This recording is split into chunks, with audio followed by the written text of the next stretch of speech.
morning, and thank you so much for joining us for EWTN's special coverage of the 2017 March for Life.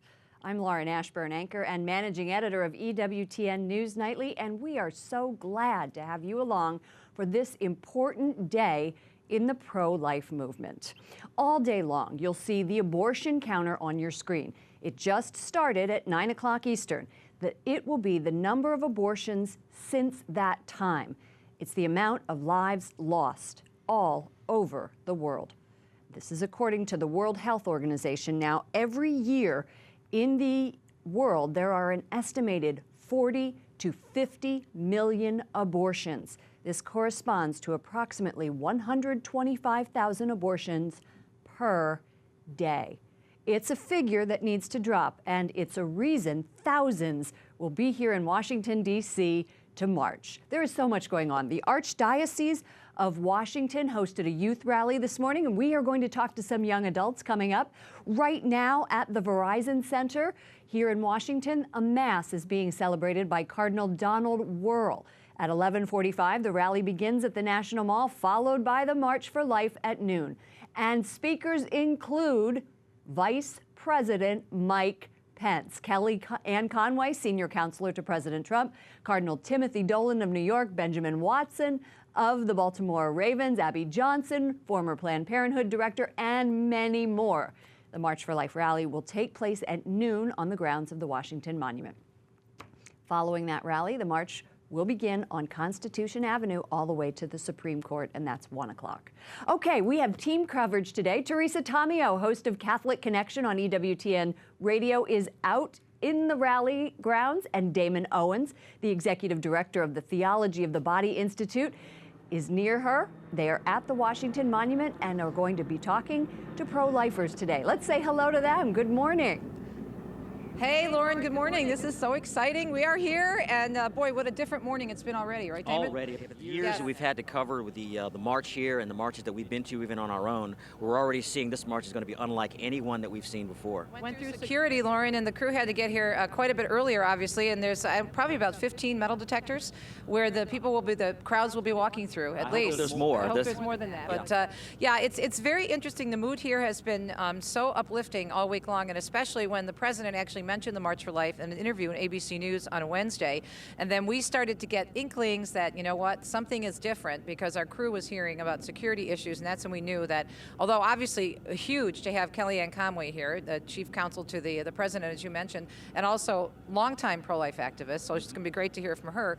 But then to actually have a sitting vice president speak at the rally, as you mentioned, it's unprecedented. Now, in past marches, we know that President Reagan, for example, called into the march, President Bush called into the march, but not physically here at the rally. And what that causes in terms of the rally here is a change in everything that we've known. If you've been here for many of the marches, or certainly watched the coverage here on EWTN, you know that there's a certain pace, there's a certain accessibility that we have, both to people we interview, for the number of people that wander from the rally area into the march area. There's a certain ease that happens, almost like a festival, but that's not going to be this year. Not with, you said 15, there may be closer to 30, but that's still not enough security gate points that are going to have hundreds of thousands of people to go through. So, Teresa, I'm not sure what to expect in terms of attendance as they trickle in. We've seen this at the World Meeting of Families last September in Philadelphia. That was kind of a nightmare, but I still expect, like every year, the joy, whether or not the sun is out or not.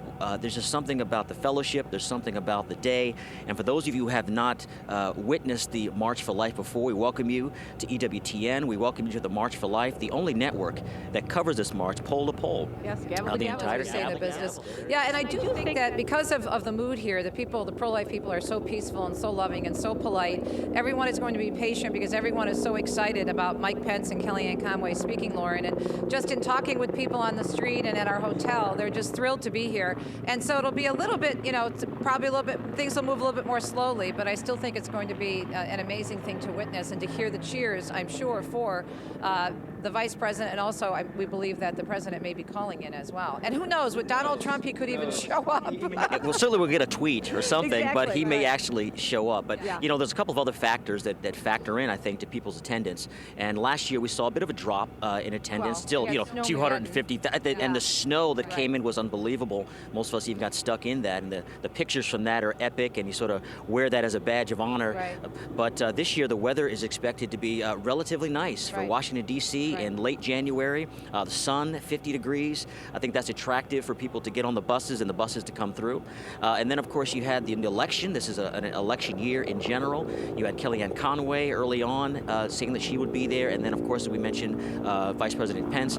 I think this is the mix, maybe even the perfect storm of perhaps the largest march that we've ever seen. Well, let's talk a little bit about the media coverage, Lauren, before we throw it back to you. And Damon and I were just discussing before we went on air at 9 o'clock that we've noticed more and more media covering this. I just did a radio interview with a Catholic radio station, and they're based in the Midwest, and they said that in Minneapolis, one of the major network affiliates led with, they didn't call it the anti-abortion march, they led with the March for Life. The same thing in another affiliate in Philadelphia. The lead story this morning on the local news with seminarians and students coming from the Archdiocese of Philadelphia. The lead story on their morning news this morning. The New York Times did a piece yesterday, not exactly complimentary, but the fact that they're being forced to talk about it and write about it, I mean, I feel like I'm in an alternate universe or something, because we've been under the radar screen. Nobody has even paid any attention to us except EWTN and some other conservative outlets, but certainly nobody has given it the attention that we have. And But of course, it's never the point. We talk about this every year. Right. The numbers, the weather, who's speaking, these things are sort of the Right. peripheral. The power that you'll see today in this broadcast from gavel to gavel is the people that come out for this. If you've never seen this march, or if you think this happens once or twice, this is the 44th march. And where in the history of the United States or anywhere for 44 years do you have hundreds of thousands of people come peacefully into Washington, D.C. to talk about such an important issue? So what the beauty of you'll see today are the people, the message. It'll be uplifting, unlike the previous march that has been all over the news. So this is going to be an exciting and a fun day, even with such a terrible and a tragic anniversary. It's also a fellowship and a gathering of people who really care about life from womb to tomb. Right. And that's what we're going to share with you. Celebrating life. And Lauren, we'll throw it back to you. We're getting our guests are starting to trickle in. It's a little bit slower on that end because of the security issues, but we do have several people here that we're ready to talk to, but we'll throw it back to the studio to you right now. Great. All right, thank you so much, Teresa and Damon. We'll look forward to your coverage all day long. In addition to Teresa and Damon, we have coverage for our Spanish-speaking friends on EWTN. Astrid Bennett Gutierrez is hosting the March for Life's coverage from our Orange County, California studios. Good morning, Astrid. Greeting viewers of EWTN. This is Astrid Bennett Gutierrez coming to you from the EWTN West Coast studios in Orange County, California. And we are here to cover the National March for Life for the Spanish-speaking audience of EWTN. We are so excited to bring this event because the Hispanic people are a people of life. But sadly, here in the U.S., 25% of abortions are done on Hispanic women, and yet we only make 18% of the population. So we're so grateful to EWTN for bringing this message to Hispanics, and we love seeing every year more and more Hispanic families braving the cold out in Washington, D.C. to say that we are a people of life. Thank you so much for supporting EWTN, and please pray for the Hispanic community to be more involved, because we are a sleeping giant that are going to help to end abortion in this country and all over the world. Thank you very much. God bless you. And you too. Thank you, Astrid. We are also thrilled to have Monsignor Charles Pope with us. He's a priest with the Archdiocese of Washington and has served on the Priest Council, the College of Consultors, and the Priest Personnel Board. Monsignor, could you start our coverage with a prayer, please? Lord, we bless you and thank you for the gift of our life and the life of every human person. And we're aware, Lord, that before you ever formed us in our mother's womb, you knew us, you thought about us, loved us, and prepared for us. And you knit us together in our mother's womb. And every one of our days is written in your book before one of them ever came to be. We're wonderfully, fearfully made. Help us to know that about ourselves and about every other human person we encounter, the great mystery of your love caught up in their existence. And help us to honor it and reverence it from conception to natural death. We thank you, Lord. We praise you for the gift of human life.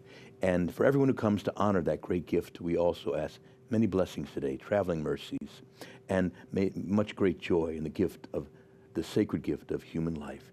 I make this prayer in Jesus' name. Amen. Amen. Thank you so much, Monsignor, and we are thrilled to have you here. This March for Life began in 1974 on January 22nd, and that is the first anniversary of the Supreme Court decision. It was founded by Nellie Gray, the pro-life movement, and protesters wore red. And that's why we have the red roses here on the set today, and I think you'll see a lot of red as a symbol of the preborn child. What has your involvement been with the pro-life march over the years?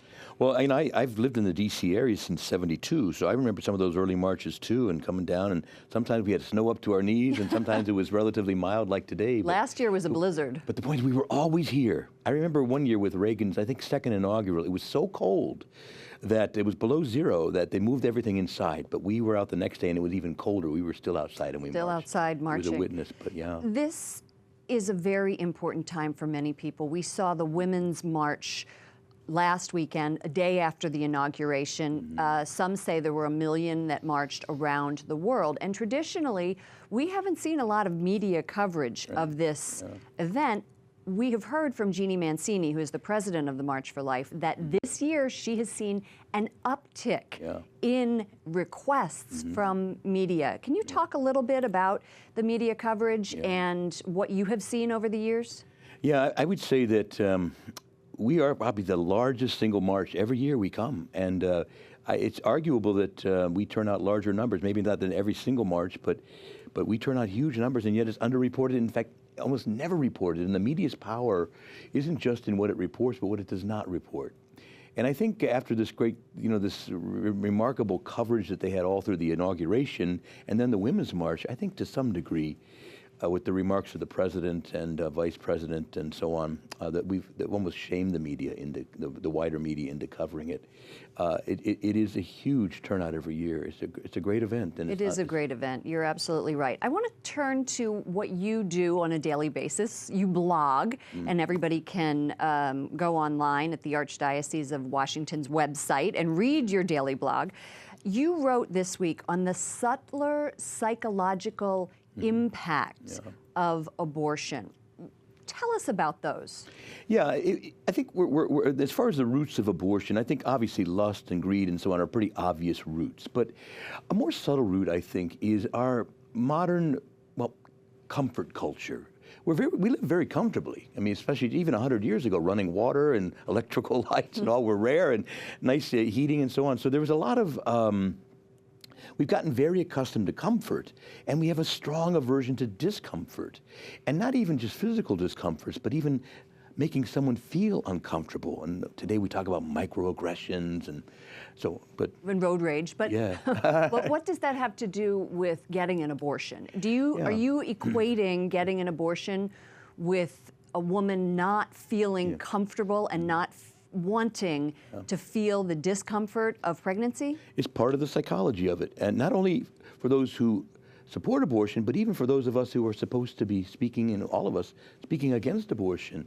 There is this idea that, having a child would make me feel uncomfortable right now, or cause me to suffer in some way, or maybe have a career setback, or any number of possibilities.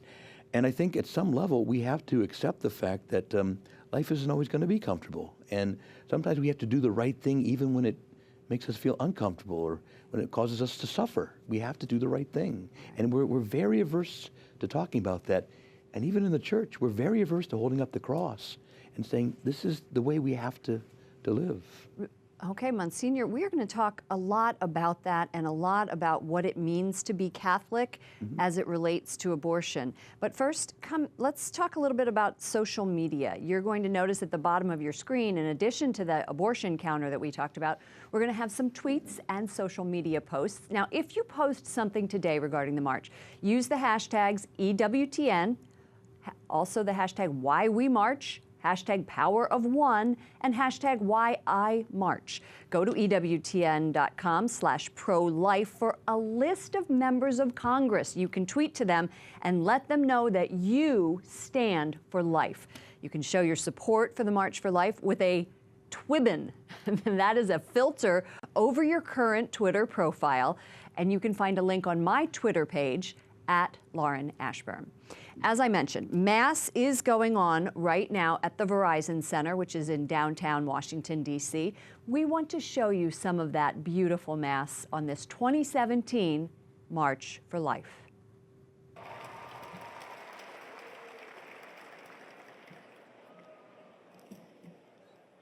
On January 12th, 2005, I got a call that changed my life. Hi, it's Dad. Your mom just delivered your baby sister. Mom's okay, but there's something wrong with the baby. She probably won't make it through the night. I was 14 years old, and I felt that my world was spinning with mixed emotions. I felt anger at my parents for having another baby, their 8th. I felt fear that our perfect family would now be handicapped, deformed in some way. And I felt a deep connection that I couldn't ignore, a connection to this new little sister, this new little life that I had never even met. Jeanette Isabella, my sister, was born with trisomy 18, a rare chromosomal condition similar to Down syndrome, but much more severe. Most babies with trisomy 18 don't make it to birth. Those that do usually die within the first year of life. When Jeanette was born by emergency C-section, she was immediately placed on life support because she came out of the womb and she didn't take a breath. After a day or so of watching the machines breathe for their little girl, my parents made the brave decision to remove life support and hope that she would live on her own. She did. Her tiny lungs moved in and out as she took her first step into life on her own. A few days after, my parents brought her home to meet us. The doctors had told them that they were bringing her home to make her comfortable. At any moment, her lungs could fail, her heart could stop, and she would die. When I met her, I was first struck by her smallness, her different physical features, and her peculiar breathing. And then I began to notice her contagious smile, her sweet demeanor, and her deep, piercing blue eyes that seemed to look right into your soul. I have to admit, this time was bittersweet for me. We had just uprooted our lives and moved more than 700 miles away from my hometown. My biggest worries were about making friends, fitting in, and starting high school. I felt weird enough being Catholic, being part of a large family. The last thing I felt I needed was to have a handicapped member of our family, especially one who wouldn't live more than a few months at best. I was angry. I thought, what is the point of a life like that? Wouldn't I be better off if she never existed? As we began to fold Jeanette into the daily fabric of our lives, I noticed something. I noticed how people were drawn to her. They stopped us everywhere, in the grocery store, on the street, on vacation, to ask us questions. Why is she so small? They would ask. Is there something wrong? We told her story over and over again. You could see their faces as we talked, at first stark with fear and sympathy, and then they would soften as awe, respect, and hope would creep around the corners of their eyes. People would flock to my parents too, feeling that because of their witness, my parents were a place of solace, where they could share their own stories of life and love and grief in miscarriage, stillbirth, or raising children with special needs. I noticed the strength and openness Jeanette brought out in those around her. I saw this especially in the way my mom poured out her whole life so that this little soul would be cared for. She gave up all of her sleep, pumping incessantly to keep a supply of milk because little Jeanette was too small to nurse. Many times I would wake up in the middle of the night and find her sleeping on the couch, simply unable to make it to her bed. Her exhaustion was so great. And still, she kept living, smiling, filled with a contagious joy that only comes when every second of your life is lived for someone else.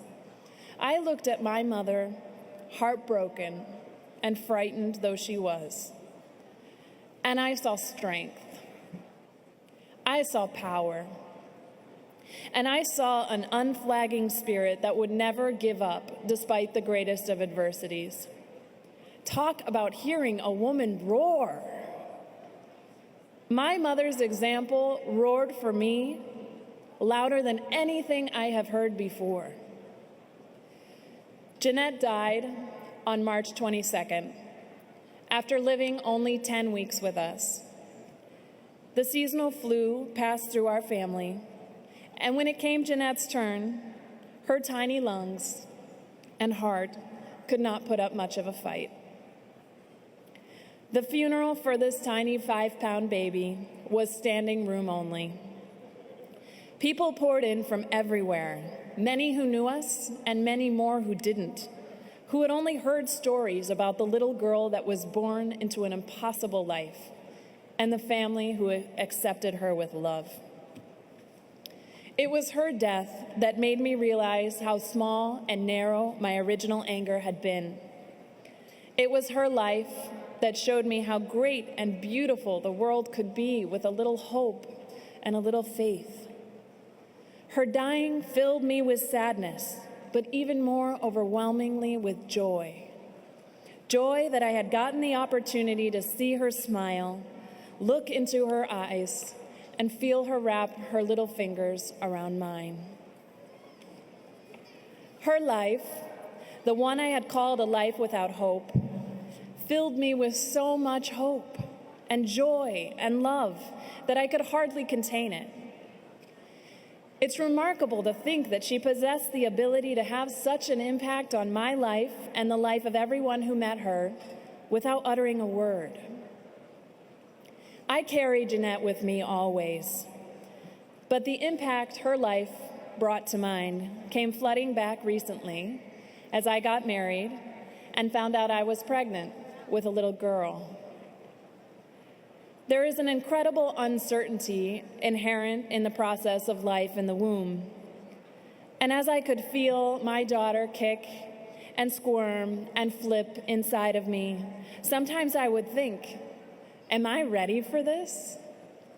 What if something is wrong with her? And my heart would be filled with fear. And it was in these moments that I thought about what Jeanette taught me and why I stand for life. Because the beauty of new life brought into the world and the privilege of being asked to serve as a bearer of that gift is so much bigger and so much brighter and more powerful than the most devastating of physical defects. I committed myself to loving my daughter, no matter her capabilities, her potential, or her future. And when she was born, perfectly healthy and beautiful, we named her Isabella in memory of the aunt that she would never meet, and the soul that had changed the world, changed my world, with just the briefest of moments here on this earth. Standing up for life can be terrifying and hard. The world around us tells us to seek comfort above all things, that suffering is medieval and should be avoided at all costs. We live in a world where we are constantly taught to seek approval in likes and retweets and shares. But when you choose to swim against the tide, to fight the current of complacency, and to do what is right, no matter the cost, the rewards are abundant. Today, when I look out into this sea of faces, I see thousands of individuals who are bright, young, and hopeful. I see bravery. I see strength. I see character. I see men and women who are taking on the challenge of fighting for those who have no ability to fight for themselves. Men and women who march year after year for lives that others have called optional. I see future mothers and fathers. Look around you. Some of you standing in this crowd right now have a capacity for strength that you haven't even begun to tap into. You are going to be called to be heroes, to be parents of children the world will find inconvenient and useless. And you will stand. You will rise. You will live out your life as an example that they will never forget of the joy and hope and love that exists in all life, no matter how weak. Because this is my generation. This is our generation. This is the generation that will demand respect for life because it will never back down. It will never give up on its mission, no matter how hard it gets. So today, I ask you, in memory of my sister, when you are faced with fear and you don't know where to turn, choose courage, choose love, choose life, and never give up that fight. Thank you. Thank you. Well, Damon and Teresa, that was just a wonderful testimony that we just heard. I'm curious to see what the crowds are going to be like today and your thoughts on public opinion polls that we have been following. There's a Marist poll sponsored by the Knights of Columbus. 59% of Americans believe that abortion is morally wrong, and then 61% of Americans oppose the use of tax dollars to fund abortions in the United States. And yet, we don't have media coverage. Absolutely. I think you were just talking about this on the media side as well as some interviews. And then we get countered with other statistics about whether or not we want to go to Roe v. Wade. The question of the polling question, should Roe v. Wade be repealed? And that has kind of a flip side on the other. But you've talked about this, Teresa. Yeah. What do you see in these statistics? This is my life. I mean, this is what I write about, and that's why I left the secular media. One of the reasons, because of the bias and because of just the not facing up to reality of the pro-life movement, acting as if we don't exist. And that's why, Lauren, when we were talking earlier, and I was on a Catholic radio interview, and they were telling me of all these different news interviews that were actually being done, calling it the March for Life.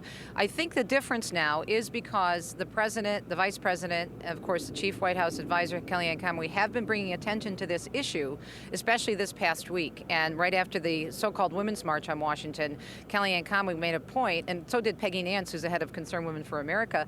She was debating someone on CNN, I think it was last week, and she says, we need to be back here next weekend because our people, as you said earlier, have been gathering for 44 years to the hundreds of thousands in terms of the numbers.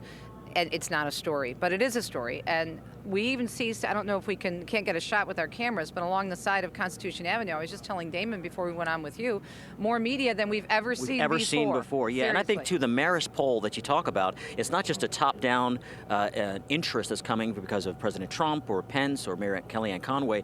This is tapping into what we've known for so many years. Right. That when you ask the right question about what abortion is, when you ask people the right questions, you're going to see not only the nuance in how people view it, the ignorance as well about what abortion actually is, but you start to see some of these tensions, and the higher numbers, as in the Marist poll, show that once people know what abortion is, they don't like it, and they want the restrictions on there. That's the whole reason why they came up with the term pro-choice to begin with, because nobody wants to walk around and say they're pro-abortion. Why? If it's such a great thing, call yourself pro-abortion, but they always call themselves pro-choice. But we've seen recently that choice has nothing to do with carrying a child to term, giving birth. Yeah, also exactly. What they say yeah. They also say So that I think in the New York Times, on all of the headlines. They say things like, it is the anti-abortion rally. And to your point, Teresa, Right. yesterday in Philadelphia, Trump said that the march crowd would be big and a lot of people are going to be showing up. That's a quote. And he says, you know, the press never gives them the credit they deserve. They'll have 300, 400, 500, 600,000 people. You know, you won't even read about it. When other people show up, you read big time about it. Right? So it's not fair, but nothing is fair about the media. And I think that you're right, that Donald Trump, the President of the United States of America, talking about this rally is driving media coverage.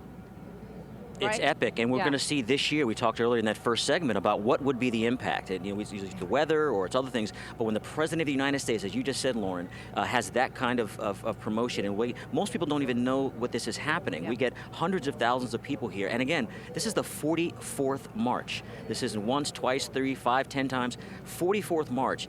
And there's a bit of a frustration we talk about every year about that coverage, but it's more of a shrugging our shoulders, like how can you ignore something like this? So I think what President Trump has done is to shine a bright light on something that we have been living for so many years. I really think and I heard your guest earlier, we were listening to the interview that did Lauren, and he was saying that it's also not just what the media cover, but what they don't cover. So if they don't cover it, they can pretend that we don't exist. And if we don't exist, if 500,000 people coming almost every year since 1973, if we don't exist, if there aren't all these people representing, if there's half a million here, they represent how many hundreds of thousands that are out there, and the poll, you know, you just showed proved that. But if they can say or pretend that we don't exist, then they don't have to address the issues. They can just put it aside and act like this is law, this was set, precedent was set by the Supreme Court decision. We don't have to worry about it anymore. Just move on with your lives. But here we are, Well, Teresa, 44 years later, and it's still being debated. Teresa. Yes. It is. And you know, one of Donald Trump's first acts as president, one of his first acts was banning federal funds for international groups performing abortions. And it's known as the Mexico City policy because President Reagan announced the policy in Mexico City. Mexico and he City, has right. vowed to support the defunding of Planned Parenthood. One of the first acts that shows us that the tide could be turning for pro-life supporters. I totally agree, and I think, again, the spotlight is very, very important because you have to have the media talking about this, because even within the pro-life movement, and my husband, who's a deacon in the Catholic Church and also a sidewalk counselor, is out every Saturday at the abortion mills on infamous 8 Mile in Detroit, and he is with pro-lifers with a lot of experience, and a few months ago he was with a woman, they were talking about the election, they were talking about the pro-life issue, and this was a dedicated Catholic woman, a pro-lifer, but she did not know, she was stunned to learn, Lauren, that through Roe v. Wade and Doe v. Volton, we were given abortion on demand through 9 months. And she was not aware that it was available through 9 months. Now, many states have restrictions, but it is still available. That's what Roe v. Wade gave us. And that's because the media don't cover the story, because people think, oh, it's only in the first trimester. That's true. Yeah. If you're just joining us, I'm Lauren Ashburn, and Teresa Tomeo and Damon Owens are out in the field, and we are having a conversation about the importance of the government and their stance on abortion. Let's listen a little bit here to what David Muir of ABC interviewed Trump, and he said that you're going to have a very large crowd of people. I don't know, large or larger. Some people say it's going to be larger, and he's talking about then the Women's March, pro-life people, and they again say that the press doesn't cover them. And we are also going to see, for the first time ever, a government official, the Vice President of the United States, is going to be speaking at 12:20 today, the White House tells me, to the crowd. Yeah, it's utterly. You think that this would be a normal thing, that we would get, you know, a president After a vice 44 president years. after 44 years. But I just think it's, again, emblematic of where, as you said, Lauren and Damon, where this administration is going. You mentioned the Mexico City policy, and usually that's a sign, and especially since he did it the first Monday in office, did it very quickly, making a very strong statement. And President Obama, when he was it was 2009, I think the first week after his inauguration, he struck down the Mexico City policy, and that's one of the first things that Donald Trump did. So that's a very, very strong sign of where he's going. Yeah, and I think like everyone, we're trying to read the tea leaves of President Trump. We don't, nobody knows exactly what's going to go on or what's going to happen, but we also recognize that this march will come in season and out of season, and the fact that the attention from President Trump and Vice President Pence is just adding to what we experience every year, and we hope that more people can see not only who comes out, but why we come out for this. So it's going to be an exciting time, and we look forward to bringing you the faces and the stories of not only those leaders in the movement, but also people just coming out to enjoy fellowship. Well, we just have a report, Damon Owens and Teresa Tamio, who are in the field for us, that Donald Trump, the President of the United States, will be calling into the march. And that is in addition to Vice President Mike Pence speaking at 12:20. All day long, you'll see the abortion counter at the bottom of our screen. It started at 9 a.m. and counts up a number of abortions since then, 27. It's the amount of lives lost all over the world. And right now, it is more than 2,700. I said 27. Absolutely not. 2,700. We're going to go now to a very important guest, someone who is near and dear to my heart. EWTN is launching a new program. It's called Pro-Life Weekly. It premiered yesterday and re-airs today at 5:30 p.m.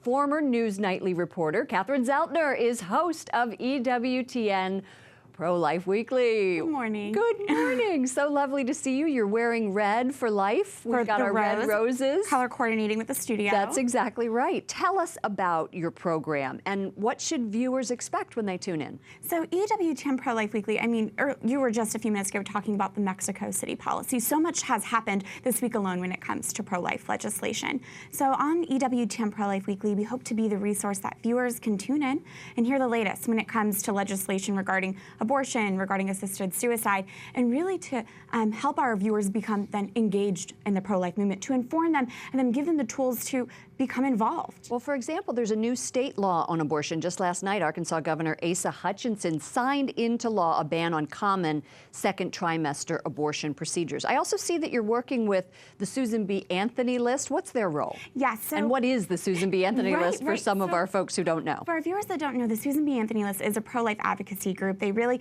help to elect pro-life leaders so that we can pass pro-life legislation. And they're also lobbyists. Is that right? Yes. So we're teaming up with them because they really are the experts when they know what's going on in Capitol Hill. And one of the goals of this program is to bridge that gap between what's going on here in Washington, D.C., to bring that to our viewers at home so that they're in the know, so that they understand the conversations that are taking place with our legislation, and that they can then get involved with the call to action. Tell us who we might see on the program tonight. So, for those who can catch tonight's program re-airing of EWTN Pro-Life Weekly, I was able to sit down with former Republican presidential candidate Carly Fiorina. Also spoke with the president of the Susan B. Anthony list, Marjorie Dannenfelser. We had an excellent panel discussion when it came to what the real impact of defunding Planned Parenthood will really mean for women's health. You're hearing a lot about that. Pro-life groups are focusing in on defunding Planned Parenthood, and you're hearing the abortion advocates and lobbyists say, well, this will hurt women's health. These experts say that's not the case. Yeah, let's talk about that.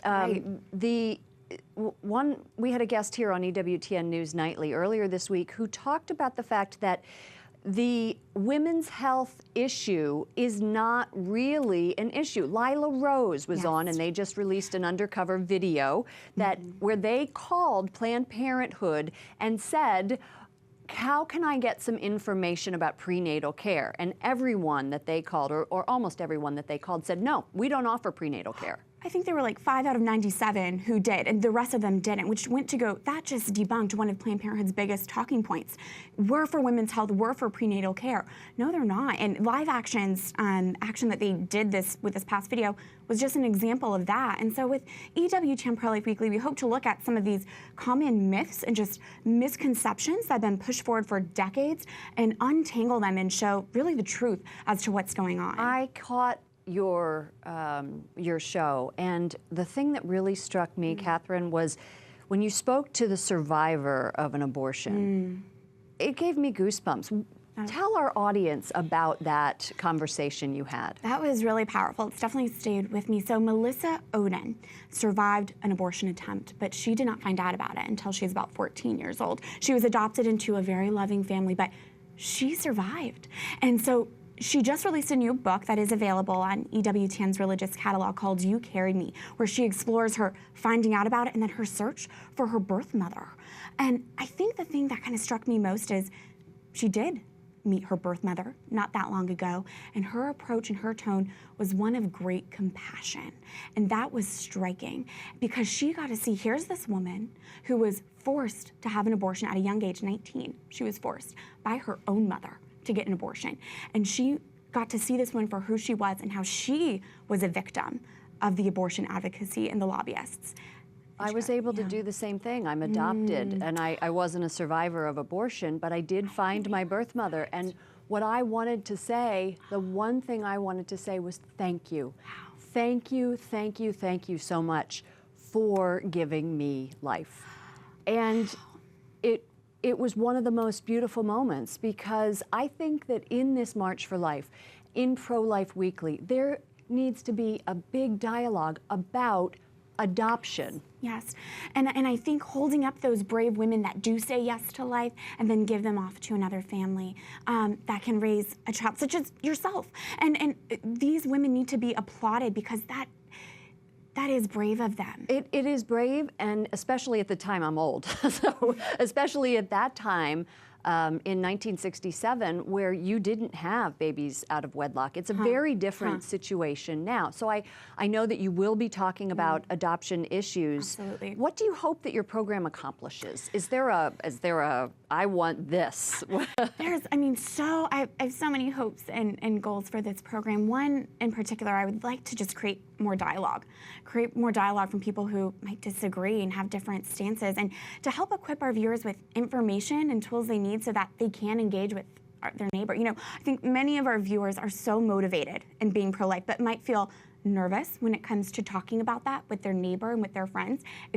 Abortion is probably the most divisive issue. It's uncomfortable to talk about. But if we can provide information and facts so that our viewers can walk away with confidence and then actually encounter the culture, well, it is culture that influences policy. It is, and it's arts, and it's books, and it's literature, and there's just so much that does influence the culture. Catherine, best of luck with your new show. It's going to be fabulous. Thank you so much. You're welcome. You're welcome.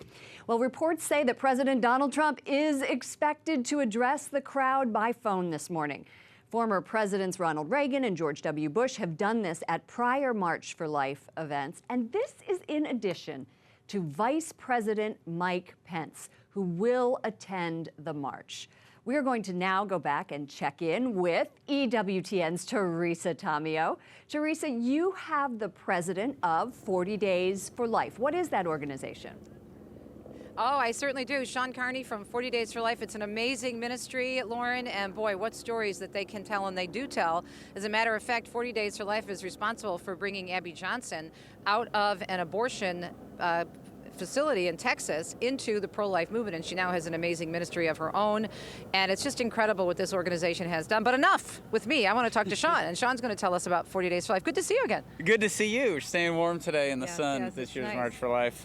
40 Days for Life, the spring campaign, as you know, starts on March the 1st in 325 cities, and you're right, God has done amazing things. Abby walked right next door into my office. That Planned Parenthood where she worked actually closed and is now the headquarters. Praise God. Praise God. And it serves as the headquarters for 40 Days for Life now. And we just see that trend, a record number of abortion facilities closing, particularly over the last 3 to 4 years. And that's because of what we see today at the March for Life. There is a swelling of momentum in the pro-life movement, despite 44 years of legalized abortion. And we'll see today so many young people, a lot of strollers, a lot of college kids, a lot of high school kids. And that's so encouraging, despite those 44 years, and it should give us a lot of hope. And 40 Days for Life began with the whole idea of 40 being such an important number in Scripture and to the people of God, correct? It is. We see that number used throughout Scripture. We see the church use it.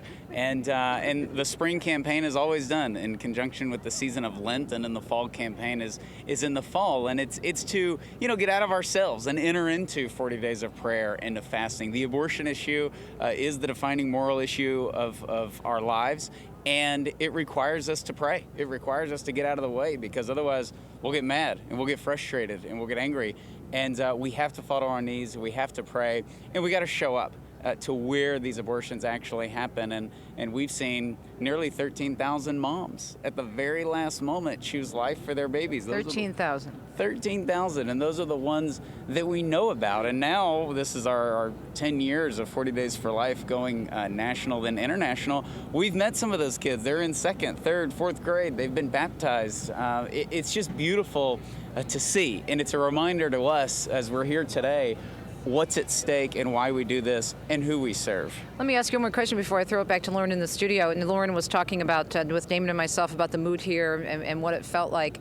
There is a different mood here. You and I were also speaking that we've never seen so many media trucks, live media trucks, but also the fact that we are going to have the Vice President of the United States, Kellyanne Conway, who was a long-time pro-lifer, long before she worked for the Donald Trump campaign, and as Lauren just confirmed, the President of the United States calling in. So this is huge for us. And not that we need that, because we will be here regardless of who shows up on the stage, but it's just a real, I think it is giving us a big shot in the arm, don't you think, Sean? Absolutely, and it's a reflection, Trump's election is a reflection of what's been going on at the grassroots that nobody's been paying attention to, and he won. We know that feeling. Yeah, exactly, and he won in a landslide. Everybody's like, what happened? Yeah. Well, there's a lot of pro-lifers and a lot of Catholics and a lot of people who want to see the direction of our country change, and we're certainly seeing that today, and you're right.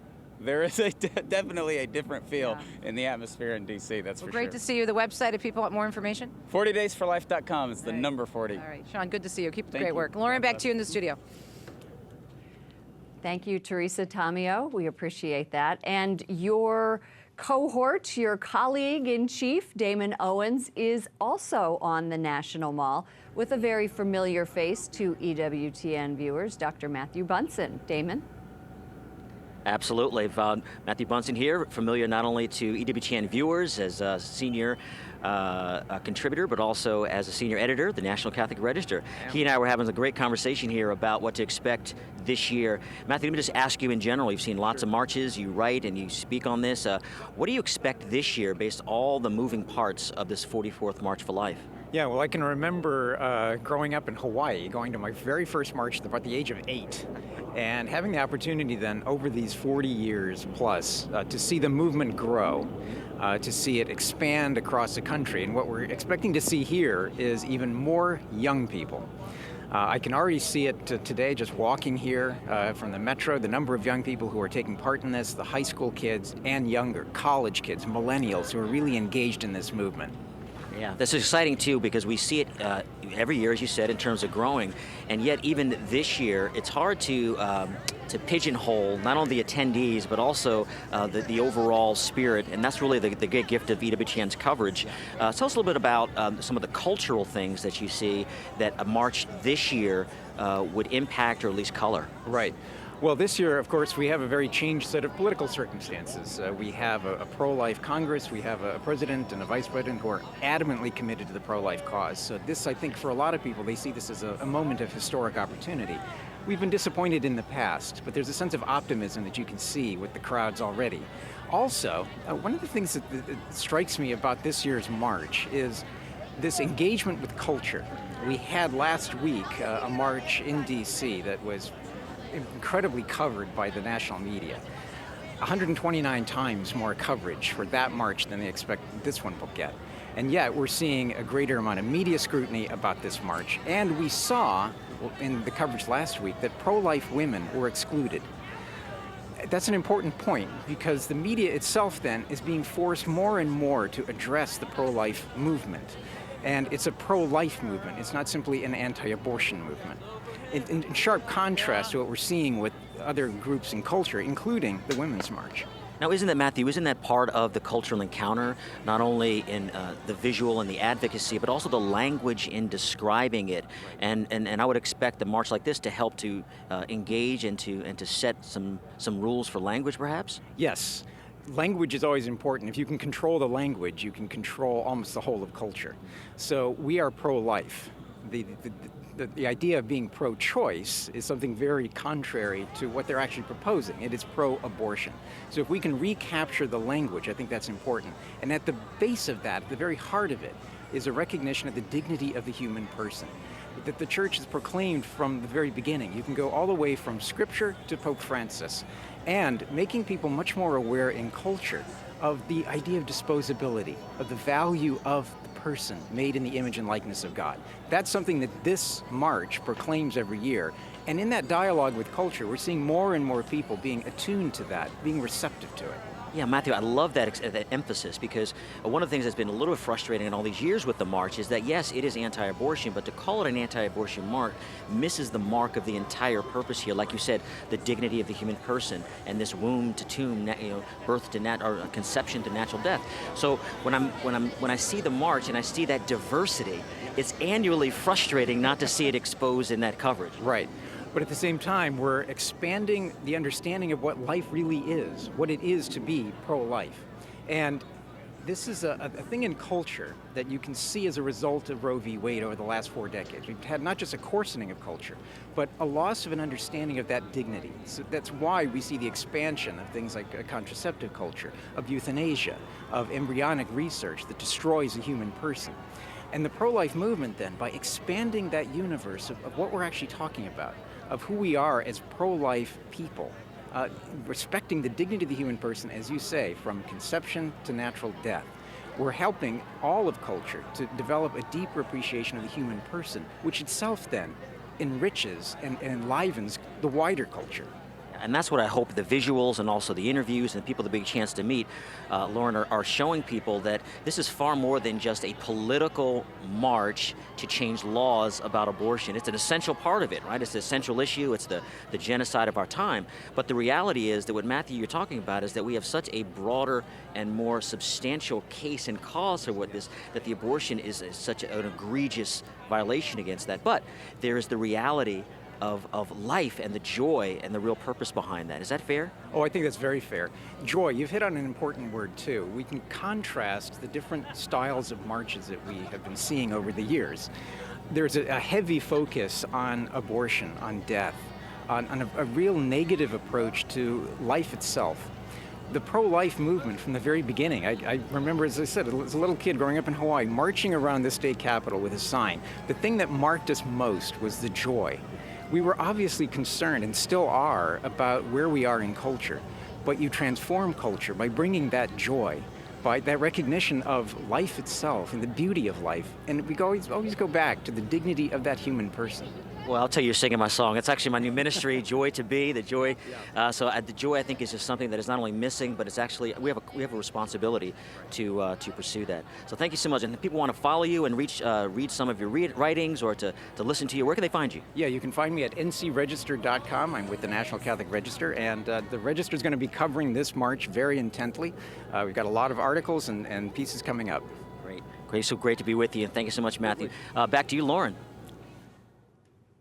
Damon, you're the executive director of the Theology of the Body Institute, and we will get to you in a little bit and to talk to you about exactly what the Theology of the Body Institute is. But for right now, let's go back to Monsignor Pope. Monsignor Pope is flying co-host here with me to talk about all things religious that I have no idea what I'm talking about when it comes to theology.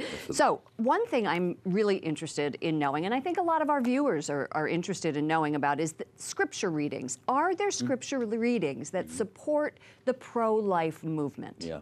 You know, I think that I always begin in speaking to people, when I begin with Jeremiah chapter 1 and verse 5. And the Lord says there, before I ever formed you in the womb, I knew you. So there's no surprise pregnancies to God, no accidents or any of those kinds of things.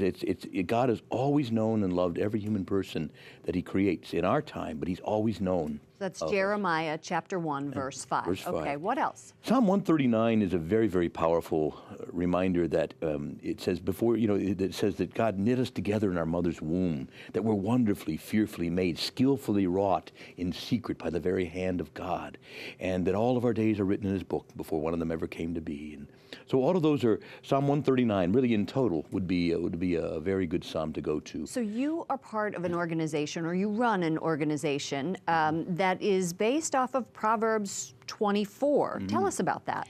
Yes, we unfortunately had a Planned Parenthood clinic open right here in the diocese, in my very deanery, and Which is on Capitol Hill, right Yeah. here in Washington. You're at Holy Comforter Right. Catholic Church. And so I just knew that we had to become more organized in our parishes to really be out there praying and witnessing for life in front of that clinic. And so Anyway, what did you do? Well, we began to gather leaders, and we're growing our organization, and we're plugging into 40 Days for Life as well, but we're planning regular prayer vigils and sidewalk counselors in front of that, and we're doing our part as local parishes, even as we depend also on other organizations to assist us. And we called it Proverbs 24. Proverbs 24, verse 11 says this: Let's listen to it. rescue those who are being dragged to death, and from those who are tottering to execution, withdraw not. And if you say, I did not know about this, does the Lord who tests hearts not perceive this? He who guards your life knows it, and he will repay everyone according to their deeds. So the very first line is rescue those who are being dragged to death. Yeah. And to you, that means let's get in front of the Planned Parenthood clinics and do what? Because I think Planned Parenthood often paints the pro-life movement as being very radical. Yeah.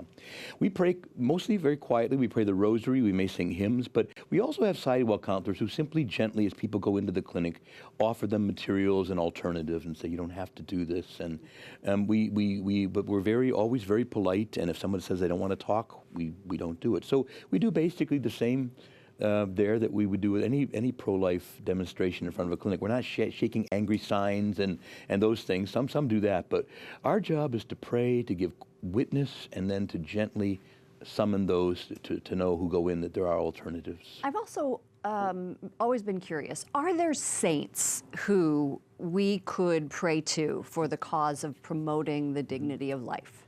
I want to preface what I'm about to say that 85% of abortions are performed on single women. So what we're dealing with in this country is largely a product of impurity, sexual impurity, and fornication, premarital sex. And so what we need to do is really preach purity. And Saint Maria Goretti is always the go-to saint for that. She was her boyfriend suggested illicit sexual union, and she resisted, and he eventually raped and killed her. But she said, no, it's a sin. It's a sin. And she's the great saint. So let's just recap for our viewers, because this is very important information. These teachings go back to Scripture. And you're saying that Proverbs 24:11, rescue those who are being dragged to death, number one. Psalm 139, which talks about knitting us together. And Jeremiah chapter 1, verse 5. Also, you're saying Saint Maria Goretti is speaking about chastity in all of this. Do you address this in your blog? We can find your blog at the Archdiocese of Washington's website, and you write almost every day. Is that right? I do, What do you write about the issue of pro-life often?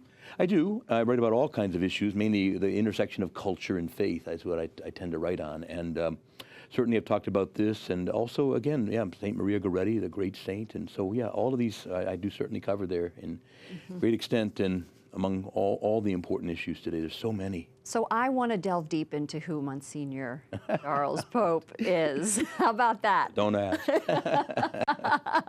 Let's talk about you, and how did you figure out your vocation to the priesthood, and what did it have to do with life? Yeah, you know, my vocation story kind of begins funny. I was probably just in high school, very young, and there was a new choir being formed, and there were a lot of pretty girls in the choir, so, the church choir. So I said I joined the choir to meet girls. And look at you now. And I dated them. It didn't work. Well, but the Lord did show me my bride, which is the church. Oh, Yeah, right, so, of course. But I eventually became a cantor and an organist and the choir director, and through all that involvement in liturgy, I began to feel. Although I was getting a computer science degree, I began to discover my heart's truest love was really with the church and the sacred liturgy, and so I began to move closer to the seminary. And about a year after college, I went into seminary. So. And you've been pro-life and preaching ever since. Yes. We are going to get back to you and singing. I heard choir, I heard singing, and so we might have to do something about that. All right. You will notice at the bottom of your screen, in addition to the abortion counter, we also have some of your tweets and social media posts. So if you post something on Twitter or on Facebook, we want you to use the hashtags EWTN, hashtag Why We March, hashtag Power of One, and hashtag Why I March. We want to see those trending on Twitter, and you can show your support for the March for Life with a twibbon, a Twitter ribbon. It's a twibbon. It's a filter over your current profile picture on Twitter, and you can find a link on my Twitter page to it, and that is @LaurenAshburn. Thank you for staying with us this morning for EWTN's special coverage of the 2017 March for Life. I'm Lauren Ashburn, anchor and managing editor of EWTN News Nightly. We are glad to have you along for this important day in the pro-life movement. And we are also so happy to have Monsignor Charles Pope here, a priest with the Archdiocese of Washington. So, Monsignor, let's come back to you here and talk a little bit more about this study that came out. It's a study from the Journal of the American Medical Association. It suggests that women who are denied an abortion suffer the worse psychological effects than women who go through the procedure. This study was done with 1,000 people, 400 dropped out. So as far as the findings are concerned, I think a lot of people would say that those 400 would be really key to changing this. Tell us a little bit about your thoughts on that. Well, I've worked too long with Project Rachel to say that there are grave psychological effects. Tell us about Project Rachel. Project Rachel is an outreach of the church to women who have had abortion, post-abortive women, and men, because men also suffer great trauma. And, abortion is an act of violence, and women who go into these clinics are often not advised of these things. It's a very violent procedure in removing life from their womb. And very often there are very long-term psychological effects that sometimes happen many years later. And I think that's the key, isn't it? I think that the key is, and I know many women who have had abortions who 20 years later all of a sudden think, what did I do? And the tears come. So we're going to be talking a little bit more about that Journal of American Medical Association study in just a minute. But EWTN's Teresa Tomeo is out on the mall. She is with all of the wonderful pro-life people who are walking and bringing signs and getting ready to hear all of the speakers, including the Vice President of the United States, who will be there at 12:20. So now she's talking, Teresa, right, to the Silent No More members. Tell us about that. Who are they?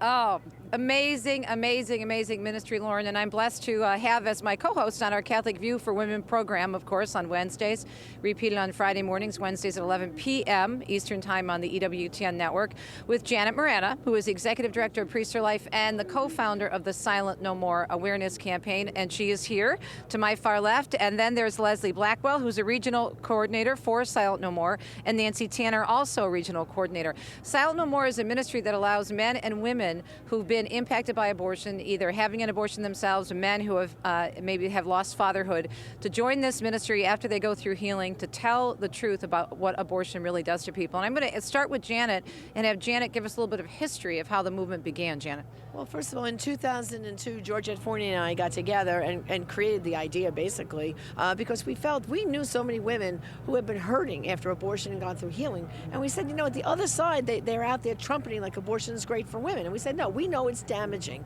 And so we thought of a way to get them out there, being silent no more. And actually, this is our 15th year of coming to Washington in front of the Supreme Court and giving testimony. So we want to invite everyone after the march to come up to the Supreme Court and hear these testimonies. We'll be up there probably about 2-3 hours. And EWTN will be there. Our crew from EWTN News Nightly will be waiting, and they'll be covering that. So you'll be able to watch some of that, of course, Lauren, in our continued coverage. And I'd like to point out, if they want to take these testimonies after the fact and spread them, just go to abortiontestimony.com.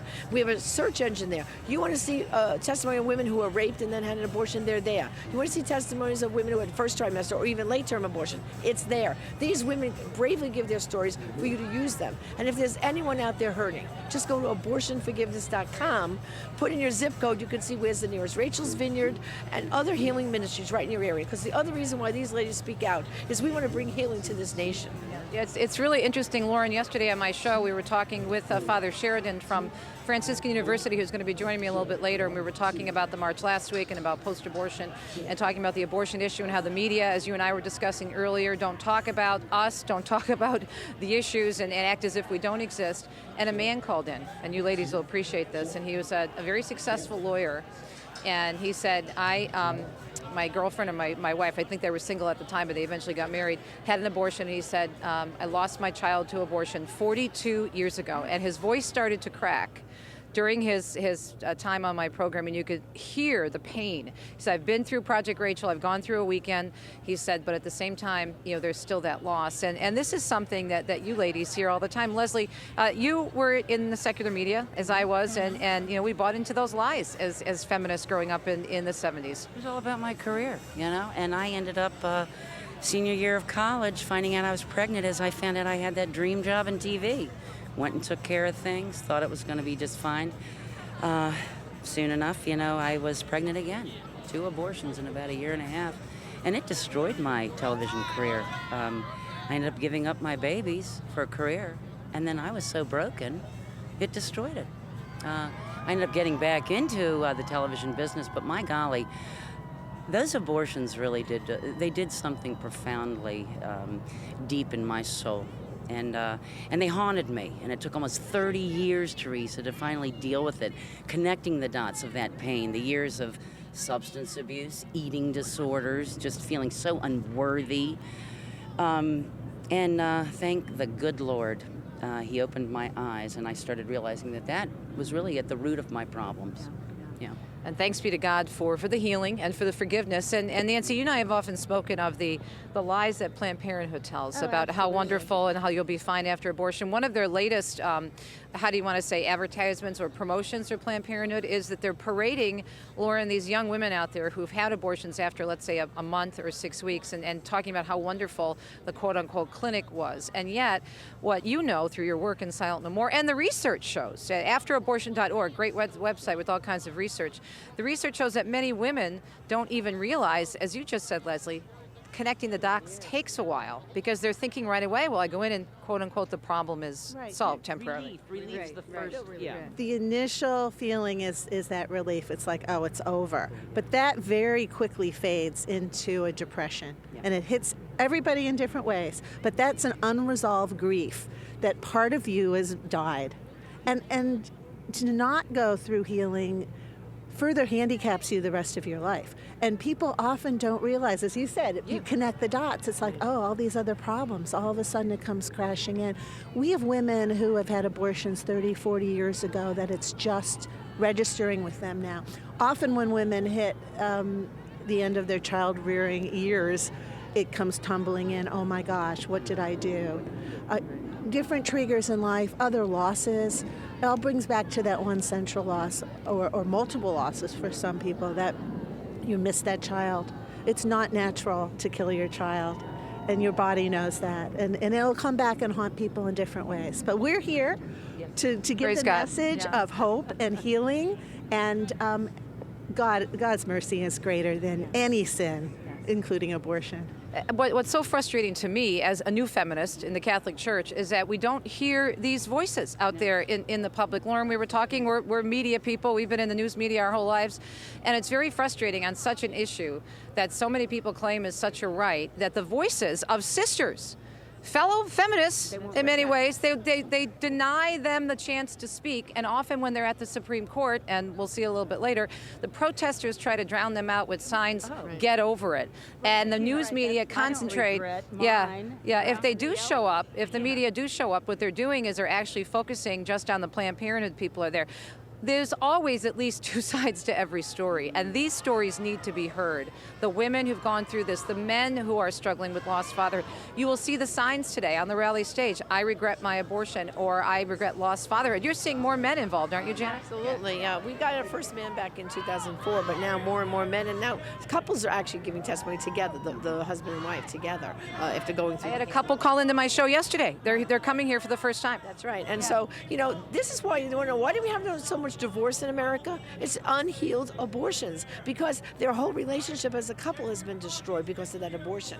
I can tell you stories where women say, I couldn't forgive my husband for the longest time. I had one of the girls on my radio program too, and interviewed her, and she said, our marriage, we went to counselor after counselor, no one was dealing with the abortion. It wasn't until they went on Rachel's Vineyard, dealt with the abortion together as a couple, and now their marriage has been healed. So we really want to encourage people, go to abortionforgiveness.com.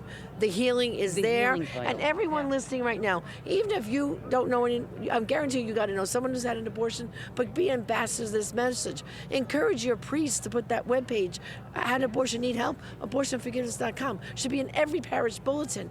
We have millions of hurting people, and if they want to know why the pews are emptying out, because they think the church is against them, we have to tell them the doors of the church are open. Christ's mercy is endless. Priests and deacons shouldn't be afraid of the message, because it always comes with a message of hope, healing, and love. As you said, God's mercy is new every morning. And do not think that if you had an abortion that God doesn't love you. That is simply a lie from the evil one. And again, the website for more information? SilentNoMore.com, abortionforgiveness.com, and abortiontestimony.com. All the information's there. And Lauren, we're just so grateful that we have the opportunity to allow these beautiful women to tell their stories, and for Janet to tell the history of this incredible ministry which continues. Back to you in the studio. Teresa, thank you so much. Teresa Tomeo of EWTN. One thing that we can add to that is that 78% of Americans think that laws can protect both the well-being of a woman and the life of her unborn child. And now that we have in the White House a pro-life president and a pro-life vice president who did many things in his home state of Indiana to put into law rules regarding abortion, I think that we're going to see a lot of things change. Now, let's take a look. Make sure you know that at the bottom of our screen is the abortion counter. It just started at 9 in the morning. It counts the number of abortions since then. Look at that number. It's the amount of lives lost all over the world. It stands right now at more than 5,400. And we are only an hour and a little bit into all of this. Let's go back outside to where all the action is happening. And Damon Owens is the executive director of Joy to Be Ministries. I said that earlier wrong, Damon. I gave you your old title. So Joy to Be Ministries is where you are the executive director of. You're on the National Mall. I love all of the guests that you're talking to. And with you is Helene Shepard. She's with the Catholic Daughters of the Americans. I haven't heard of that group, so I'd love to hear what they're all about. Yeah, part of the joy of being on the march here is meeting organizations like this who've, behind the scenes, without the cameras, they've been doing so much work over the years. And yes, this is Helene Shepard, and we want to know more about the Catholic Daughters of the Americas. Tell us a little bit about your organization. We're 114 years old. We're 66,000 strong in the nation, and we have branched out to Africa this past year, and 3 groups in Peru. That's it. And you're with Sherry Nillis, and Sherry, you're joining Helene there. Tell us a little bit about your involvement and a little bit about the organization from your view. From my view, I live in a very rural area, so this is a gathering of women who share the same spirituality, who enjoy each other, and we're making a difference, especially with the life issues for our children. Now, this march, though, how does this fit into your mission and your dedication, really, for how many years now coming to the March for Life? I personally have been coming since the first Vigil Mass in 1980, and our organization has been here for each and every march. We've met various challenges, And this year we meet the challenge of security, not snow. Good for you. But when you come to the march like this, with your organization, tell our viewers a little bit about how the mission of Catholic Daughters of the Americas meshes with the March for Life and the different themes and the purpose for this kind of advocacy. We are a pro-life organization. We are interested in life from conception to natural death. All of our members in our courts, in the 1,245 courts in the United States and throughout the Americas, we are gearing up for activities, all various according to the location. As Sherry said, in her area, the activities for pro-life are different. Here in New York, I know we subscribe to the 40 Days for Life, and many of our states do, and also the baby showers that go on. And the various pro-life activities are all for this cause. So 114 years in the organization. You told me an interesting story earlier about Bishop Fulton Sheen and his encouragement for your organization. Why don't you share that with our viewers? He said to us, we were originally, in 1903, Catholic Daughters of America. And in 1923, we became Catholic Daughters of the Americas when we branched out. And he said, ladies, you must now become Catholic Daughters of the world. And it's taken us many years, but we did go into Africa this year, and we have branched out. And we are willing to invite every Catholic woman to be part of our organization. It's a gift that we have given to ourselves, and we want to share that gift with every single Catholic woman. Wow, Helene and Sherry, thank you so much, and God bless your organization. Lauren, you know, when we see the leaders of organizations, and we'll meet a number of them today, that has to be not just contrasted, but compared really to the people who come all over the mall today and all down the streets, and to see that there's a diversity and that there is a passion and a zeal way outside of the one day a year for the march, but it's infused here every year. So this is what makes it such a beautiful event.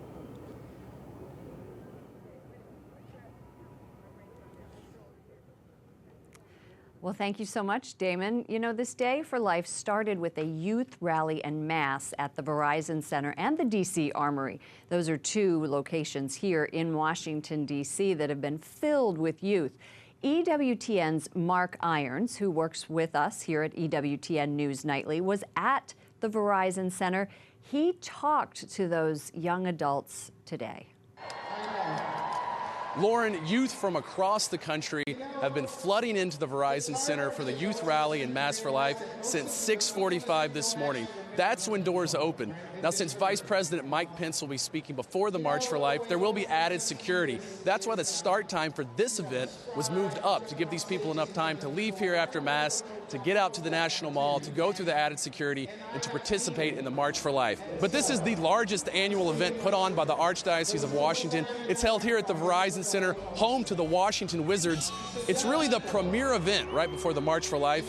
The rally gets these youth pumped up before the march. There's a lot of energy, a lot of enthusiasm with musicians and speakers, and there's also time for confessions. And of course, the rally leads up to the most important part, which is the Mass. That will be celebrated by Cardinal Donald Wuerl. He's the Archbishop of Washington. And then it's time for these youth from across the country and even the world to head out to the March for Life. Here's what some of them had to say about being pro-life when I spoke to them this morning. We have to defend the weakest part of our society, and those are babies right now. With our generation now, like, a lot of people believe that you should be pro-choice and stuff like that, and they think that it's all like those old guys that are saying, oh, like, they should be pro-life, but really, it's really just common good. People should respect life in the womb, and it's our generation too. Jesus teaches us that we're supposed to love everybody, and killing babies is not loving anybody. And again, the whole objective here is to really encourage these youth in their pro-life witness, not just today at the march, but beyond, when they go back home to their parishes, to their schools. Now, 18,000 people are expected here in the Verizon Center, and looking around, they're still filing in, and it's reaching near full capacity, which is 20,000. Across town, 10,000 youth are at another rally and Mass for Life. And I'll have my full report from the Verizon Center during tonight's newscast, as well as my interview with longtime performer who's on stage behind me now, Steve Agrisano. Back to you, Lauren. Okay, Mark Irons, thank you so much. We'll look forward to seeing that report tonight on EWTN News Nightly at 6 and 9 p.m. Now, in addition to the rally, the morning's mass, and there is just so much more going on today. At 11:45, the rally will begin on the National Mall. Archbishop Cardinal Donald Wuerl is there, followed by the March for Life at noon. Speakers at the rally include, believe it or not, the Vice President of the United States, Mike Pence. He will be speaking at around 12:20. Kellyanne Conway, who is the senior counselor to President Trump, will be there. Cardinal Timothy Dolan of New York, and many more will be at the March for Life rally. It starts at noon on the grounds of the Washington Monument, and security is tight. If you're planning to go, you better get up and get going. Following the rally, the march will begin on Constitution Avenue at 1 o'clock. That heads to the Supreme Court. EWTN's Teresa Tomeo is on the mall and is with Dr. Thomas Meyer. He is a board-certified OBGYN. Teresa. Seconds, we showed you a little bit of the crowd walking in. It really is starting to get very, very full here, Lauren. And as you mentioned, I am with Dr. Tom Meyer, who's a personal friend of ours. And the reason I wanted to bring him on, we met him through a pilgrimage that we did through Catholic Radio and EWTN. And he has a very unique testimony. He'll give, of course, the shortened version of it. But he's always been pro-life as it concerns abortion. But he's struggled for many years with the issue of contraception. And recently has come to realize, guess what? The church is right. Who knew? Thanks for joining us, Tom. That's true. Thank you, Teresa. I guess my testimony, to make it really short, is I'm a board-certified OB-GYN and never did an abortion in my life, or so to speak, because I would tell people I was pro-life and I didn't do abortions. And through pilgrimages and getting more into it, I started... And Catholic Radio and TV. And Catholic Radio and TV, I started to accept the fact that most of the forms of birth control that are out there are abortifacients. And so as a physician who said he didn't do abortions, I was actually a very active abortionist in that context. And once that hit home, I quit doing contraception and Praise haven't God. done it since then. Yeah. What was that like for you as a medical professional in this culture, which is so bought into the lies of contraception? Well, I practice in a large group of physicians, not all of the same even religion or theologies that I belong to. So the first thing I had to do is go back to my office and explain to my partners that I wasn't going to do this anymore and that this was my personal belief system and I wouldn't allow it and I wouldn't do it. And the nice thing about that is my partners were accepting of that change in my approach, and they've accepted that, and maybe they're struggling now, and I hope my example is making them work on their thought process. Are you trying to influence others in the medical community to really look at the serious nature, and not just the fact, obviously we're coming at this from a religious perspective and a Catholic Church perspective, but there's a whole other medical perspective where abortion or birth control is not good for people? Well, when I teach residents at the hospital, the teaching hospital I'm at, I make sure that they get more of the dialogue about how these things work, because there's a way to teach things and kind of gloss over some of these side effects, and I kind of try to teach it black and white to them, that they're what the medical risks are and what the emotional risks of some of these patients are when they go through this. And I think that gives them less ability to just be in denial like I was for the first 2/3 of my career. Yeah, information, education is so important. God bless you. Much success, and looking forward to marching with you today. It's going to be fun. Dr. Tom Meyer, actually from my home archdiocese, the Archdiocese of Detroit, in a beautiful parish, St. Mike's Parish, and beautiful story of conversion on the birth control issue, understanding that the church teachings are for the best for everyone. And Lauren, back to you. Teresa, you know, the heartbeat bill is also something, his testimony was wonderful, and I'm sure that he would also agree that the heartbeat bill needs to be put into place. It bans abortion after the baby's heartbeat can be detected. And they've been struck down in Arkansas and in North Dakota, in Ohio. Even Republican John Kasich vetoed the heartbeat bill because he worried that it would be struck down. Right, right.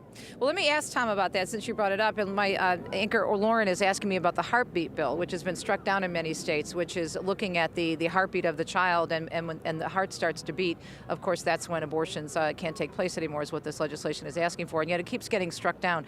What can we do to educate people on that? How can we change hearts, no pun intended, on that? Well, I think we really need to let people understand, like like our march today is about, that life is from conception. It's not from when we get a positive pregnancy test, or it's from the start. And the heartbeat, that's the first thing that we can see that has maybe for a lot of the people an emotional hook. Okay, and I don't want to make it sound that callous, but that's what the lay people are looking at, and I think I think it's from conception we should be talking about, and that's what we're talking about with contraception. But yeah, I think that in my career, the viability of children or of babies has gone to earlier and earlier ages. And maybe not in my lifetime, but I think that babies are going to be survivable and almost maybe all the way back. We don't know.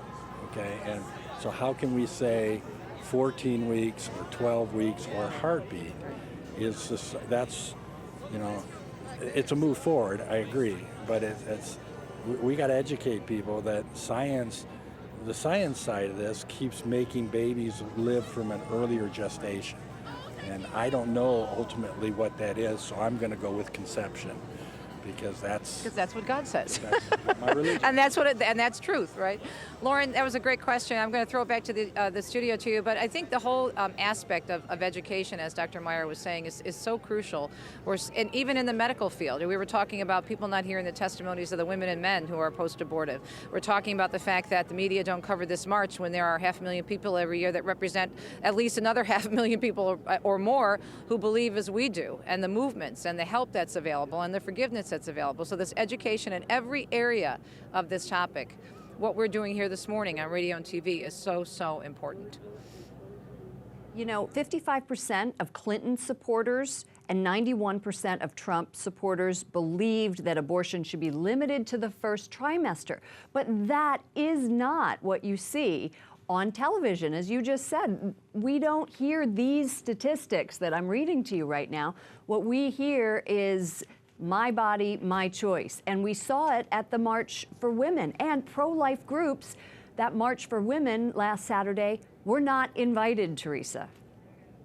They were not allowed to co-sponsor. There were several groups, including New Wave Feminists, who are pro-life. There was also Abby Johnson's group, and then they were none. And then there was another pro-life group that tried to get involved and actually asked to co-sponsor, but they never heard anything.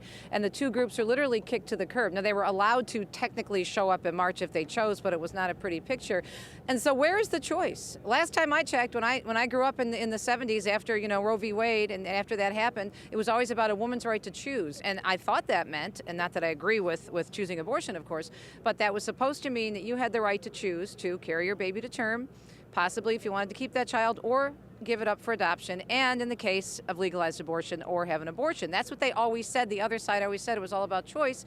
And yet what we saw last Saturday was the extremist of the extremists in the pro-abortion movement who claimed to represent the abortion of people who call themselves pro-choice, and the statistics that you just read defy all of that. So we're not getting that voice out there. That's why we have to let people know. You were talking about Twitter.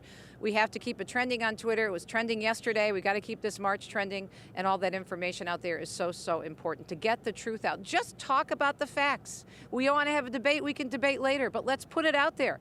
It doesn't get out to the general public.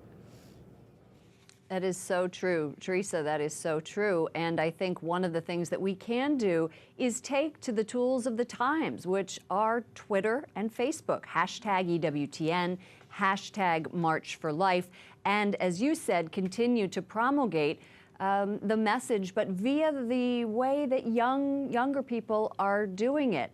The other thing, before we go to Damon, the Marist poll, which was sponsored by the Knights for Columbus, said that 59% of Americans believe that abortion is morally wrong, Monsignor, and I think that that is something that you see all of the time when you are counseling people.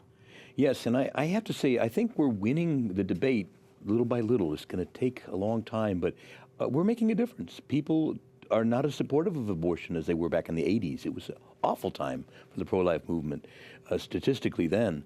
It's much better now, and the younger generation is actually much more aware and much more pro-life than, say, the older generation. As we saw from the youth rally, and you had spoken to the youth rally. Oh, yeah. 18,000 people, when was that?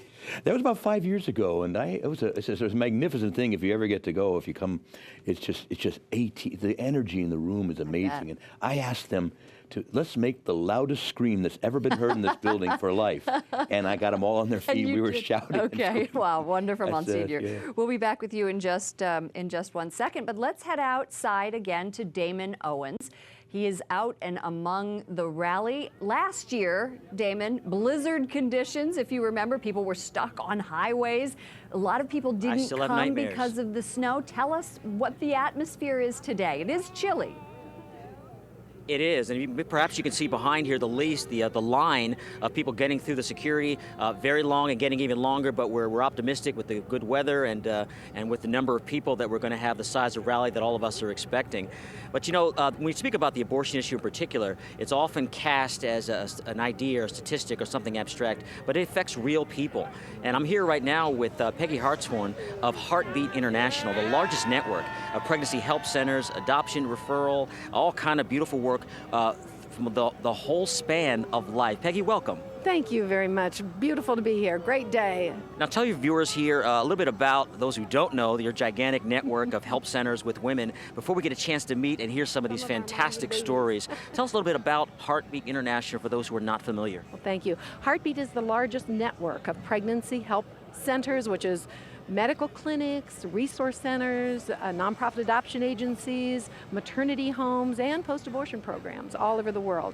We've got 2,300 sites where women can find help right in their own community. And that's what we really believe. The best alternative to abortion is another person. So we need to connect these girls that need help to people in their community who can be the hands and feet of Christ and really bring them help and hope. And they have beautiful stories. So Peggy, a national network, and yet you're connecting people in their own hometowns for the support and the help that they need at that moment. Absolutely. And I know this is just to be provocative here. What do you say to those who say you only care about the fetus, you only care about the birth? I mean, I know so much about your work. I just want you to say in your own words to people what the beautiful impact and the extent to which you engage in their lives. Well, I think when you hear these stories, and we can only give a little bit of it, but you'll see that these pregnancy centers that actually brought these moms and babies to the March for Life are still in touch with them. They're still their best friends. In fact, let's meet some of these moms. Yeah, I think you said that you're Miss Brenda and her husband are the godparents. Yes, Miss Brenda that took care of us at PDHC. She is her and her husband are Rowan's godparents. And we met Miss Brenda when I was 32 weeks, and I was a risk factor, but Miss Brenda still took us into our care, took very well care of us, even referred me to an amazing doctor. To this day, we still love and adore Miss Brenda. And now I am married to my husband, who is stationed at Fort Knox, and he is in the Army. That's wonderful. Tell us your name, please. I should ask that first. Kennedy Brown. And where are you from, Kennedy? I'm from Columbus, Ohio. And who are you, sweetness? This is Rowan. It's all right. He'll be grabbing that mic soon. What a gorgeous baby. And who else do we have here? Well, I want to tell you, both of these ladies that I want to introduce had the experience, unfortunate experience of ending up in abortion clinics before, well, actually, in between times as they were making their decisions. But the difference between the love and care that they received at their pregnancy centers and are still receiving compared to the abortion clinic, I want to introduce you to Laura. She's from Phoenix. Hi, nice to meet you. This is Laura, and this is Cash. Cash doesn't want to be on television. Cash, yeah. What's that? Yeah. I know how that works. The microphone. Tell us your story a little bit. Well, I arrived at the abortion clinic on a Sunday. They had told me to come back from a prior time that I was there, and they saw that I was upset the first time, told me to come back on Sunday, and one of the representatives from Life Choices for Women was there and saw how upset I still was and asked if I would follow her to the other facility, and I did. What they showed me there was way different than what I had seen at Planned Parenthood. They had showed me kind of a piece of tissue, basically. And showed her an ultrasound, but it did not show the baby. Right. And when I got to Life Choices for Women, they did an ultrasound, and it actually showed a baby. It showed a baby with arms and legs and feet and hands. Let me hear a heartbeat, and also that he was a boy. Yeah. So would you say, in fairness, I don't want to put words in your mouth, would you say that seeing your baby in that ultrasound made all of the difference? Most definitely. Most definitely. And knowing that the girl that was standing on the sidewalk and said, "Follow me, I'll help," gave you the help. And that was a big part of it too. I had a lot of fear. There was a lot going on in my life. I was in a pretty dark place at the time, trying to get through nursing school, being a single mother already. And so I was very afraid, and they gave me a lot of hope there. They showed me that this is possible, and look at us now. I'm a registered nurse now, and I have this beautiful little guy. Little Chase there too. He'd be watching this and want to be on television when he sees it later. Cash. Cash. Big money. He's going to cost me big money in life. His name's Cash. That's how we remember him. God bless you. Thank you so much for your witness. And who else do we have here? Michaela. And Ariane from Dayton, Ohio. And Michaela, unfortunately, well, she came to our pregnancy center first, but was getting still a lot of pressure to have an abortion. And so she ended up at the Planned Parenthood. But you were smart enough to ask. What question did you ask them about your baby? I asked them, what do you guys do with the fetus after the procedure? And the receptionist told me that they throw the fetus away in the trash. And I knew I wasn't ready to be a parent, but I know my daughter or my unborn child had more of a reason not to just go in the trash or be put away as if nothing happened. So I had a change of heart right then in that moment. I just couldn't go through that with that. Well, that is powerful. Now, if you don't mind asking, what do you think can you remember what was going through your mind to ask that question at that moment? When I seen all of the medical items and tools that were sitting on the table and just the smell that was in the air, it was just horrific. I just couldn't believe. But Elizabeth's New Life Center was there for you. Yeah. Right. And still is. Mm-hmm. She's 4 years old, and I could call them for any resources that's in the community, or if there's something that they can't help me with, they'll find an answer for me. And she's 4 years old, so it didn't just stop there. It's still going. That's beautiful. Let me just ask you, since I have you here, what would you say to a young woman if you were in the audience watching this show right now and you were hearing your witness? What would you say as a word of encouragement to someone who has been in the same situation that you are, and if they're in there right now? What would you say to them based on your experience? Just pray, be encouraged, and I would say the number one thing for me is a support system. You have to have a support system to get you through the pregnancy and the negative thoughts and what people would think of you. That's the most important part. And would you say that Heartbeat International was part of building that support system? Oh, yes, most definitely. There's a witness, Peggy, that's got to warm your heart. To the girls out there and families who know someone who needs help. That's one beautiful thing we have at Heartbeat International, which is called Option Line. Optionline.org. They can go online, find their local pregnancy center, or call 1-800-712-HELP. 7 days a week, 12 months of the year, 24/7 in English and Spanish. We will connect you to the Pregnancy Help Center in your local community. And provide that support network that you talked about. Absolutely, absolutely. Well, what a beautiful work. And you know, this is their first time at the March for Life. First time at the March for Life. Oh my goodness. Yes, well, you'll be blessed, and already when you see the people come in, I'd love to hear afterwards your impression on that. Thank you all so much for your witness. We want to say that pregnancy centers are good for America. Pregnancy centers will make America great again, right? Well, again, So God we're bless part you of it. so much for your work, and Thank there's you. so many years with this. You know, Lauren, when we've got that abortion counter that people are seeing on the screen there, of course it's people. Of course this is why it's so important. But at the same time, here's a witness. Here's a word to some of those that may be viewing on that counter, viewing the show here. And the hope that putting here and the work at Heartbeat International just can't be overemphasized. Absolutely amazing. I have never heard a more powerful story than that, Damon. Thank you so much. Just absolutely stunning to hear the sights and the sounds of what she was talking about and what they do with the fetuses after the abortion. If you're just joining us, I'm Lauren Ashburn. I'm the managing. Yeah, thank you so much.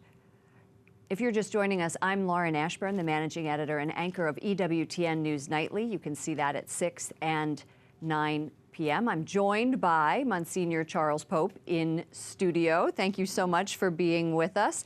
We've been having a lovely conversation, and we're looking forward to you singing in just a little bit.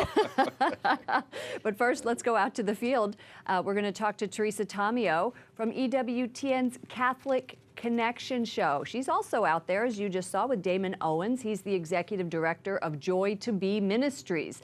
All day long, you are going to see the abortion counter. It just started at 9 o'clock this morning and counts up to the number of abortions since then, the amount of lives lost all over the world. Right now, it's more than 7,500. You know, Teresa, the one thing I'm struck by is that this movement began with one woman.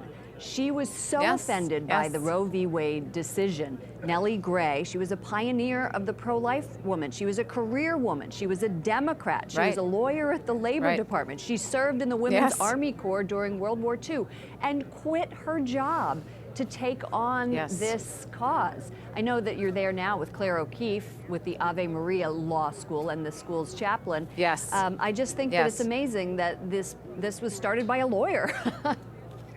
Well, think about it. And the power of one, as you mentioned earlier, is the theme for this year's March for Life. And my anchor back in the studio, Claire, was asking us about the importance of this whole march being started by one woman, Nellie Gray, who happened to be a lawyer, right? Because she was very upset about the very bad legal decision of Roe v. Wade. We are with Ave Maria Law School of Law, a wonderful school that's cranking out some amazing lawyers who are so needed with all the legislation that we've been hit with attacking our religious freedom.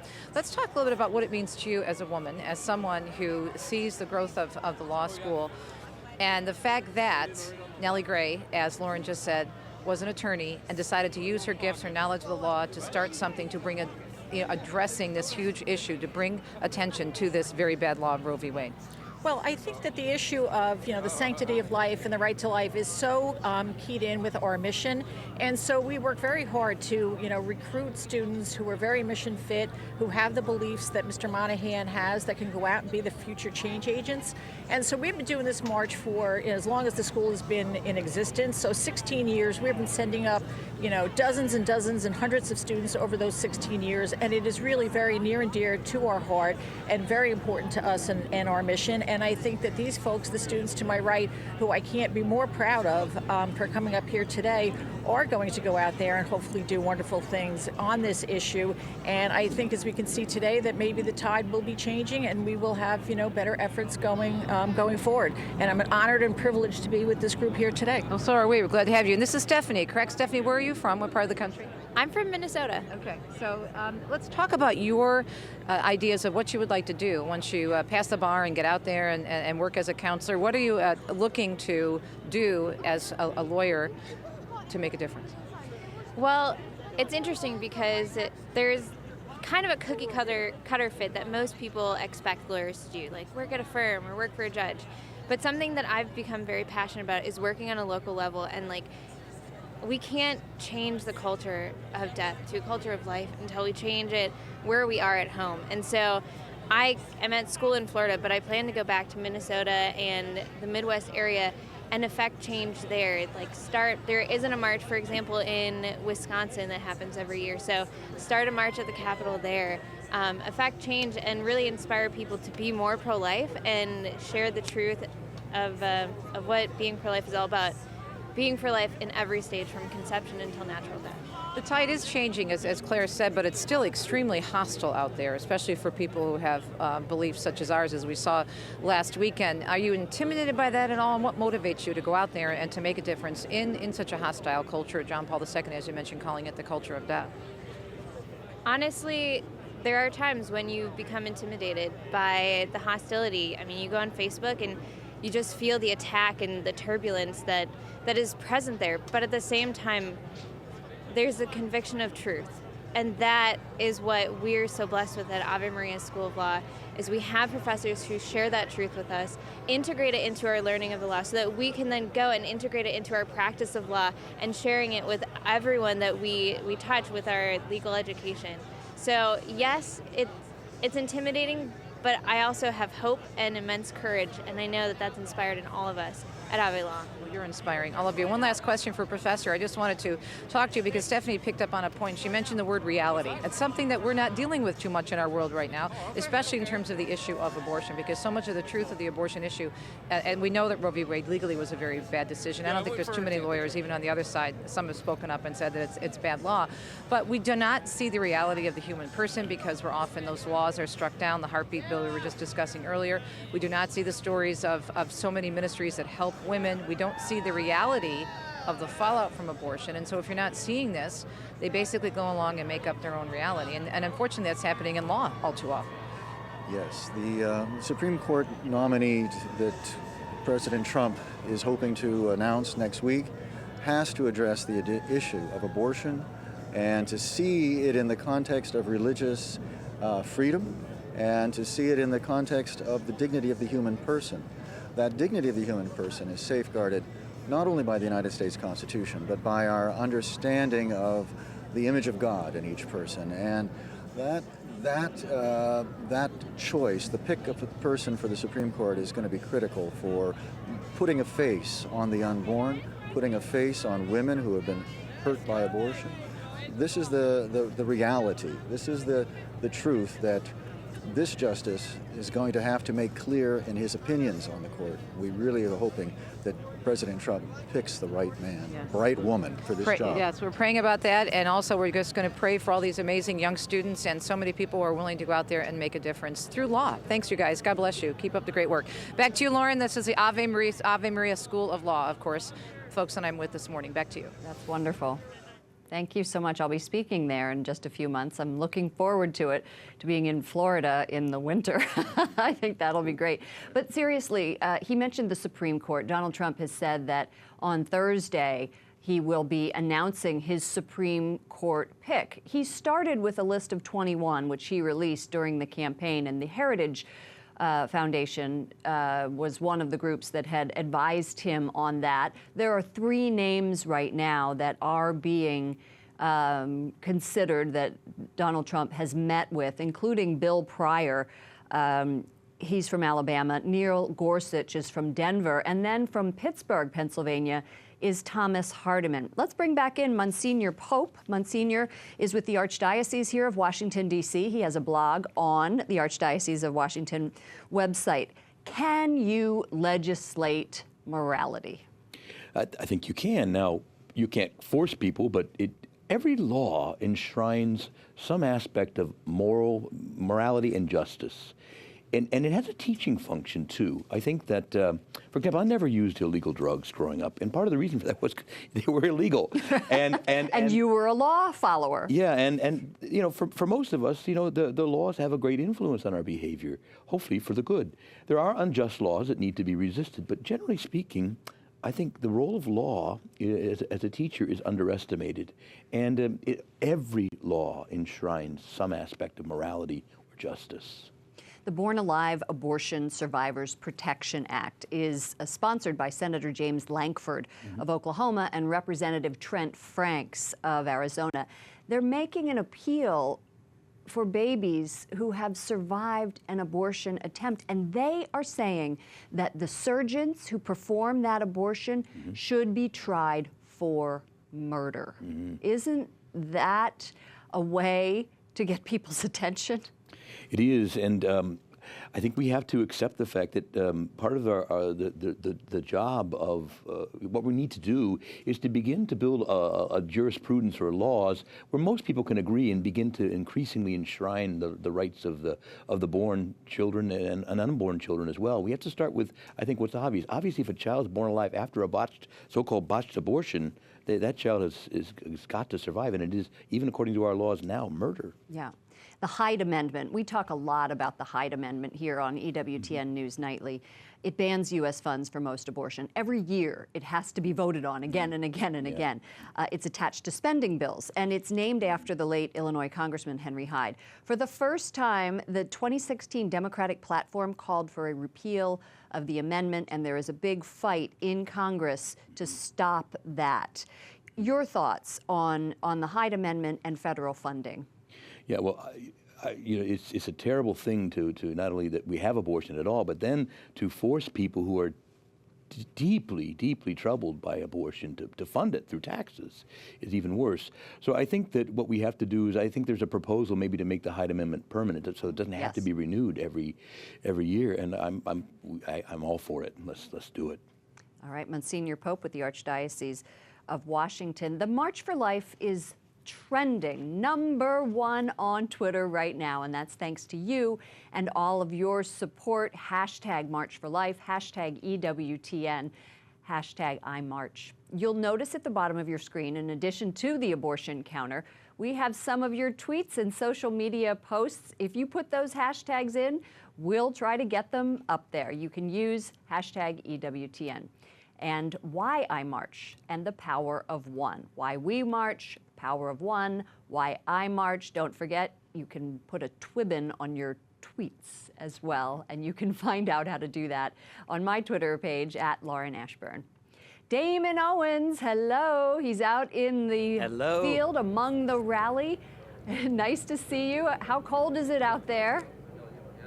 Oh, this is nothing compared to prior years, Lawrence, so I won't complain whatsoever, but I have the privilege of being here with His Beatitude, Metropolitan Tikhon of Washington, D.C., and Metropolitan of the Americas and Canada, the Orthodox Church of America. Welcome to the March, and tell us a little bit about your past history with the March, the Orthodox Church, and even some of your brother bishops you mentioned that are here with you. Sure, thank you, Dame. It's wonderful to be here.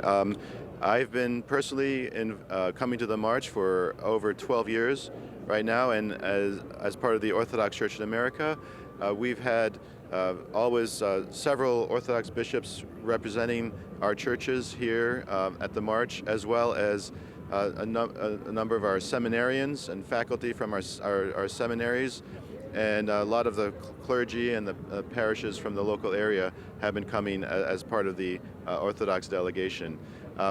This year we have with us Archbishop Michael from New York and Archbishop Nathaniel from Detroit and Archbishop Melchizedek from Pittsburgh from the Orthodox Church of America, as well as several other bishops of the Assembly of Orthodox Bishops in North America, which is all the Orthodox bishops together. So we're all representing the Orthodox Church at this March this year.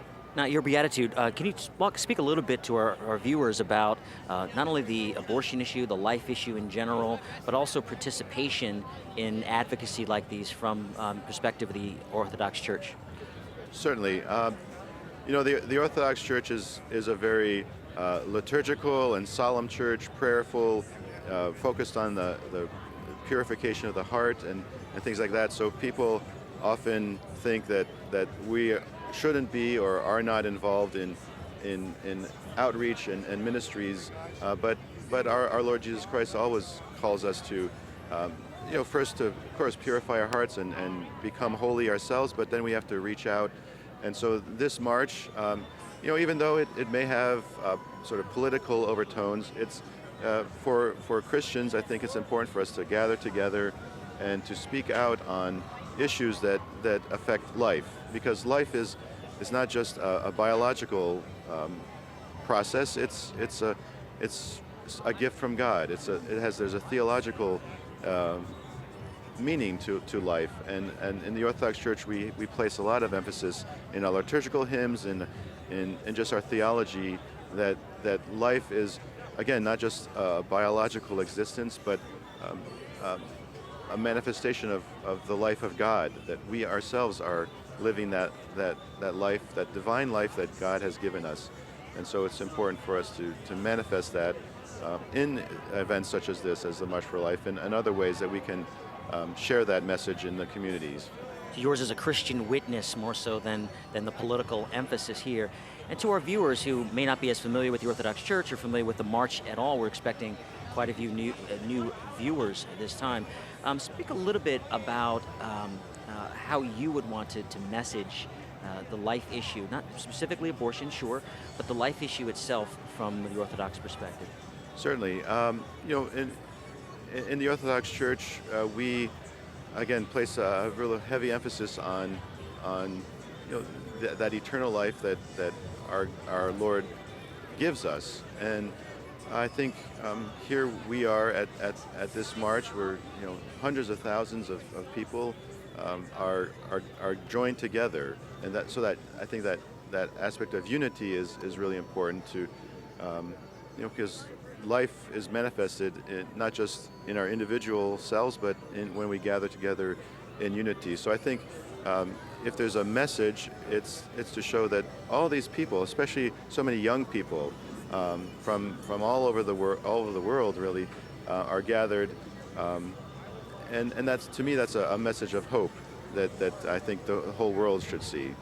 That's beautiful. And I think what's beautiful is the diversity along the entire march and the rally itself, from a religious, from geographic, from race, from every perspective that matters in the human condition.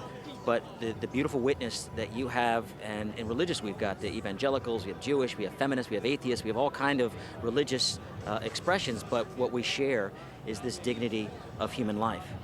Absolutely. And, in a few years ago, we began with the Conference of Catholic Bishops that we decided that together with the Orthodox and as well as the Eastern Orthodox and the Oriental Orthodox, that we would, rather than going separately on the stage, that we would all gather together and make that common witness. So certainly on that level, with our relationships with the Roman Catholic churches and the Oriental churches, we've, I think, expanded that the means of giving a united witness to the sanctity of life. Well, we're grateful for your witness and grateful for your presence here. Metropolitan Tikhon, the Orthodox Church of America, of the Americas, and of Canada. Thank you for being here. And back to you, Lauren. All right, Damon Owen, thank you so much for that insightful interview.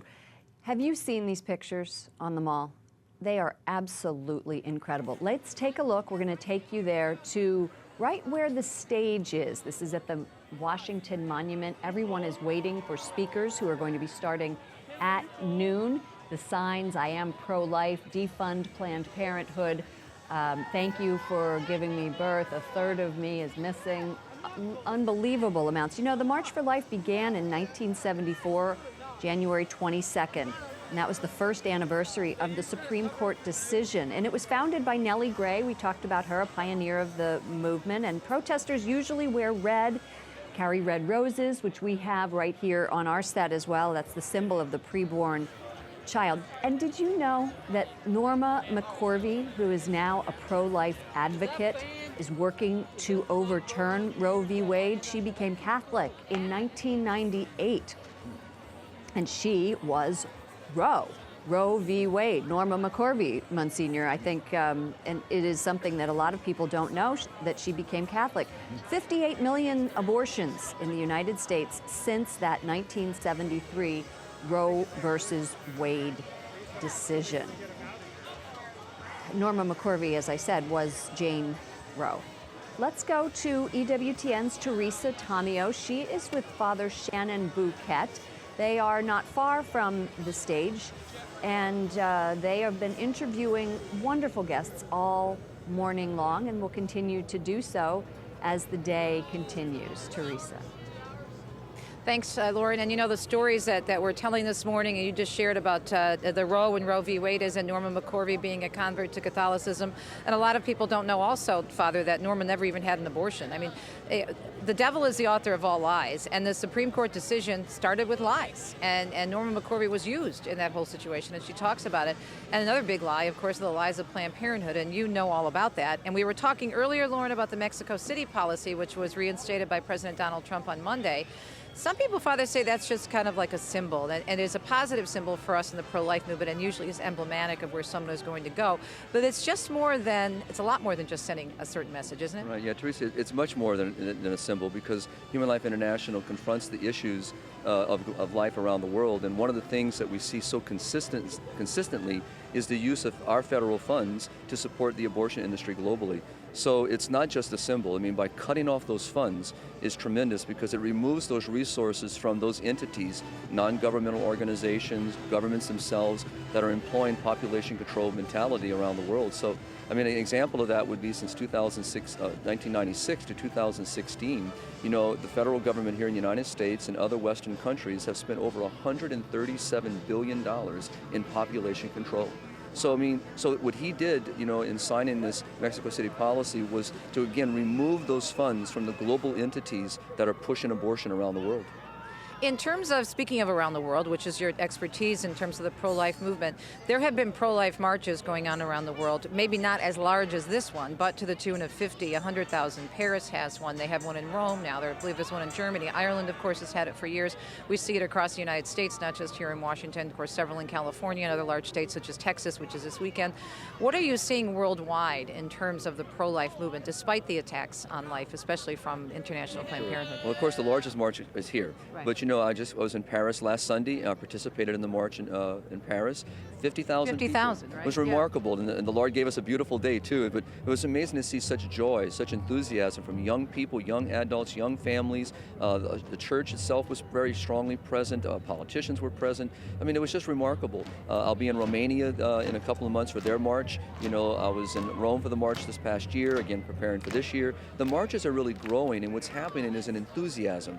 And again, people look to the United States, and again, back to the Mexico City policy, that when we take the lead and we stand for life as a country, and our policies and our state policies reflect that we love life, protect life and the family, then other countries learn from us. They look to us, because I hear the opposite too. They say, well, it's your country that's poisonous. I give you an example. And a emeritus cardinal told me one day, he said, you know, Jesus came to liberate us from sin, but you Americans came to teach us how to sin. Yeah. And there's a lot of truth in this. Right. I mean, we're the ones, unfortunately, spreading this poison around the world.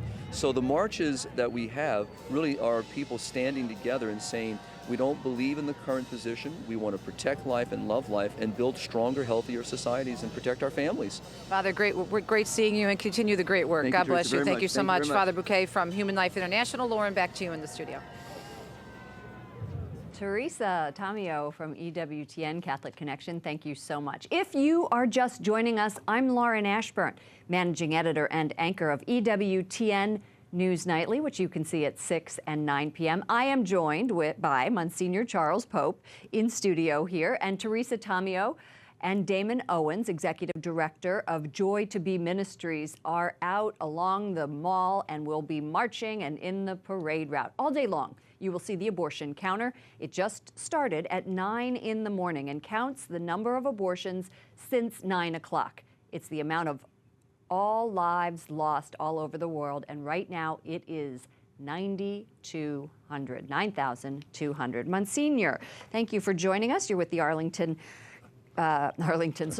you are not with the Arlington Diocese, you are with the Archdiocese of Washington.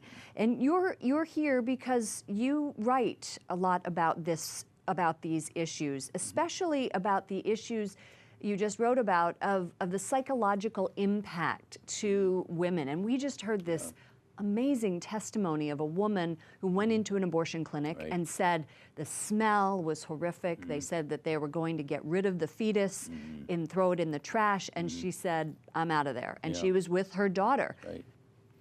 Well, again, we have to, for too many people, I think abortion is some of an abstraction. It's a word that gets bandied about. I think people need to know the awful reality that abortion is. It's, first of all, an act of violence.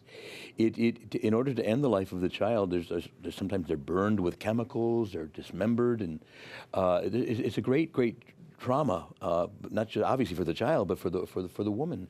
And I think we have to hold up that reality and remind people that this is the ending of one life and the grave harm of a woman too, who's going to, I think, for most of them suffer psychologically after these things. I have a friend who, after 20 years, she was fine with it, and all of a sudden, I talked to her, and she was just welling up with this amazing grief. Right. Do you see that with women? I do all the time, and you know, sometimes you're right. It's delayed. Trauma's that way. You go through a traumatic event, and psychologically, we're able to kind of bury it for a while. Maybe there's even a sense of relief, you know, and then, but little by little, we find that many, and so Project Rachel reaches out to women such as this with support groups and psychotherapy, and it's not just women, but men.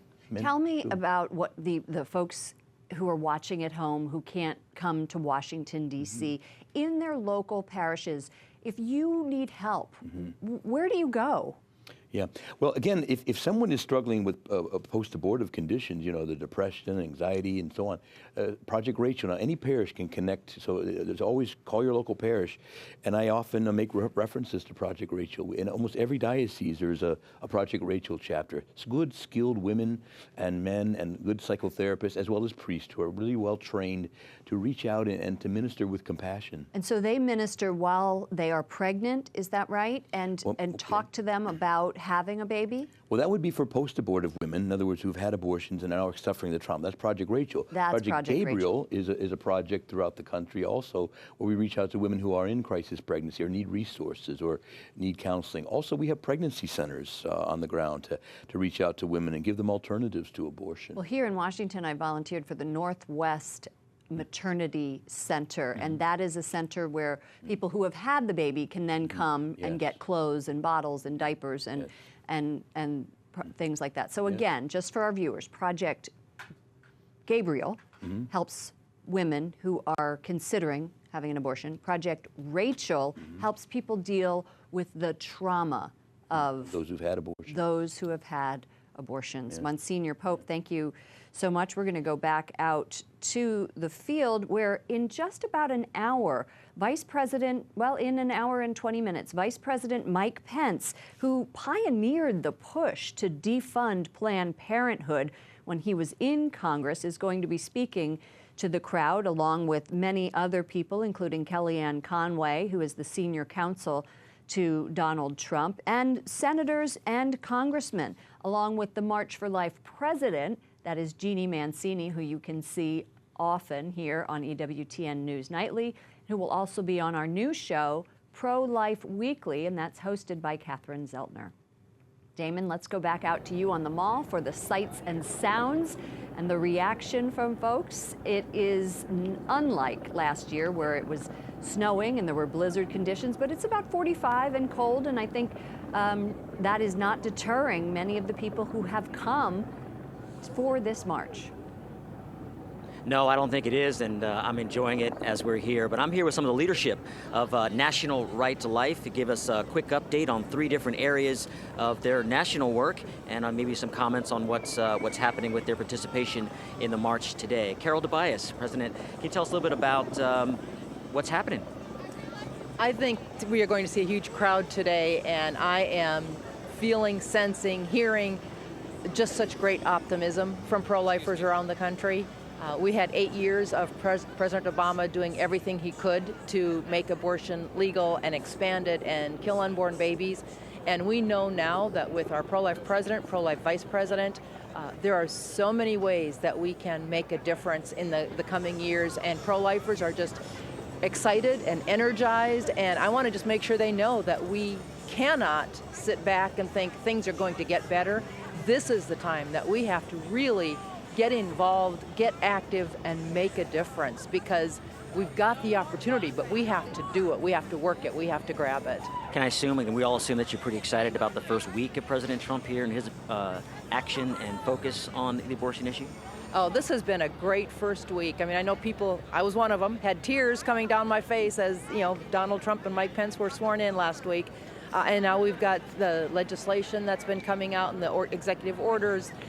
This has it's been a great first week, and we're just so excited for what's going to keep coming. Wonderful. Thank you, Carol. And Olivia Turner, on the communications side, I know you're busy all the time. We met last year in that snowstorm that Lauren was talking about. This is much nicer interview here. But tell us a little bit about what's on your plate at this moment and this march. I think it's very important that we realize the way pro-lifers communicate the message is always essential. I think that we are the voice of hopefulness. We are the voice of possibility. Because, Damon, we see in every human life the opportunity to meet the challenges that life might present. But so how we speak to each other, how we talk with a loving heart, a compassionate heart, particularly in a week like this, where last week we saw a lot of hurting people, a lot of damaged people who came to D.C. And I, as someone who's had an abortion and worked with women who've had abortions for National Right to Life for years, I could see that pain kind of pouring out all over the streets of D.C. So for pro-lifers, here's an opportunity for us to extend our hand of understanding and compassion, healing, forgiveness, and a sense that their place is not outside of this conversation, but rather inside it, like I have found. So that as leaders, we are now communicating the message of truth, which is that every life begins at the moment of conception, and that we are in the business of protecting those lives through all, the entire continuity. Old age, disability, nothing stops our commitment. From womb to life. tomb. Right, and nothing stops our commitment as pro-lifers to that. And when Carol said get involved, communication also means who are you supposed to communicate with? I'm working in our state organization, and I'll tell you, if pro-lifers don't communicate with their legislators on a regular basis about issues and bills of importance to them, things don't happen. So even though we have good elected officials coming into Congress and our state offices, it is imperative that pro-lifers realize their voices matter extremely well and very highly to their legislators. So voicing their thoughts is always paramount. Very good. Thank you so much, Olivia. And that's a good segue to you, Jennifer, about what's on your table, your plate on the legislative side, and maybe a summary or what's ahead. What's going on the legislative side of National Right to Life? Sure. We're feeling awfully optimistic. I think this crowd here is going to propel a lot of action federally. Now, this week alone, we've seen on Monday, first day of business, that the president signed Mexico City policy, which now cuts off international groups that advocate for abortion from getting family planning dollars. This is a very encouraging first sign. And then we saw the House of Representatives take up H.R. 7, no taxpayer funding for abortion, a wildly popular policy, no matter how people feel about abortion, that tax dollars ought not to go to it. So we're hoping to push a vote in the Senate on that, and the president said he would sign that into law. So, and then later in the year, we expect one of the bills that focuses on abortions late in pregnancy, the Pain Capable Unborn Child Protection Act, which recognizes that at 20 weeks an unborn child feels pain, and that these abortions are legal in this country, and that ought to be stopped. Or the dismemberment abortion ban.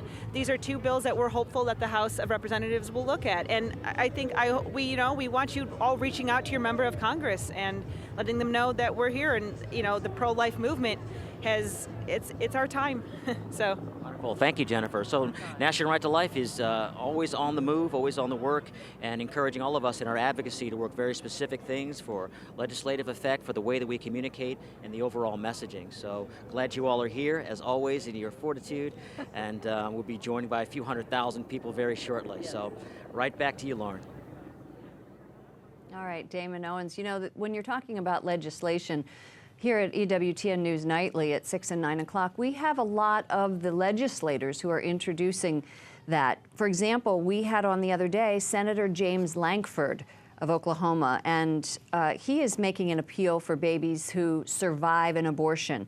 That's called the Born Alive Abortion Survivors Protection Act. And the Hyde Amendment we cover all the time. Our Jason Calvi, who's our correspondent on Capitol Hill, goes to Capitol Hill and talks to legislators about why or why not that Hyde Amendment, which would ban U.S. funds for most abortions, should be made permanent. Right now, you have to vote on it every year, and it's attached to spending bills.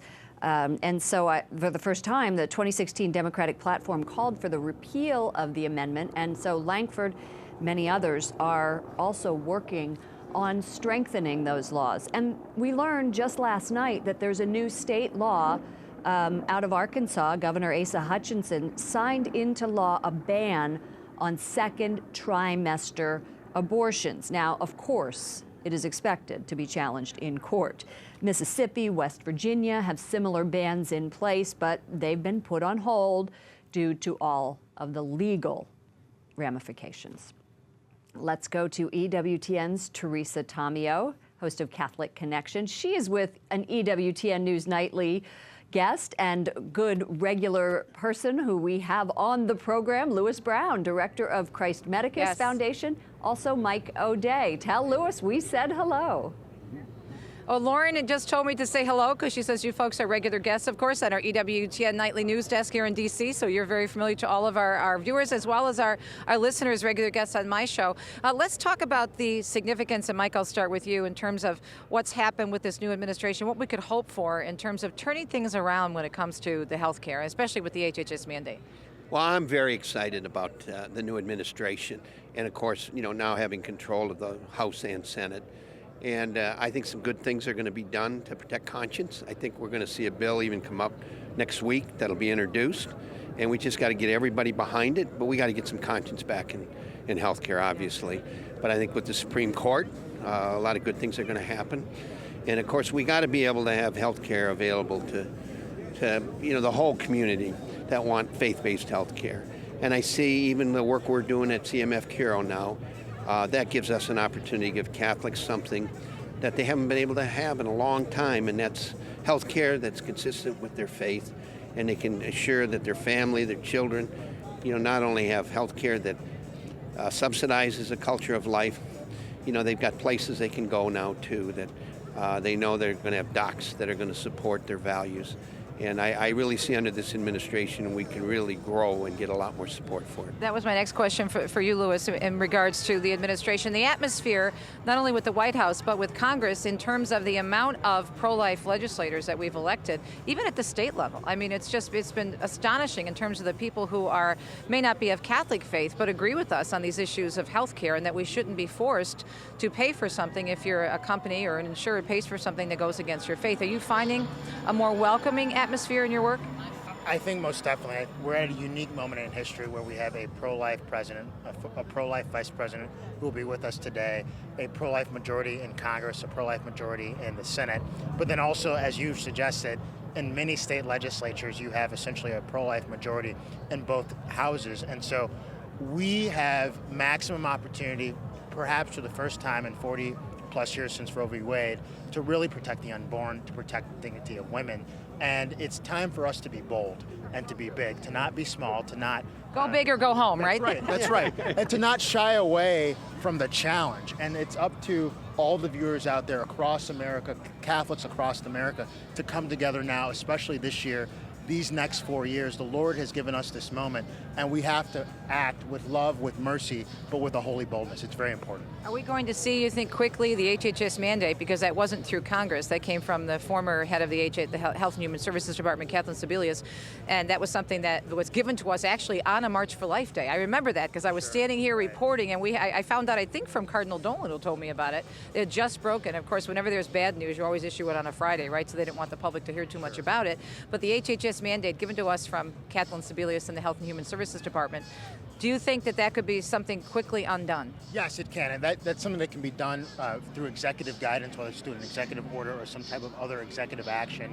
And I think the Secretary-designate for the Health and Human Services Department, Secretary Price, is very aware of how important it is to get rid of that.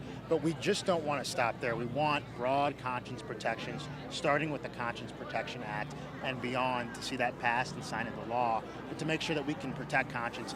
25% of all health care is delivered from a Catholic institution, according to the Catholic Medical Association. So this isn't just something for Catholics, it's something for all of America, so that Catholics can practice and serve, but consistent with who we are as a people, which is as a Catholic, brothers and sisters in the Lord, serving our brothers and sisters. How do we find out about your organization and more information on healthcare from a Catholic perspective, Michael? Sure.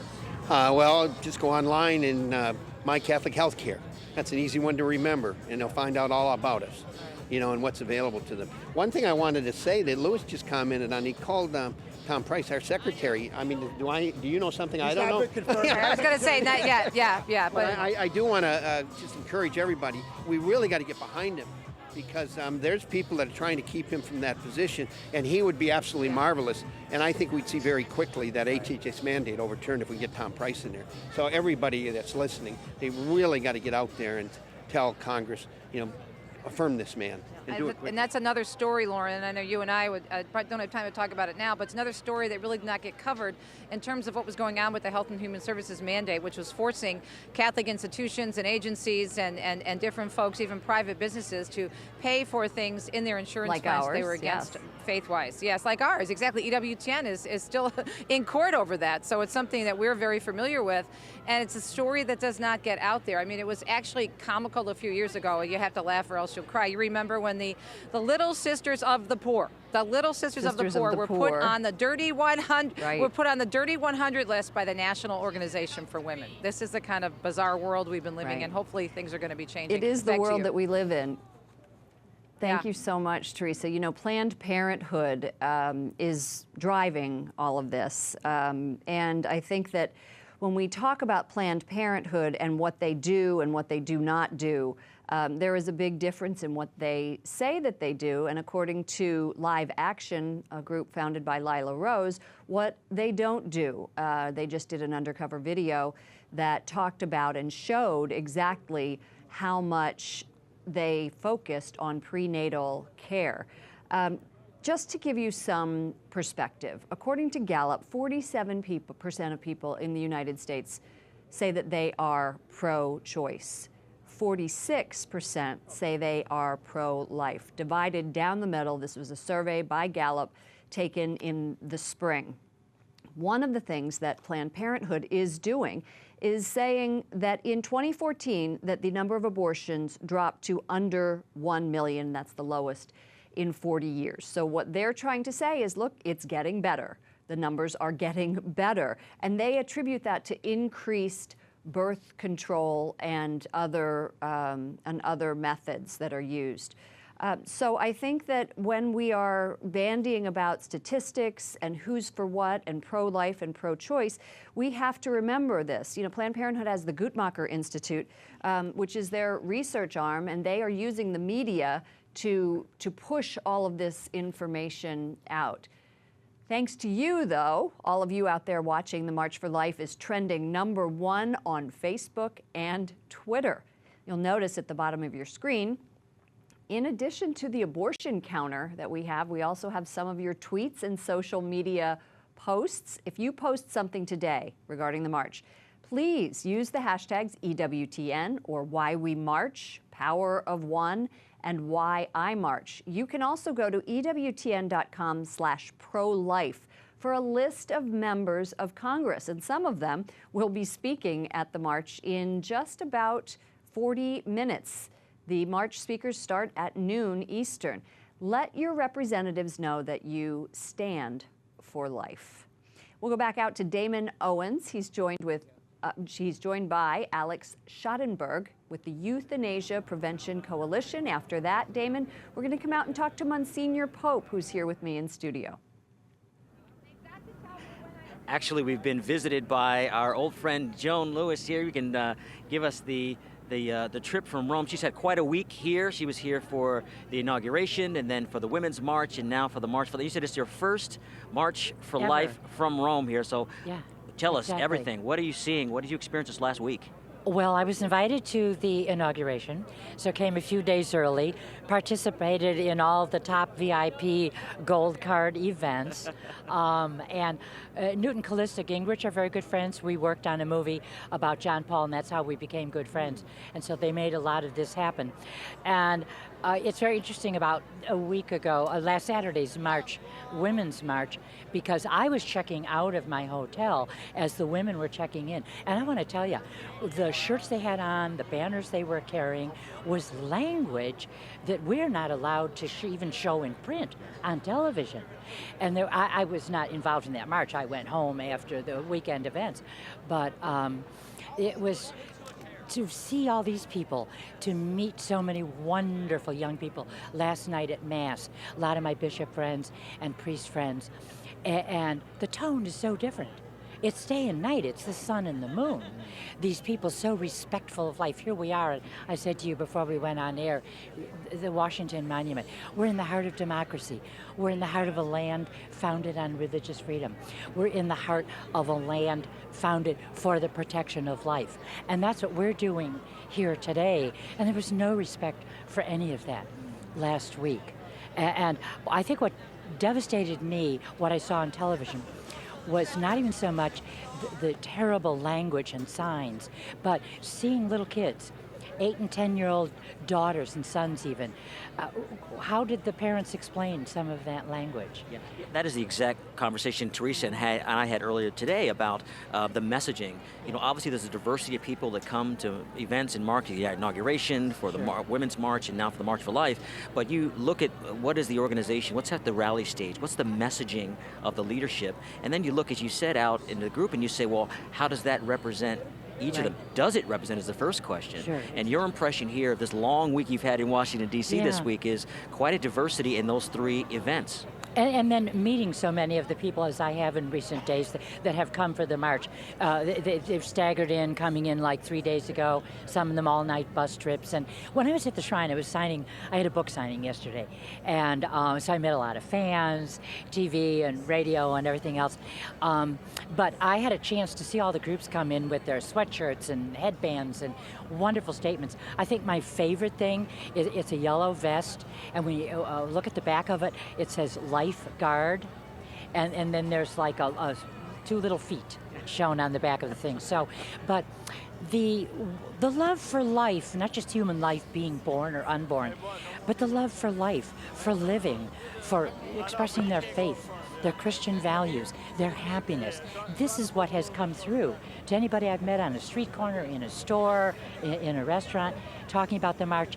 And I have to say there were so many people working in D.C. who couldn't wait for this group to arrive, because they know there's not going to be any trashing of the city, any trashy language, etc. Yeah, and obviously you can't control who comes to the march. It's an open event. No. But we can tell you that you never have to worry about the language from the stage, the speakers, or even the vulgarity. It's just from the 44th march, we know exactly how beautiful it's going to be. Joan, it's so great to have you here in Rome. We can't wait to hear for the next few days your full impression after the rally and the march, probably on Teresa's show or some other witnesses. But thank you so much for being here.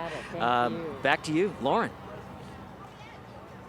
Okay, Damon, thank you so much. You know, one of the things that everyone is waiting for is 12:20 Eastern Time, when Vice President Mike Pence will be taking the stage. This is the first time that a vice president has ever joined the March for Life. Ronald Reagan has waved from his balcony.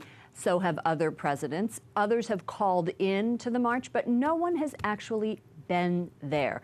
And we will also see Kellyanne Conway, who is the senior advisor to the president.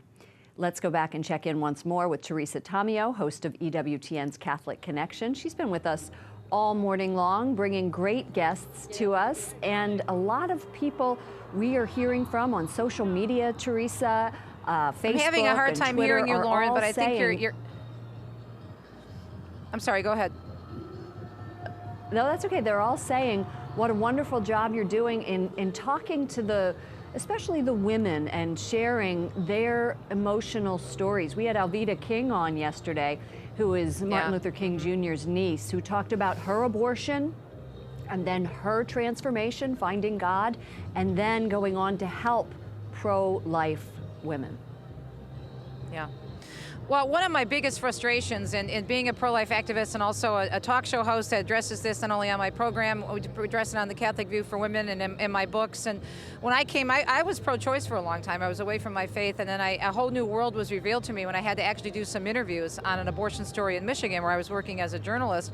And one of the most frustrating things for me is that I didn't know that there was so much help available for women. I didn't know that so many women and men were affected negatively by their abortions. And so when I realized this, here I was, talking about being truthful, supposedly in my work as a journalist, but I really had no clue about the truth of the fallout of the abortion industry. And another story that's a lie that's been perpetrated on us, especially last week in the so-called Women's March on Washington, is that feminism is all about, quote unquote, reproductive rights. The whole idea of feminism has been now reduced down to abortion. And I, for one, as someone who considers herself a new feminist, under the direction and studying the works of the great late now St. John Paul II, I've had it with that. Feminism means so much more. And to talk about that are two feminists with us, Feminists for Life more specifically, Saren and Sharon. So thanks for joining us. And very frustrating for those of us who truly believe in real feminism, true feminism. How do you talk to women? You have to pray for them, because you see there's probably a lot of anger, and many of them may be post-abortive, especially the ones who were out last week. How do we reach them and tell them about what real feminism is, do you think? Well, first of all, I think it's important for Feminists for Life to help us share the rich pro-life feminist history that began with the first wave feminists, Susan B. Anthony, Elizabeth Cady Stanton, Alice Paul, who had a grand march up and down this avenue to the White House. She said abortion is the ultimate in the exploitation of women. And the first wave feminists, they wrote about abortion probably the third most often topic because it was so important to them. They knew that women were dying from abortion, but they also believed in the right of the unborn child. So they were working on this on two fronts. What do we do to help mothers, and what do we do to save those children? So we're very proud to follow in the footsteps of Susan B. Anthony. There's been a lot of controversy about her lately. Feminists for Life was informed by Alice Paul herself, the original author of the Equal Rights Amendment, that we weren't the first pro-life feminists. Even though we were started a year before Roe v. Wade, we found out that we were not the first, and we got the documentation, and then we've been sharing it with the pro-life movement and with feminists. And the other thing I think that's important for us as board members is that we have earned our stripes as feminists. We've worked on violence against women, poverty issues, child care, child support. Our college outreach program has inspired many other groups to work on college campuses, because as real feminists, we have a way to communicate with students and bring our pregnancy resources to campus. So I think the way to communicate is not be screaming at each other. It's to work with each other behind the scenes and in front of people and say, we can do this. And then you find their interns coming up to our interns saying, tell me more about Feminists for Life. And feminism is so pro-women. That's what, and the pro-life movement is so pro-women, true feminism, because we do care. If I hear one more time and get one more message on Facebook about all you care about is the baby, as if that's not important, obviously. But the women, we do so much for women with these pregnancy resource centers and other efforts to help with some of the issues that you were talking about. Woman-centered solutions, practical, real support and resources for women. I invite everyone to go to feministsforlife.org and check out the accomplishments tab. Year after year after year for over 20 years that Saren has been president of Feminists for Life. And we won't stop. We've got more work to do. We're here. That's right, and we are marching. We've got to go. We're almost out of time, but thank you so much, and keep up the great work. We just want to say one thing. We like men, too. We're happy feminists, and we like babies as well. I like men, too. I'm married to a wonderful, 33 years I've been married to a wonderful man. You're welcome. Thanks for your work, and Feminists for Life. God bless you both. Back to you, Lauren. 24 years and counting. And you know, our network is run by a man. So Michael Warsaw is making all of this possible as CEO and chairman of the board. If you're just joining us, I'm Lauren Ashburn, managing editor and anchor of EWTN News Nightly, and I'm joined by Monsignor Charles Pope in studio. How are you doing today, Monsignor? Good. I'm glad they like men too. I have been one all my life. The coverage, are you finding the coverage that is something that is a positive force here today? Yeah, see, what we're saying is we're not just standing against abortion, but for women, for men, for all who need support. There's just so many wounds that need healing. And abortion usually is a result of, many problems, but among them poverty and women who feel trapped. Sure. And we want to pledge as a church, as we've always done, that we're not just, as some say, all you care about is the fetus. No, we care about every human person. And obviously we want to reach out to the woman and supply whatever we can reasonably supply to help and nurture life, because life is not just at birth, but it's a life. It's going to require resources all throughout life, and we know Project Rachel and Project Gabriel are something that we had talked about. Thank you, Monsignor. Let's go back outside now to Damon Owens, who is on the mall, and all day long he is there with Teresa Tomeo, bringing you live coverage of the 2017 March for Life. Damon. Yes, I'm here with Alex Schottenberg of the Euthanasia Prevention Coalition, and there's a wonderful phrase that comes up. I think it was attributed to Cardinal Bernardin, that if we're insensitive to the beginning of life and condone abortion, or careless about the end of life and justify euthanasia, there'll be we have no reason to believe that there'll be any respect for life in between. And you've dedicated your life here to euthanasia work. Tell us a bit about your organization. We spoke a little bit last year, what's on your plate now, and why you're here at the march. Well, last year we were busy producing a video called Euthanasia Deception, and it came out. It's something that EWTN's been showing. It's been shown several times on EWTN. But the fact of it is we're trying to tell the truth, tell the story. The other side is constantly telling stories about people who are suffering, going through terrible conditions. And yes, people do suffer, people do go through terrible conditions. But they're emphasizing this over and over again to brainwash people into thinking that killing is a good idea, it's a fine idea. And in fact, when you legalize assisted suicide, what you're actually doing is giving doctors who really don't even want this right, you're giving them the right in law to cause your death, and it's a very dangerous thing. You know, the fact of it is that We're dealing right now in a situation where this year alone, at this point already, 25 states have introduced assisted suicide bills. It's a massive push by the assisted suicide lobby this year. They believe because Colorado just passed assisted suicide and California just passed assisted suicide, they believe that Americans are just going to fall right over and buy into this. And we have to tell them the truth. We don't want our doctors to have the power to kill us. We don't believe it's ever right for someone to have the right in law to kill you, because that's what this is all about. And it happens when I'm at the deepest, darkest time of my life. That's when it happens. Well, tell us a little bit, Alex, is this really just another ideology? Tell us, you're dedicated to this euthanasia work. What's behind, when you open up the door, or open up the lid, or whatever you want the visual of euthanasia, what do you want our viewers to understand about this movement?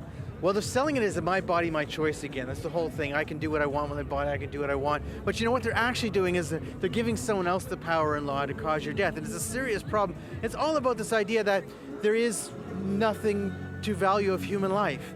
We can take someone's life, but they're going to justify it by saying, oh, well, they're suffering. They're going through this condition. They're going through that condition. Well, the reality is that's not how we care for people. You know, you devalue human life so much that you're going to kill someone when they're suffering. But let's get down to what this is really about. This is about somebody at the deepest, darkest time of their life who are going through a difficult condition. It's a human reality that they've felt that maybe their life has lost value, and now we're saying it's okay for the doctor to give you that lethal dose and to end your life. That's abandonment. That's abandoning people who are going through a difficult time. That is a rejection of a real culture of life, which is what we need.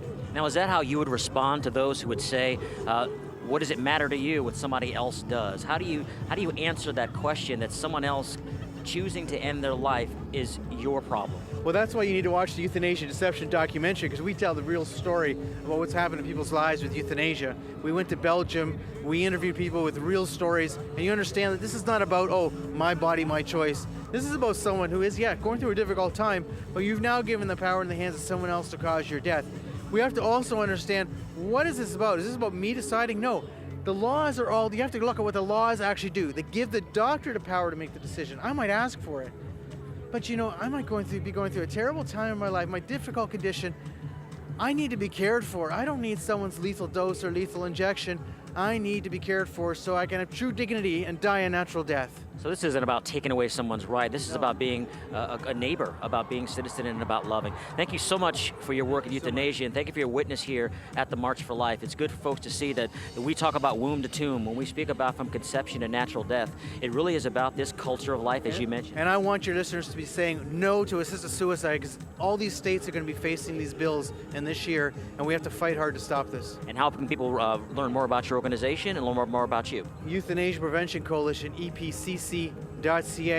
Easy to find on Google. Thank you. Very good. Thank you, Alex. There it is. So we've got a whole life ethic here that's represented not only in leadership, but certainly in our attendance, and we'll be providing some more witnesses to that throughout, Lauren. Thank you, Damon. You know, here at EWTN, we are launching a new show called EWTN Pro-Life Weekly, and that addresses issues like euthanasia, not just abortion. So I think that is another resource for people who are looking for information on those topics. EWTN's Teresa Tomeo is outside on the National Mall. We are less than 30 minutes away from the official start of the March for Life. Teresa. Lauren, I just want to give you a heads up, sweetie, because we're expecting the vice president to maybe come walking right by us. We are in a fenced-in area, and we were just told that none of us could leave right now, and that's a pretty good indication that either Kellyanne Conway or maybe also the vice president may be walking right by. If that happens, we'll try to let you know, and then I'm going to have my photographer just pan over, and I am going to do my best to run over and see if maybe he'll talk to us. You never know. Hopefully I won't get tackled by the Secret Service in the process, but I'm going to do my diligence. If I see him, I'm going to try to get him for us, just so you know. In the meantime, we've been talking a lot about the culture this morning, and we have someone here who is making such a difference. Of course, you know Jason Jones, producer of Bella, very involved in movie production and so much more. You said something really neat. You just flew in from Iraq, and you were telling me that you couldn't sleep all night because you feel like we're so close to what? What's on your heart? You know, I did. I just flew in from Iraq. I was there for 10 days. I wasn't sleeping much in Iraq, and I was staring at the ceiling. I can smell, taste, and touch the day we've been dreaming about. Full legal protection for the child in the womb, which will transform our culture, our society, our world, because the law is the great teacher. I make films to change culture, but nothing changes culture more than laws. And Roe versus Wade has had such a devastating impact on our country, our culture, and the world. You can see the impact of Roe versus Wade on our foreign policy decisions in remote villages in Iraq. And I feel it. I have never been this excited. I didn't sleep a wink last night, but I am filled with energy.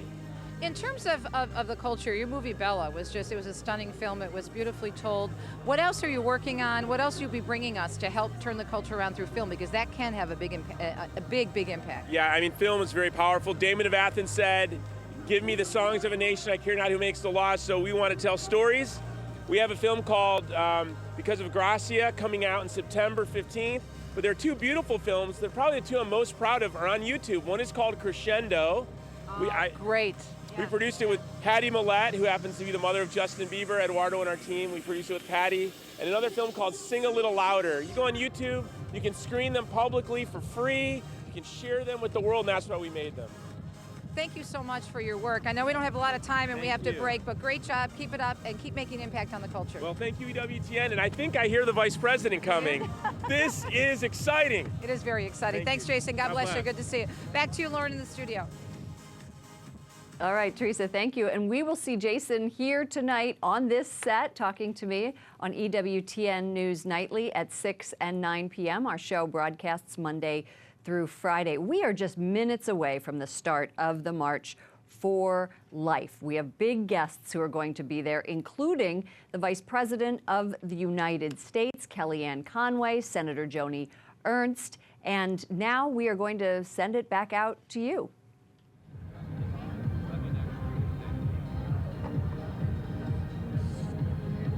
I'm here with Chris Bell, a familiar face, and Good Counsel Homes. With Father Benedict Rochelle as the founder. Chris, it's always so great to see you. Thank you, Dana. And Joan. Thank you. My wife is here. Yes. Wonderful. Your work with women and Good Counsel Homes and the person is it's legendary within the pro-life work. But I'd love you to share a little bit, maybe with some viewers who have never heard of the work you've done for so long, and it must kill you when you hear these. You're not pro-life. You're pro-birth. You only care about the getting the baby born. So Good Counsel started because I was living and working in Times Square helping homeless and runaway kids in the early 80s. And in 1985, we opened up our first home for pregnant, homeless mothers and babies in Hoboken, and now we have 6 homes, New York, New Jersey, and Alabama, plus a national helpline. So what I really want to say to everybody, and everybody should know this, and this has been true since 1973, but it's certainly true today also, that any pregnant woman who's in need, who's homeless, whether she has a drug addiction problem, a mental health problem, or she's simply being kicked out of her house by her boyfriend, sometimes it's a husband, or her family, we can take her in. And go to goodcounselhomes.org for all the information you need. We have a national helpline, so any woman calling us in the country, we will network with one of the approximately 300 maternity homes that are throughout the United States. Well, that's what I've always thought was so beautiful. First of all, the story of your origin with Father Benedict Rochelle and him challenging you to do what you saw was the need, but that you have been at this since 1985. Well, it's the mothers, really, who give me the grace and the encouragement. We had our 1,040th birth this year, actually 2 weeks ago, and when I held that baby in Alabama, I mean, it's such a wonderful feeling. Every birth, every baby, every conceived child is such a great gift. And how can we not want to help? And my question is, when somebody says, oh, there's too many people in the world, or what are you going to do if the baby's born with special needs? I say, isn't there enough love? Isn't there enough love in the world for us who are adults, to take care of another person, whether that person is handicapped or fully healthy? It doesn't matter. There's always enough room. It's like there's always enough room for another person at the table. So, go to Good Counsel Homes on Facebook. You can like us on Facebook. You can follow us on Twitter, goodcounsel.org. You can find us at the web at goodcounselhomes.org. And we want to just keep getting the word out. And what everybody listening can do is not only spread the word online, but to spread the word among people they know. Because you never know. When you tell people, hey, I know that any woman in a crisis pregnancy can get help, even if she's been raped. And we've had a young girl, a young teenager, who was brought in because of incest. And yes, we nurtured her, we loved her, and mothers stay at Good Counsel for a year, sometimes longer. so they can go back to school and find jobs. This young girl, because she gave birth after that horrible treatment, they were able to prosecute the right relative who was abusing her. And you know that if she was brought to Planned Parenthood today, they would abort her and she'd go right back into that abusive, horrible situation. And that's what we want to stop. Good Counsel Homes, Chris Bell, you've been at this for so long. Any baby in any crisis situation, goodcounselhomes.org. Chris, thank you so much. Back to you, Lauren. Thank you. And we have been talking about ways that women who are pregnant, looking for help, or women who have had an abortion can get help. That's Project Rachel and Project Gabriel. It is an amazing service that the church does, and if you are in need, the church is the place to turn. EWTN's Teresa Tomeo is outside on the National Mall with Bobby Schindler. He's the president of the Terry Schiavo Life and Hope Network. Teresa. Thank you, Lauren. And yes, of course, we are a people pro-life womb to tomb, and another issue that we really have to talk about and focus on that doesn't get as much attention as the abortion issue here at this particular event, but we are pro-life from womb to tomb, and we're glad to see groups like Bobby's that are here to remind us that we are truly a pro-life people. Are you seeing more attention being given to this issue? There's so many things that we could talk about in terms of not even end-of-life issues, because that wasn't the case with your sister. Right. She wasn't dying. But in terms of this push to end the life of people that some people don't think should have the right to live, what are we seeing in that area? Well, I think simply by the number of calls that we're getting from families that I think, yes, people are more aware of what's happening. And I think more people are paying attention to this. And I think Obamacare was a big reason with Obamacare passing. I think people started seeing the dangers that were starting to happening in our healthcare system today. So yes, I think we're seeing more of it, but not enough, Teresa. I think a lot of people out there really don't understand how much our lives are in jeopardy when it comes to denial of care and other types of medical situations where hospitals now and doctors are really in control over who's going to get treatment and who's not. It's no longer family members, right, for the most part. Obviously, it depends on the situation, but more and more now we're seeing the control shifting where the hospitals and doctors are making these types of decisions on who's going to get life-saving or life-sustaining care at a critical time of someone's life. Yeah. And I want to go back to the case of your sister, because you and I have had these conversations many times. Lauren and I have been talking a lot this morning about the influence of the culture and the media and the story. And I have a whole chapter in my first book about how the media treated your case. Sure. and totally misinformed in terms of what was actually happening, calling her brain dead when she wasn't, saying that she was dying when she wasn't. This was really political on the part of those who were trying to end her life because they wanted to move on. Right. When we go out, we do a lot of speaking. We go out, we try to, we obviously explain Terry's case, but we shift to what's happening to others. But you're exactly right. There are so many inaccuracies and untruths about just because of the media and how they reported Terry's case, and it's happening today. I'm still debating people on my sister's condition. That she wasn't dead. The only thing keeping her alive was food and water. She had difficulty swallowing, therefore needed a feeding tube, so on and so forth. A wheelchair, we could have taken her anywhere. She was simply a woman with a disability. But yet, so many people don't understand the facts of her case, which really is hard for the issue we're dealing with, because other people like Terry now are being killed in the same way, who aren't in the conditions that people think that they're in, if that makes sense. So the information is so important. Real quickly, the Mass is coming up on April 6th. Your website, how we can find out about that Mass? Lifeandhope.com. EWTN will be having a Mass. Archbishop Chaput will be celebrating the Mass. My wife here, Christina, and my family will be there. It's really exciting, but we'll start promoting it very soon, and we hope people will start looking at this issue and seeing the urgency and how important it is. All right, great. Good to see you again. Yeah, and we'll look forward to marching with you. God bless you. Back to you, Lauren. Thank you, Teresa Tomeo. Teresa, January 22nd, 1973 was the Supreme Court decision giving the women the right to an abortion. The march started a year after that. But one thing that some people don't know is that Norma McCorvey, who was Jane Roe, converted to Catholicism and is now very much pro-life. It's one of those interesting facts that I think a lot of people don't know about her. Why don't we head out to Damon Owens? He is back. He's with John Henry Weston with Live Site News. Damon. Yes, I'm here with John Henry. And he's comparing some things that he's seen around the world with the march here. Now, we spoke a couple of years ago here and interviewed, and I know LifeSite News, everyone knows your great work there. Tell everybody what you're seeing, not only here, but also around the world regarding rallying around the life issue. Absolutely. Well, what we're seeing is just an amazing energy. We've had Brexit in Europe, and now here we have the sort of Trump revolution. And I can't tell you what that's doing for conservatives, lovers of life and family all around the world. It's bringing them new hope that they never thought they'd had before.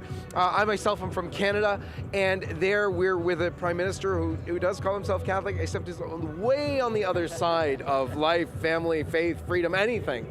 But so we have this rallying, seeing, especially look at the swearing in of the White House staff.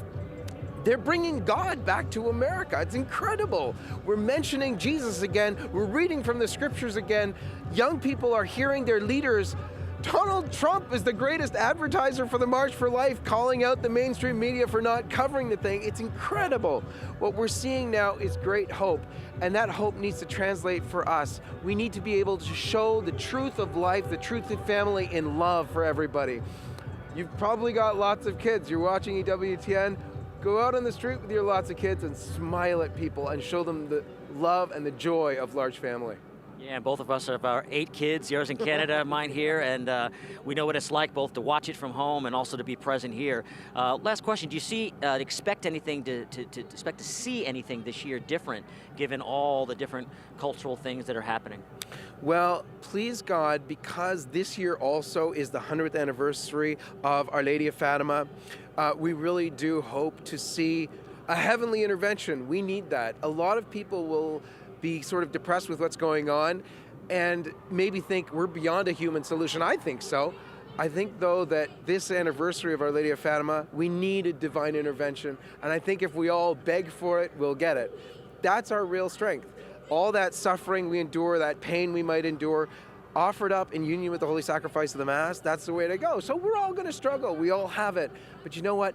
Cling to life, cling to family, learn what's going on in the world today. LifeSite News, we try and provide that on a daily basis to tell you all of what's happening on life, family, faith, and culture, mostly so that you can pray about what's going on and then see what our Lord is calling you to. All right, John Henry Weston, LifeSite News. Thank you for your work and thank you for being here. Great being with you. Back to you, Lauren.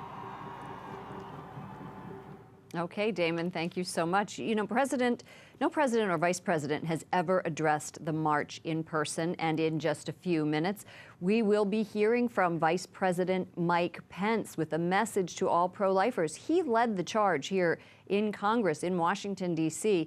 to begin to defund Planned Parenthood. We have seen other presidents. In 1984, President Reagan waved at the march, but a lot of presidents, and they called into the march, but we have never seen this kind of support from our government before. EWTN's Teresa Tomeo of Catholic Connection is outside on the National Mall. She's with Ellen Salter and Shannon Salter. Teresa. Yeah, very exciting, and you can hear the music in the background, Lauren. It's really starting to pick up. Our satellite truck is blocking my view, but I can't wait to walk around after we're done here before we go on Constitution Avenue to look at the crowds. And you can see behind me probably the crowds that are coming through. A lot of people are trying to get through security. They probably won't get through because there's just too many of them. But the mall, I know you had the shots earlier, the mall is just completely packed. I was able to sneak around a little bit and get just a glimpse of it. But in terms of the excitement, I'm so excited to have these two beautiful ladies here because I have to admit they're friends of mine. They're very involved in the pro-life movement. Actually, their story, their family story, was told on our network a few years ago in a beautiful production called Megan's Miracles. This is Shannon Salter. She's the older sister of Megan Salter. And this is Ellen Salter, who is Megan's mom. And turn around, show them your T-shirts on the back. See that? I march for Megan, megansmiracles.com. And Shannon, tell us the story briefly of Megan, her life. So Megan was born totally healthy, and then about 3 months after she was born, she actually turned blue many times, and she had to get rushed to the hospital. She also stopped moving, and now she has a feeding tube. She can't speak, but she can smile so beautifully. She lights up my world. So she can't speak, but God gave her the beautiful smile that she has, and she actually transforms lives, you know, when we're at, like, we bring her shopping and we bring her to all different kinds of excursions, and people will come up and, like, just give her a kiss or just want to touch her, and just, she's beautiful, she's a saint, she's a gift from God. She's actually transformed lives. People have become Catholic because of Megan. She's a beautiful soul who is so pure, and she's so full of love. And a soul, unfortunately, that some people have told you, Ellen, didn't have the right to live, correct? That is correct. We have had many attacks on Megan's life because she can't move, she can't speak, but she is a beautiful soul. So with compassion and love, we share how God has changed our lives and the lives of people throughout the world.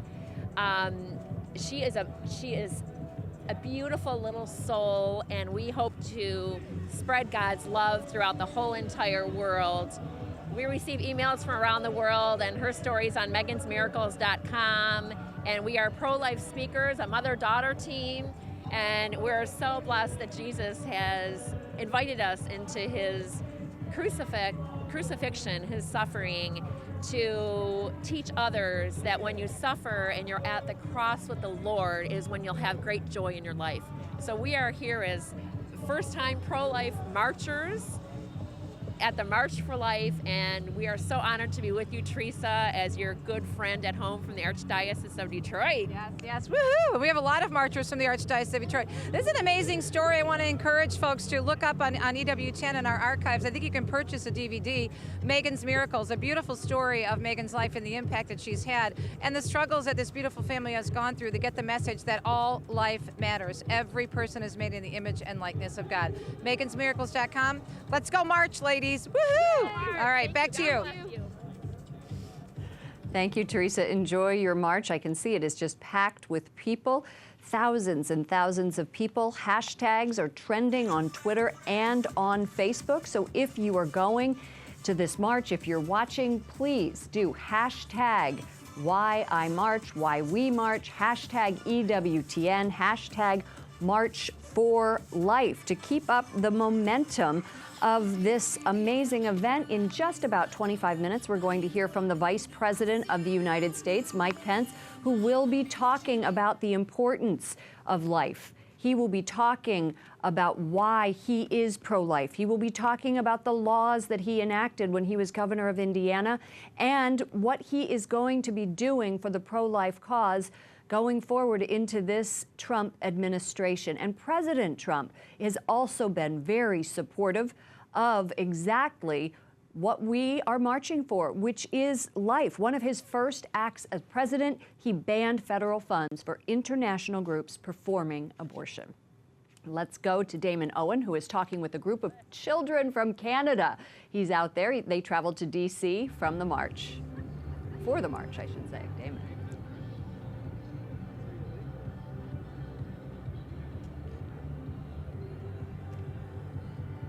Hey, Lauren, I'm with old friends here from New Jersey with Corazon Puro, and I remember when you guys were just getting started in this great, wonderful work of Pure Hearts. I'm with Holly Wright and Father Augustine of Corazon Puro. Holly, tell our viewers a little bit about your mission and your work. Well, Corazon Puro is a bilingual chastity missionary formation program that's pro-life, and we're building up leaders, beginning with the Latino community in the Bronx, in New York, is our base. It is the #1 capital for abortion in the nation, and the highest demographic is Latinos. But we're open to everybody, and we're making missionaries out of inner city kids and sending them out to all parts of the world with the joy of God's plan for love and marriage, and it's exciting. That's beautiful. And Father Augustine, I remember in the early days when you had gathered so many people on a bad weather day, and they came out in the Bronx for a wonderful presentation. Well, that's a beautiful thing. I think that they become the best missionaries. These young people that grew up in ground zero of the culture of death, they become the incredible, eloquent voices for the entire world to see. And they're coming, and they're on fire. That's what's powerful. That's what's super powerful. Now, very specifically, though, you're working, Holly, on a Project 2020. Tell us a little bit about that. Yeah, in New Jersey specifically, we have a website, Babies in the Womb Feel Pain, and we're educating the public to pass the Pain Capable Unborn Child Protection Act by the year 2020, which is to protect babies in the womb at 20 weeks because they can feel pain and they could survive outside the womb if we would just give them a little care in the hospital. So we Give us our website. Babies in the womb feel pain. You can get magnets and cell phone stickers. We need us to go and be trained to go talk to our legislators. There's a conference call that you can register for in New Jersey once a month and find out what are the practical ways that we can work together. It's a non-denominational organization with a lot of different groups finally working together, and it's exciting. Beautiful. Corazon puro, right? Pure hearts. Thank you so much for your work. And we are minutes away from the rally start. Back to you, Lauren. Okay, thank you so much, Damon. There is a lot happening on Capitol Hill when it comes to pro-life issues. The Hyde Amendment, which bans funds for U.S. abortions, they are working to make sure that that doesn't have to be attached to the spending bill each year, that it can be that way for all time, that you don't have to continue to vote on it. And there are many other pro-life legislations across the country. Let's go out to Teresa Tomeo, who has a congressman, Warren Davidson from Ohio. Teresa. Yes, thanks. And that was a great point, Lauren. I think it's so important to remember it. And I know that you're a new member of Congress, and thanks for joining us from Western Ohio.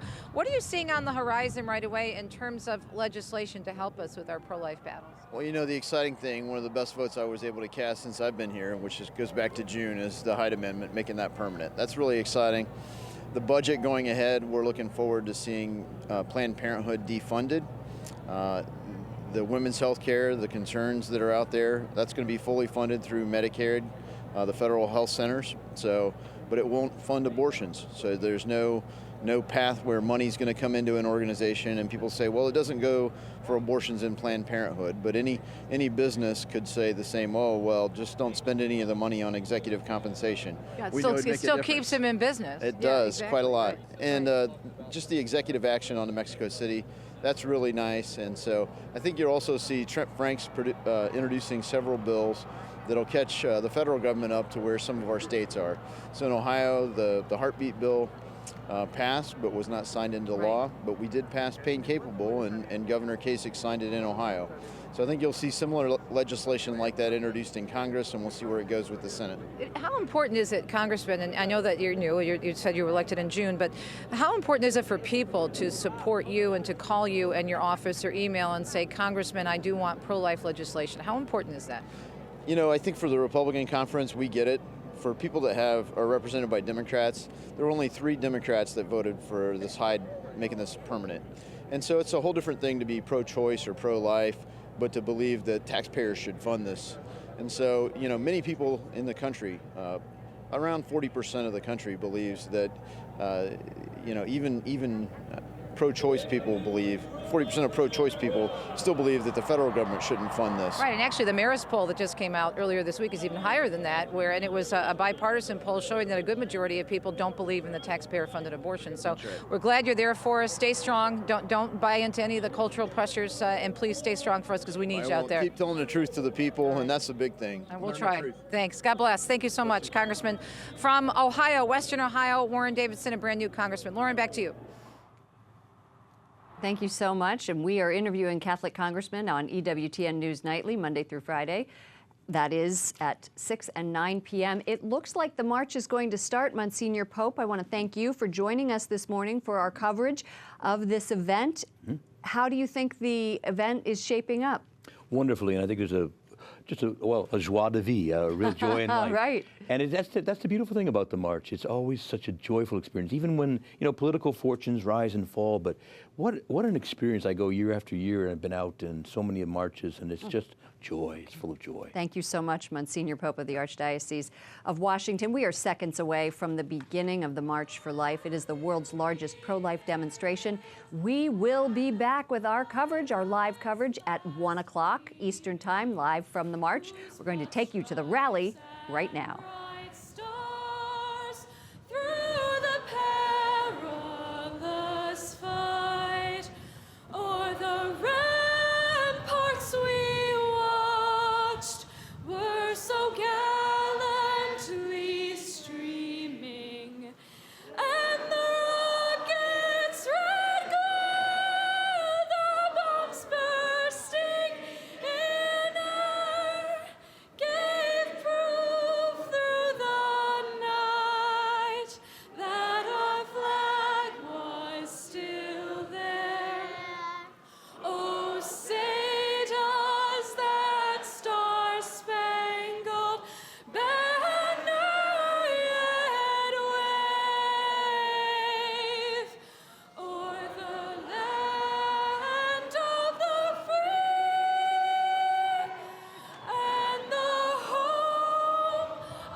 Thank you, Jessica. I would now like to welcome the American Heritage Girls, Troop 1381 from Alexandria, Virginia, who will lead us in the Pledge of Allegiance.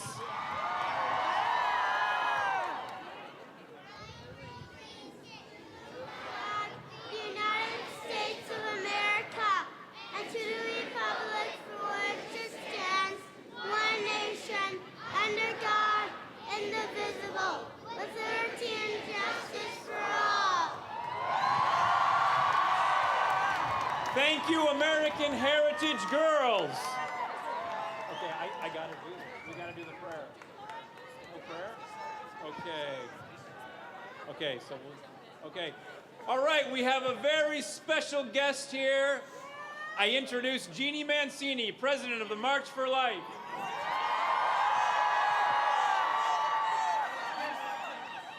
I can't tell you how incredible it is to see you all out there. Welcome!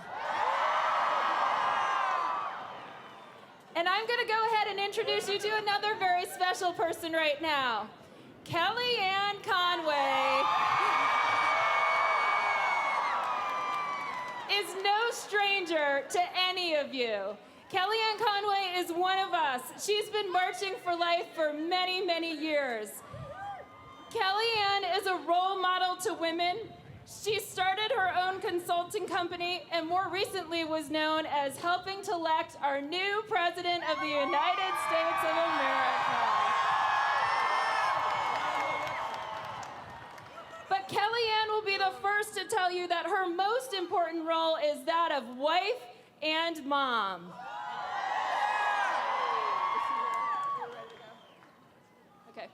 I welcome to the stage, I think here pretty soon, Kellyanne Conway.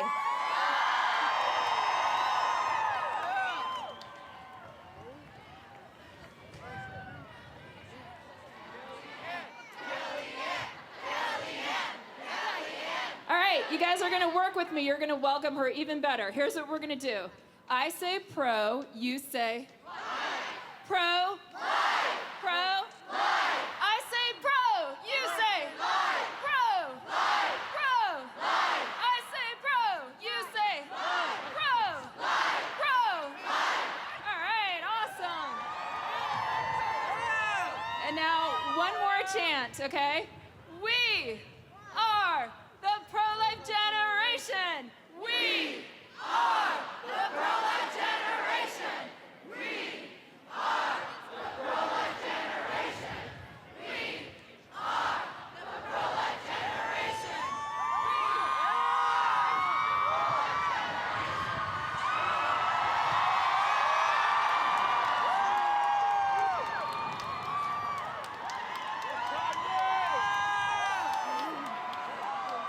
Good afternoon, March for Life. I am Kellyanne Conway. I am a wife, a mother, a Catholic,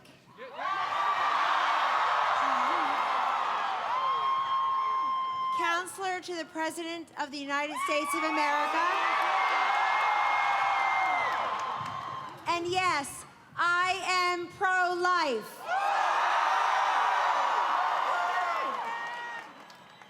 It is such an honor to stand with the Vice President of the United States and with so many leaders, families, and students from places near and far to defend the unborn. Your courage, your conviction, your resolve, and your faith are impressive and consequential. This is a new day, a new dawn for life.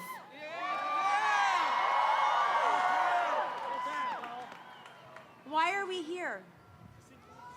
What does it mean to stand together, to be part of this incredible movement, to face criticism, ridicule, laws and lawmakers that diminish and erode our most basic right and the bedrock of our society? It means to protect and to promote the most precious gift in the world, the gift of life.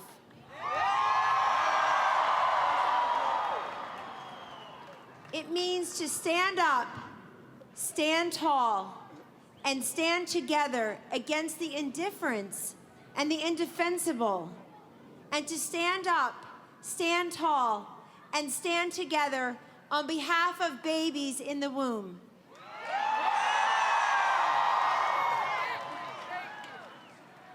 It is no coincidence that the first right cited in the Declaration of Independence is the right to life. It is a right. It is not a privilege. It is not a choice. It is God-given.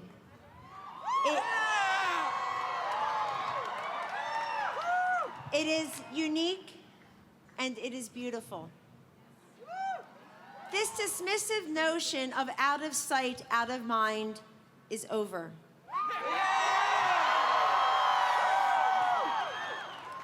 Science and medicine have joined religion and morality in causing many Americans to rethink just how fragile and how triumphant human life truly is. Look at a sonogram. Meet a thriving toddler who was born at 24 weeks and who, with proper medical intervention, goes on to have a long and healthy life. Speak to the many women who have faced challenges becoming and remaining pregnant and then welcomed a miracle. Talk to the couples who are now parents because adoption, not abortion, was the best choice.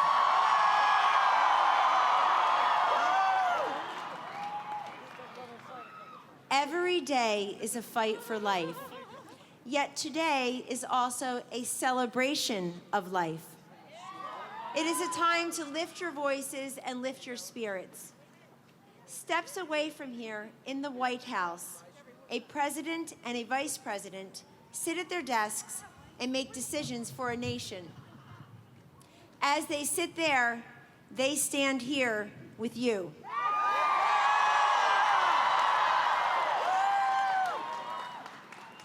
Their impassioned defenses of life as presidential candidates showed a nation that courage and commitment can overcome indifference and insults.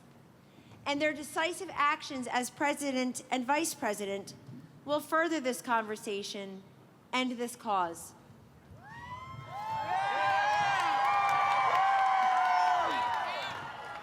This is a time of incredible promise for the pro-life, pro-adoption movement.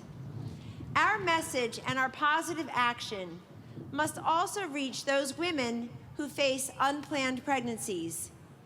They should know they are not alone.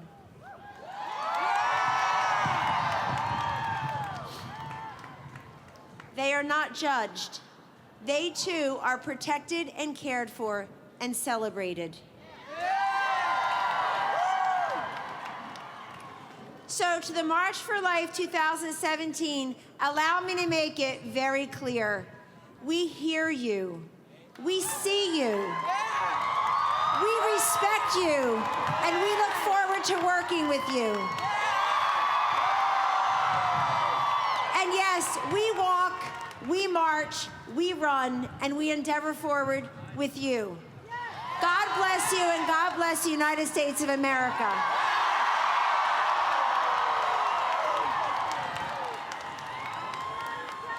Thank you, Kellyanne. Thank you. And now I have another introduction. Mrs. Karen Pence is the second lady of the United States of America and wife to Vice President Mike Pence. She has devoted 25 years in the classroom as an elementary school teacher, and as Second Lady, Mrs. Pence will continue to bring attention to children and art therapy programs. I bring to the stage Mrs. Karen Pence.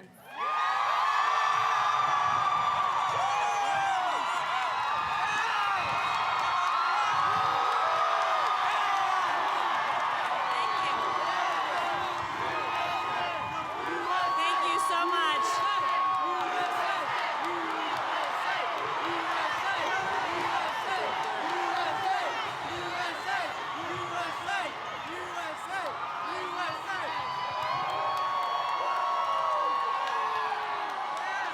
you so much. Thank you, Jeannie, for that introduction. You know, this is not our first March for Life. But it is the warmest. Our family has been to many Marches for Life over the past 16 years.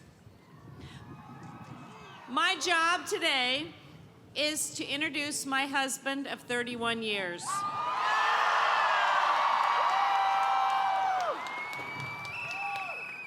And just very short and sweet, I have never met anyone who has more compassion for women, for children, and for the American people.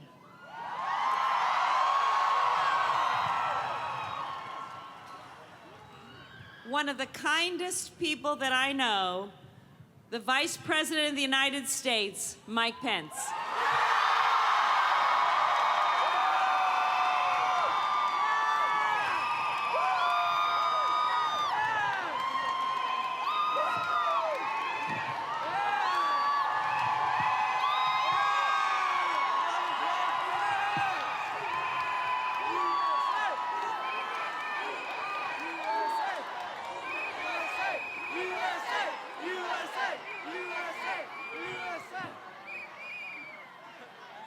Thank you, Karen.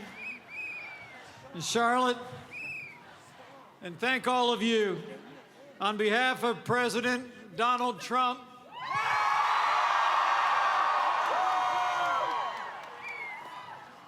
my wife Karen, our daughter Charlotte, I'd like to welcome you all to Washington, D.C. for the 44th Annual March for Life.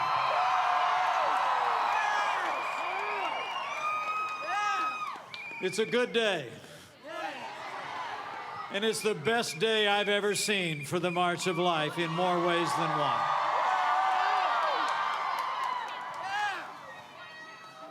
I'm deeply humbled to stand before you today. Deeply humbled to be the first Vice President of the United States to ever have the privilege to attend this historic gathering.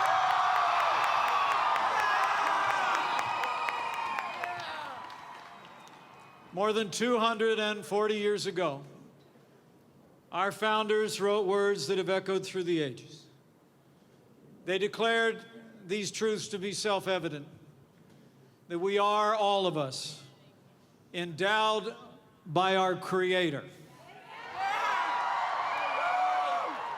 with certain unalienable rights, and that among these are life, liberty, and the pursuit of happiness.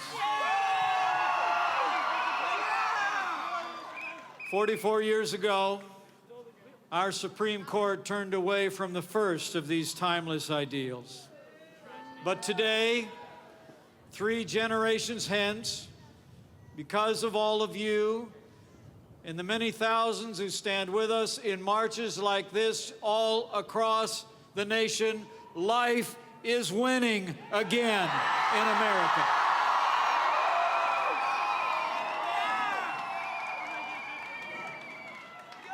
That is evident in the election of pro-life majorities in the Congress of the United States of America.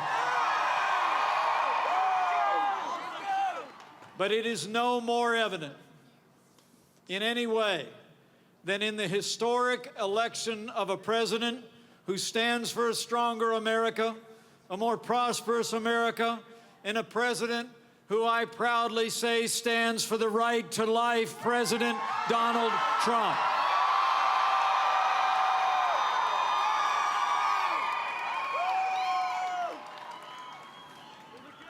President Trump actually asked me to be here with you today. He asked me to thank you for your support, for your stand for life, and for your compassion for the women and children of America. 1 week ago today, on the steps of the Capitol, we saw the inauguration of the 45th President of the United States. And I can tell you firsthand, our president is a man with broad shoulders and a big heart. His vision, his energy, his optimism are boundless, and I know he will make America great again.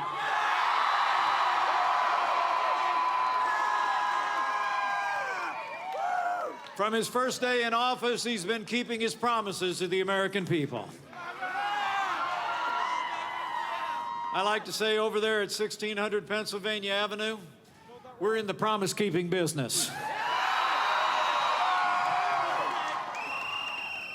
That's why on Monday, President Trump reinstated the Mexico City policy to prevent foreign aid from funding organizations that promote or perform abortions worldwide.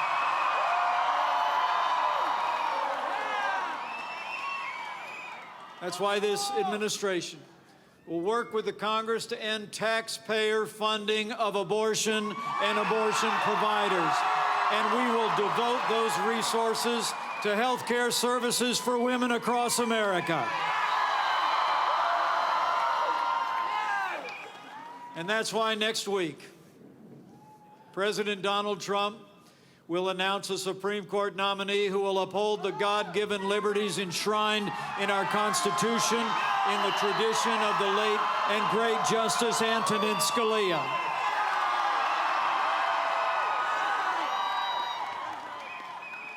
You know, life is winning in America. And today is a celebration of that progress, the progress that we've made in this cause.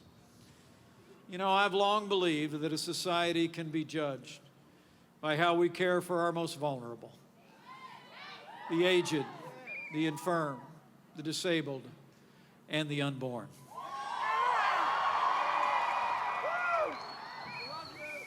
We've come to a historic moment in the cause of life, and we must meet this moment with respect and compassion for every American. Life is winning in America for many reasons.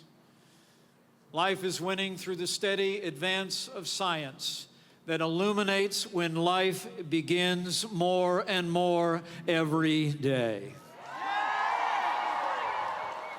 Life is winning through the generosity of millions of adoptive families who open their hearts and homes to children in need. Life is winning through the compassion of caregivers and volunteers at crisis pregnancy centers and faith-based organizations who minister to women in the cities and towns across this country. And life is winning through the quiet counsels between mothers and daughters, grandmothers and granddaughters, between friends across kitchen tables and over coffee at college campuses. The truth is being told. Compassion is overcoming convenience, and hope is defeating despair. In a word, life is winning in America because of all of you. So I urge you to press on. But as it is written, let your gentleness be evident to all.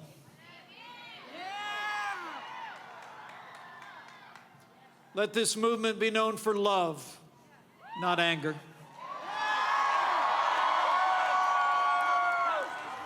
Let this movement be known for compassion, not confrontation. When it comes to matters of the heart, there is nothing stronger than gentleness. I believe we will continue to win the hearts and minds of the rising generation if our hearts first break for young mothers and their unborn children, and if we, each of us, do all we can to meet them where they are with generosity, not judgment.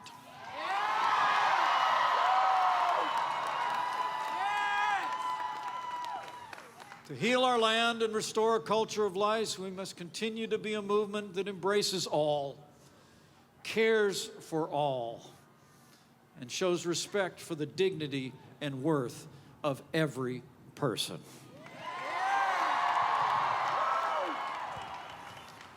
Enshrined on the walls of the Jefferson Memorial are the words of our third president, who admonished us so long ago to remember that God, who gave us life, gave us liberty.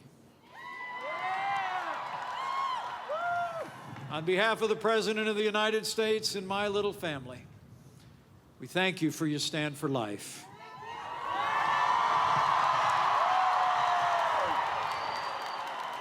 We thank you for your compassion. We thank you for your love for the women and children of America. And be assured, along with you, we will not grow weary. We will not rest until we restore a culture of life in America for ourselves and our posterity. Thank you, and God bless you, and God bless the United States of America.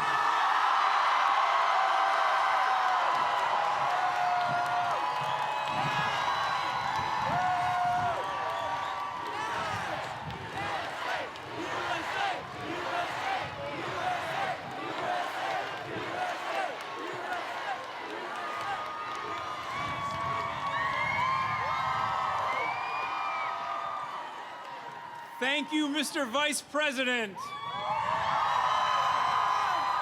Are we all glad that he took the time to come here today? Let's hear it for Vice President Pence.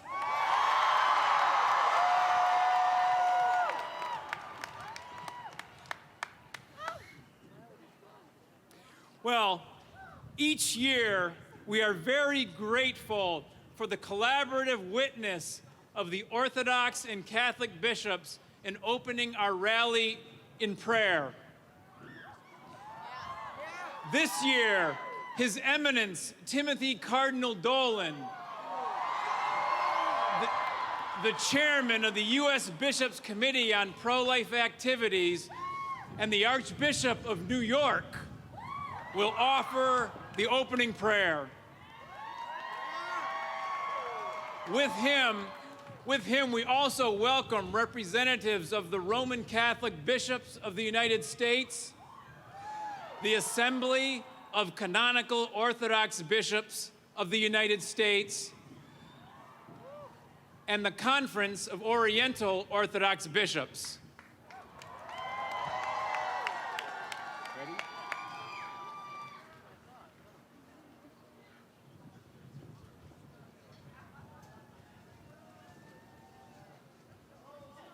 How about another chant?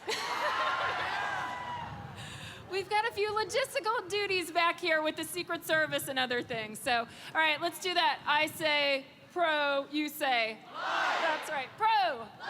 Pro. Life. I say pro, you say. Life. Pro. Life. Pro. Life. We are the pro-life generation. We are the pro-life generation. We are the pro-life generation. We are the pro-life generation. We are the pro-life generation. We are the pro-life generation. We are the pro-life generation. We are the pro-life generation. We are the pro-life generation. We are the pro-life generation.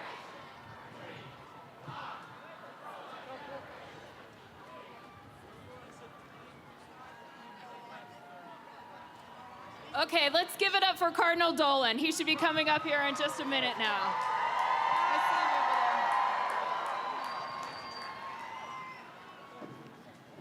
Isn't that amazing that the Vice President of the United States addressed the March for Life?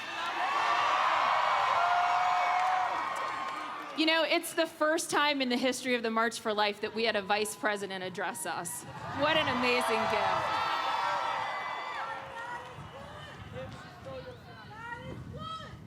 God is good.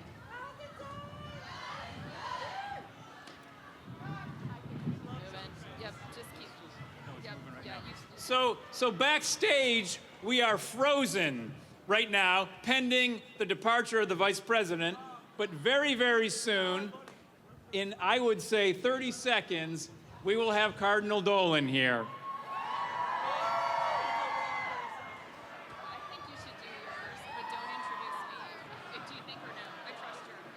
Well,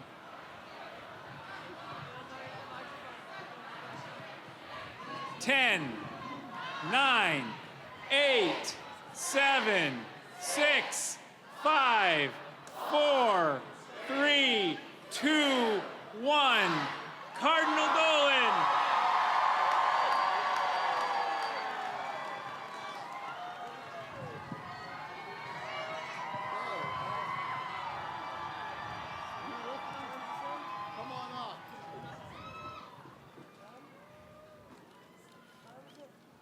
Let us pray. We praise you, God and Father of us all, sovereign of all life, for assembling us to proclaim the dignity of each human person and the sacredness of all human life. Thank you, Heavenly Father, for the gift of a nation where life itself is considered an inalienable right, where the dignity of each human person a self-evident truth. Our prayers are the more fervent as they rise from Christians and Catholics, Orthodox, Jews, Islam, people of all faiths in this one nation under God. Our supplication this afternoon is the more hopeful as we rejoice in the solidarity of hundreds of thousands who believe so ardently in the civil right of the innocent baby in the womb, deserving full protection of the law and the right to life. Our praise and intercession is powerful as we make it in the most holy name of Jesus, the Son of God, incarnate in the womb of his blessed mother, our Savior, who revealed himself as the way, the truth, and the life, who lives and reigns forever and ever. Amen. Amen.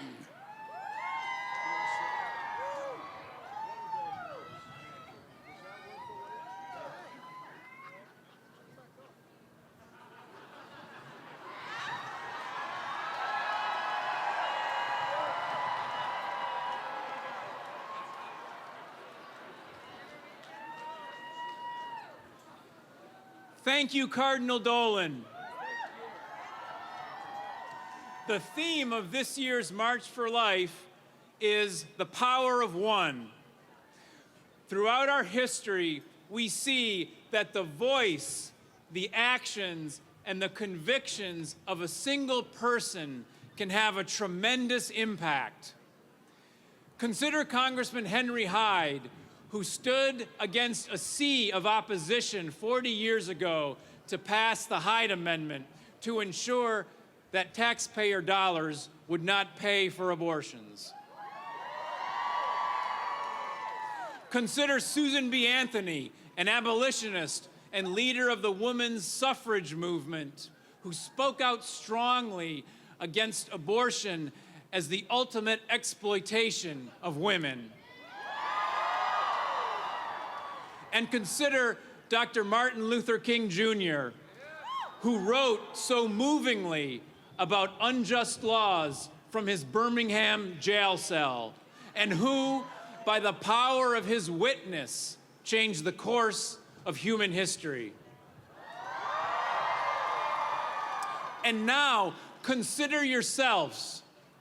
Each of you has the power to make a difference in your schools, in your families, and with your friends. My challenge to you today is to use the power of your influence to stand up for the unborn, to give a voice to the voiceless, and to build a culture of life in all the ways that you can. If you do this, you will be amazed at what the power of one can do. I am very excited now to introduce to you someone who has used all her talents to make an enormous difference. She is one of the great leaders of our movement. Fellow pro-lifers, welcome again to the podium, the president of the March for Life, Jeannie Mancini.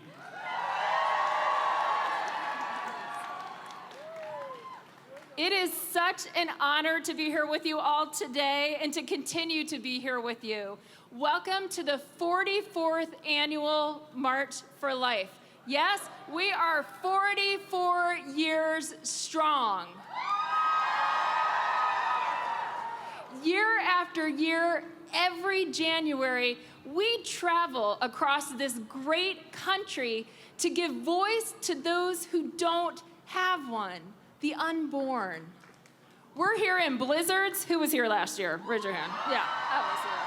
We're here in blizzards. We're here in sub-zero temperatures. We're like the mailman. Rain, sleet, snow, rain, we're here. But we're here because we know that abortion is the human rights abuse of today. You know what? There's been a lot of talk about numbers this past week.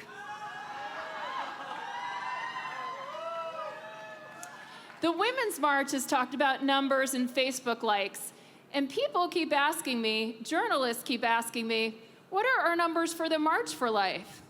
Well, it's hard to add up so many numbers after 44 years because there have been a lot of us.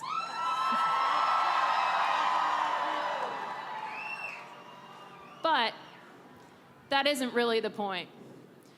The only number I care about, and the number all of us here care about, is 58 million. Since 1973, 58 million Americans have been lost to abortion. We stand here for them today. We stand for the little innocent children who have lost their lives, and we stand for their mothers who regret being involved in abortion. And speaking of mothers, I would like for a minute to address the women that are here in the audience and the women that are watching on TV. Pro-life is pro-woman.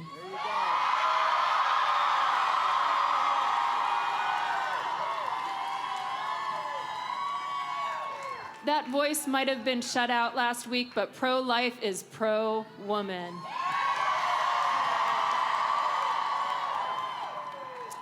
In the words of one of my heroes, St. Teresa of Calcutta, maybe better known as Mother Teresa,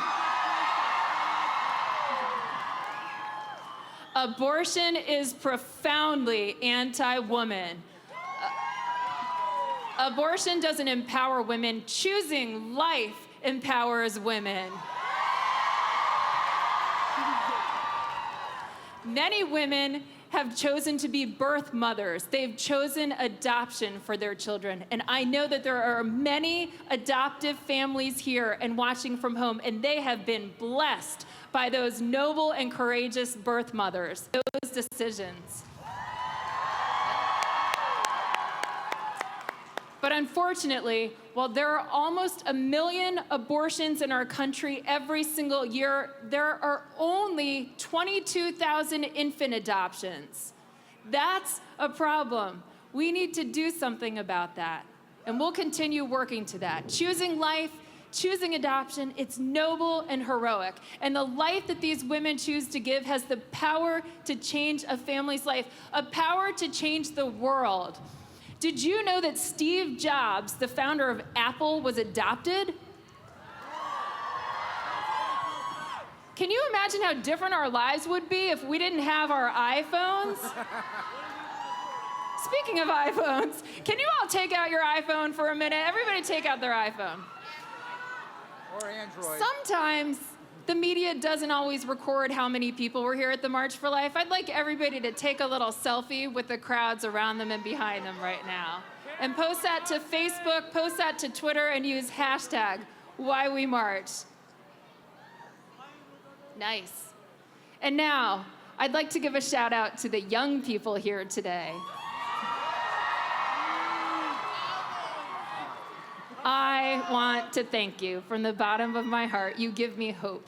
You are the pro-life generation, and I believe that you are the generation that will bring an end to abortion.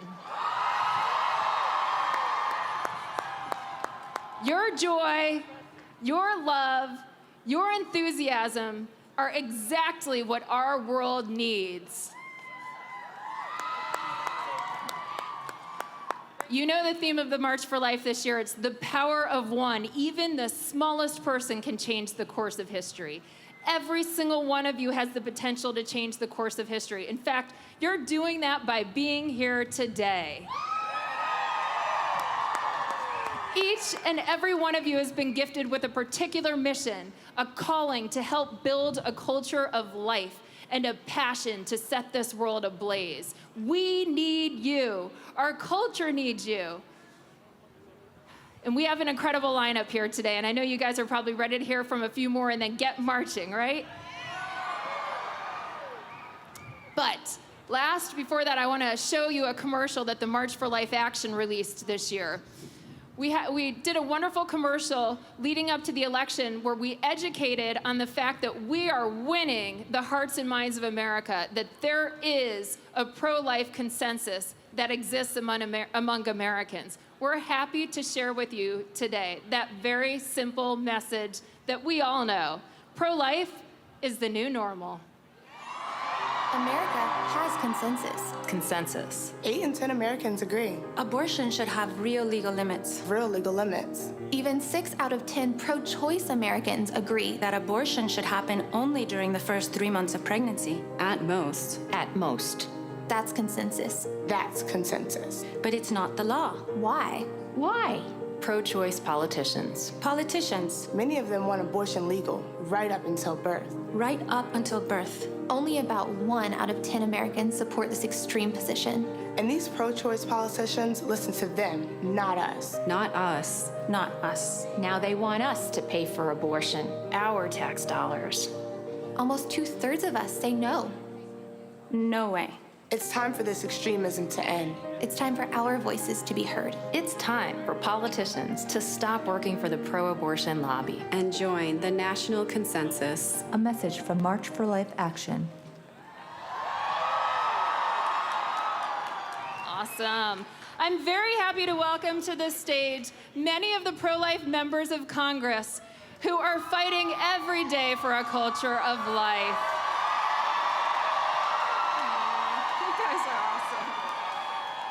Each of these legislators knows the true power of one person to make a difference. Time alone prevents us from listening to each and every one of these courageous leaders. However, in a few moments, we'll introduce you to each of them. But first, I'm going to introduce a friend, Congressman Chris Smith of New Jersey, the co-chairman of the bipartisan Congressional Pro-Life Caucus, for some remarks. Thank you, Jeannie. I'm joined by my dear wife, Marie, and our youngest daughter, Elise. You know, when Mike Pence's car pulled up, and especially when he was speaking, my wife turned to me and said, "This is truly historic. This is the turning point for the Right to Life movement." You know, ex-President Barack Obama, the abortion president, did serious harm, but no human rights abuse, however, need be forever. You and I are part of the greatest human rights struggle on earth, and we are backed by a team of lawmakers. I've been in Congress since 1981. They are the most effective, articulate, and compassionate members of Congress that we have ever seen. And I want to please give them a round of applause. It is all about teamwork.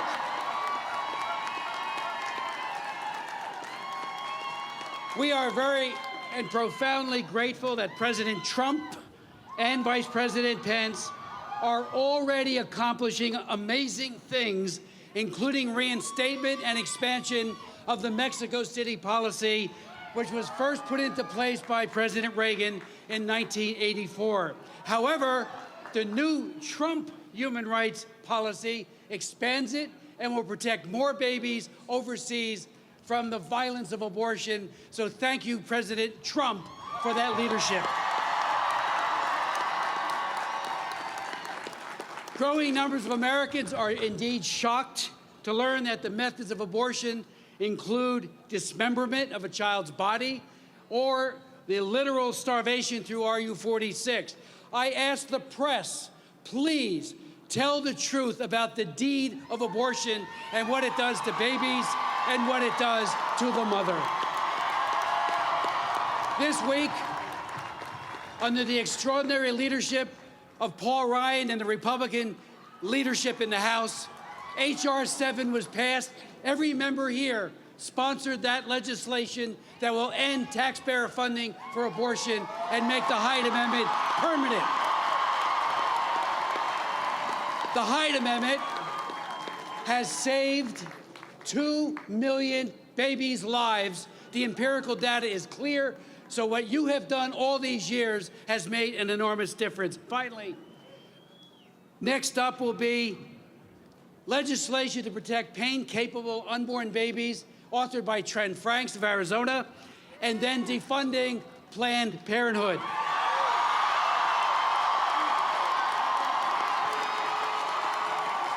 Planned Parenthood destroys an unborn child every 2 minutes and has killed over 7 million babies since 1973. That's more than all the people living in the state of Massachusetts.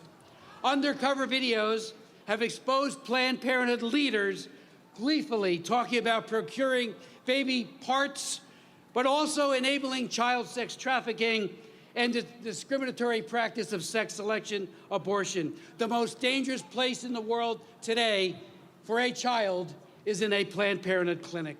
Finally, someday, future generations of Americans will look back and wonder how and why such a seemingly enlightened society could have permitted the extermination by abortion of over 60 million babies. But history and the survivors will note that you stood your ground, you pushed back, and you endured any and every sacrifice, any and every smear, so that the least of these might live. Thank you, and God bless you.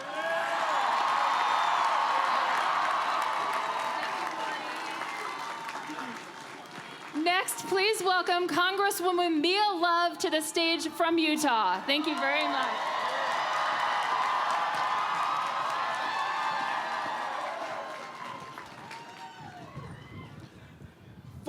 Years ago, a struggling couple arrived in America. They left their country, entrusted their 2 children, which they wouldn't see for another 5 years, in the care of family members to come here to the land of opportunity. It was inconvenient for them to find out that they were pregnant with their 3rd because both had to work multiple jobs to make ends meet. Some would say it would have been easier for them to have an abortion. But this couple had to make a difficult choice: protect the life of their child or always wonder what might have been. John Greenleaf Whittier wrote, "Of all the sad words of the tongue or the pen, the saddest are these: it might have been." Each child born and unborn has the potential to open up our world and take us to places and spaces we have never imagined. Each living child carries with him or her the potential for greatness. A child born today may become a doctor that cures cancer or Alzheimer's. That child may be the astronaut that takes the world to Mars, or a CEO that leads a global business. That child may become a friend that saves a peer from suicide, or a mom who strengthens her family, a neighbor that volunteers and eradicates hunger, or a teacher who inspires a struggling student. Every time we kill a child through abortion, we kill our potential.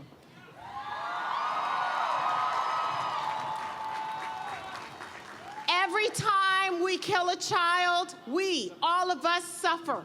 We lose a little of ourselves, and a whole lot of our future. We strip a child from their God-given potential when we, as a society, accept abortion as health care. My fellow Americans, we cannot accept what might have been. We won't know what might have been when we allow an organization to convince our pregnant women that they have no choice but to abort the life and the potential within them. We cannot accept what might have been. We will not know what might have been when an organization limits a woman from being empowered so they can profit. They prefer for women to be victims because they know that a truly empowered woman profits herself, her community, and everyone she touches. We cannot accept what might have been.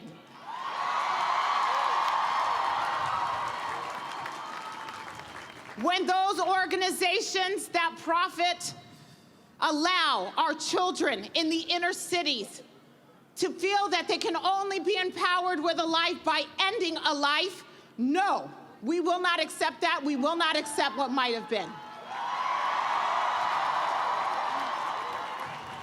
Instead of listening to the haunting refrains of what might have been, we must instead focus on what is to come. During the other march in Washington last week, I saw the picture of a young black teenage girl in the crowd who was holding a sign that said, "I survived Roe versus Wade."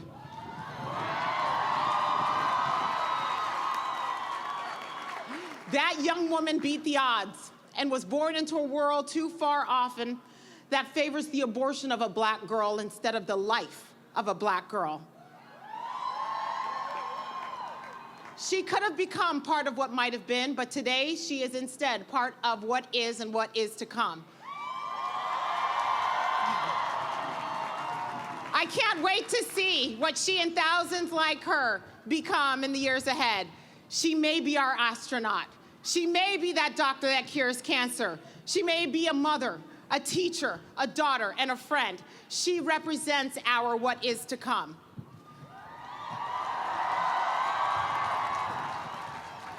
"41 years ago, that couple from Haiti could have made the choice to abort, but they didn't. They chose life. They didn't choose what might have been, they chose what is to come. They went and followed and fostered that life and the future and the dreams that baby would bring. I'm certain that this couple would never have thought that that child would become the first black female Republican ever elected to Congress.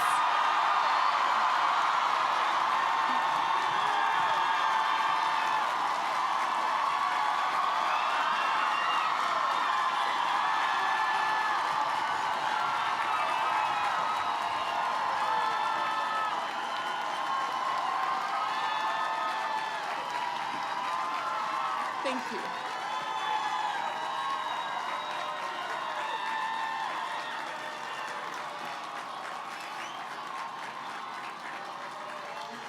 More than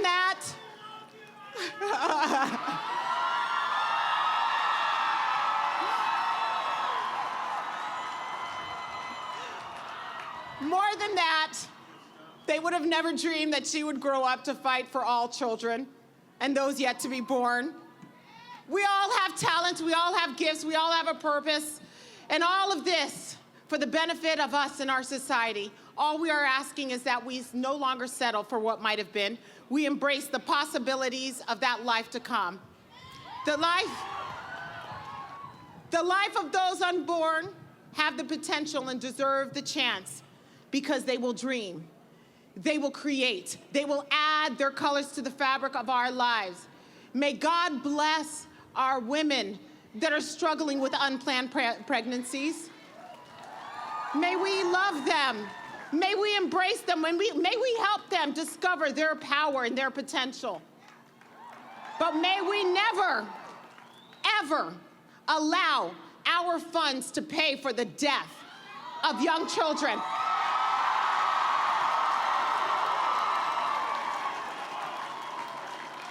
May God spare them. May God bless you for being here today, and may God bless our pro-life United States of America.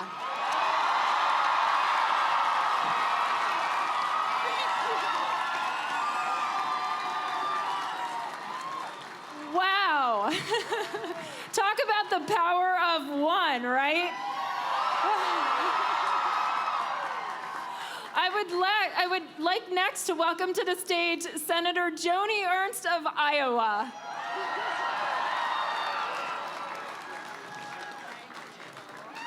Oh, God bless you all. Thank you so much.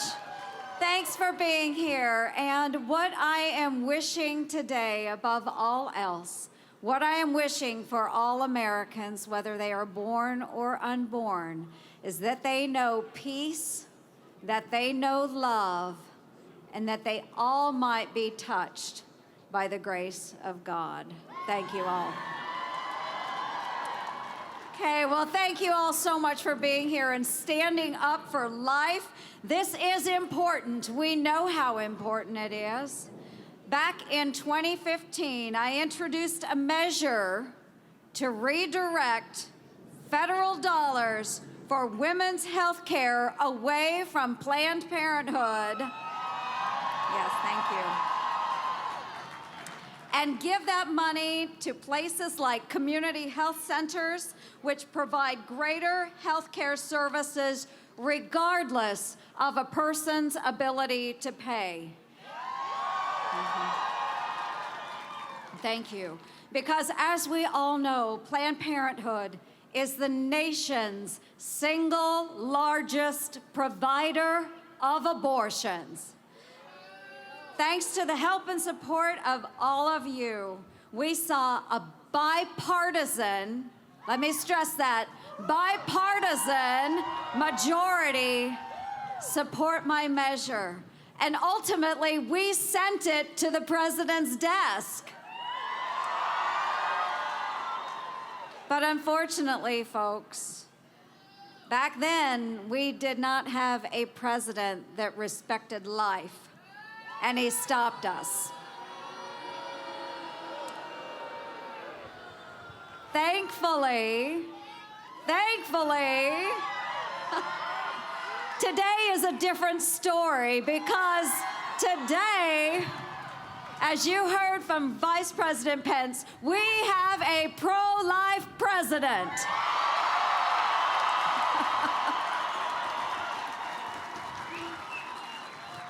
We must keep fighting for those who are unable to protect themselves. So I am thrilled to announce today that this coming Monday, I will reintroduce that critical legislation to redirect Planned Parenthood funding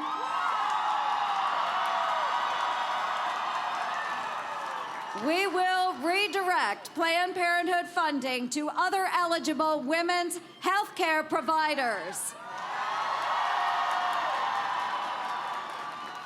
I am also going to introduce a bill Monday to stop what some have referred to as President Obama's last gift to Planned Parenthood. Title 10. Representative Diane Black is joining me in this effort, and it would scrap the Obama administration's 11th hour rule that entrenches federal family planning funding for Planned Parenthood. Folks, we're going to stop it.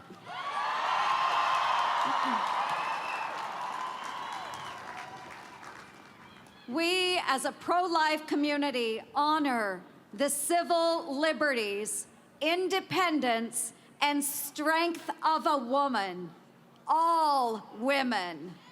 And that means both supporting mothers and rising up to protect the most vulnerable in our society, the innocent babies who are unable to defend themselves.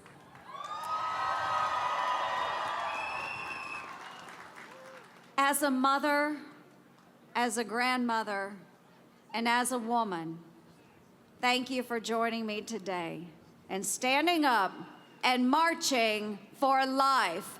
God bless you all. God bless you all. And again, I want to say thank you, God, for giving us this day. Thank you all for being here. And again, we wish all Americans peace, love, and that they will be touched by the grace of God. God bless the United States of America.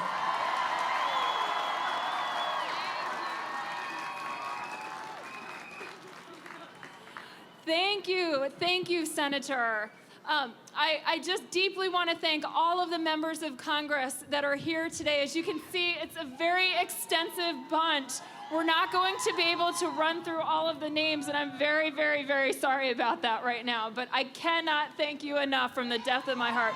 They are fighting for you day in and day out. Thank you very, very much. Now more than ever, it's important that our lawmakers hear from pro-life Americans, especially young people. So what I'm going to do right now is ask you to take those iPhones out again. Grab your iPhones, take them out. Okay. Thank you.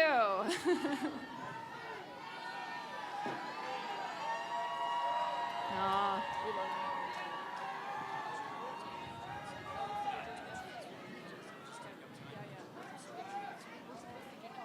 Okay, so I want you all to take out your iPhones right now and send a text message to the number 99000. That's 99,000. And the word that you're going to type in, the key word is March for Life. The number 4, all one word, lowercase. So you're typing 99000. It's up on the jumbotrons there if you're not following me. 99000. And then you type March, M-A-R-C-H, for Life. You'll receive a message with a link to March for Life Action, and this is going to be able to give you tools to interact with your members of Congress to talk to them about pro-life legislation day in and day out. Go ahead, do it right now. Thanks very much. Okay.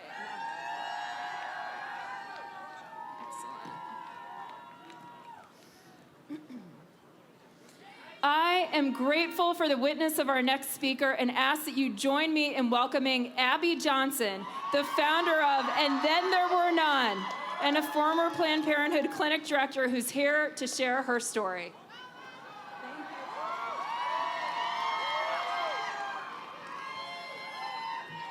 Hello, pro-life America! I am so proud to be standing with you all today. It's such an exciting time in the pro-life movement. I believe we are just a short time away from defunding our country's largest abortion provider, Planned Parenthood. And I believe that in the next 4 years, we will see the end of Roe v. Wade.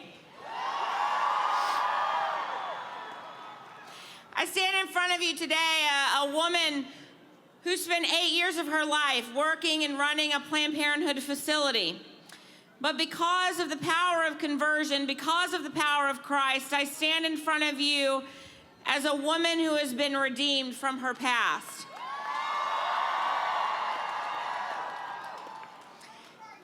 And today, thankfully, I do not stand alone.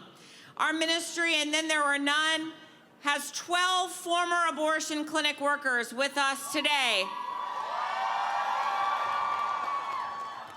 And the best news is that is just a small percentage of the amount of women and men we have been able to get out of the grips of the abortion industry. To date, in the past 4 years, we have helped 330 abortion clinic workers leave the industry.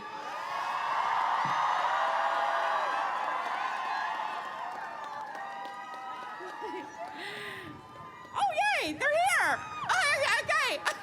I thought I was going to be up here alone, and here they are. Okay. Awesome. Sorry, that threw me off track. Okay.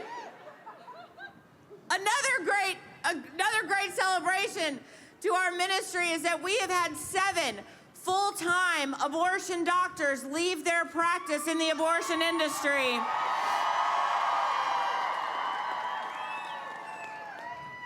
This year, we are talking about the power of one. Almost every woman standing with me here today was touched by one person. For a client named Annette, it was one person who slipped our website underneath her windshield wiper. For another client, Shelley, it was a young man who gently reached out to her and shared about our ministry. For me, it was a 13-week-old baby in the womb that changed my life. One person, you, can change the course of another person's life. Now is the time to be unabashedly pro-life, to be bold in our defense of the unborn and their mothers. Through the power of all of us, we will not only work to make abortion illegal, but we will see a day where abortion is truly unthinkable in this country. And I am so proud to show you these quitters of the abortion industry up here with me today.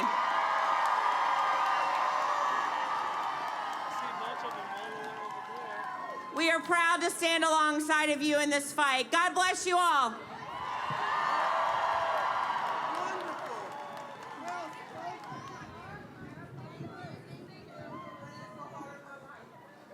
Thank you, Abby. Another power of one story, huh? Next, I'm so excited to introduce you to Eric Metaxas. Eric is a New York Times best-selling author and the host of his own nationally syndicated radio show. He is hilarious and incredibly smart and one of the best leaders of this movement, in my humble opinion. Please join me in welcoming to the stage Eric Metaxas. Live from DC, it's the March for Life. Praise God. Jesus is Lord. ABC News, are you covering that? ABC News, are you covering this? You want to see the women of America? Here they are.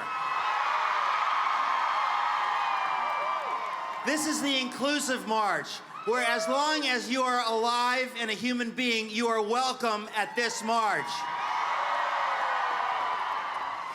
I think we've all heard of fake news, right? Well, here's an announcement. You can tweet this out. Roe v. Wade is fake law. And in the words of Reagan, to paraphrase the great pro-life president, let me say to the Chief Justice of the Supreme Court, Justice Roberts, tear down this law.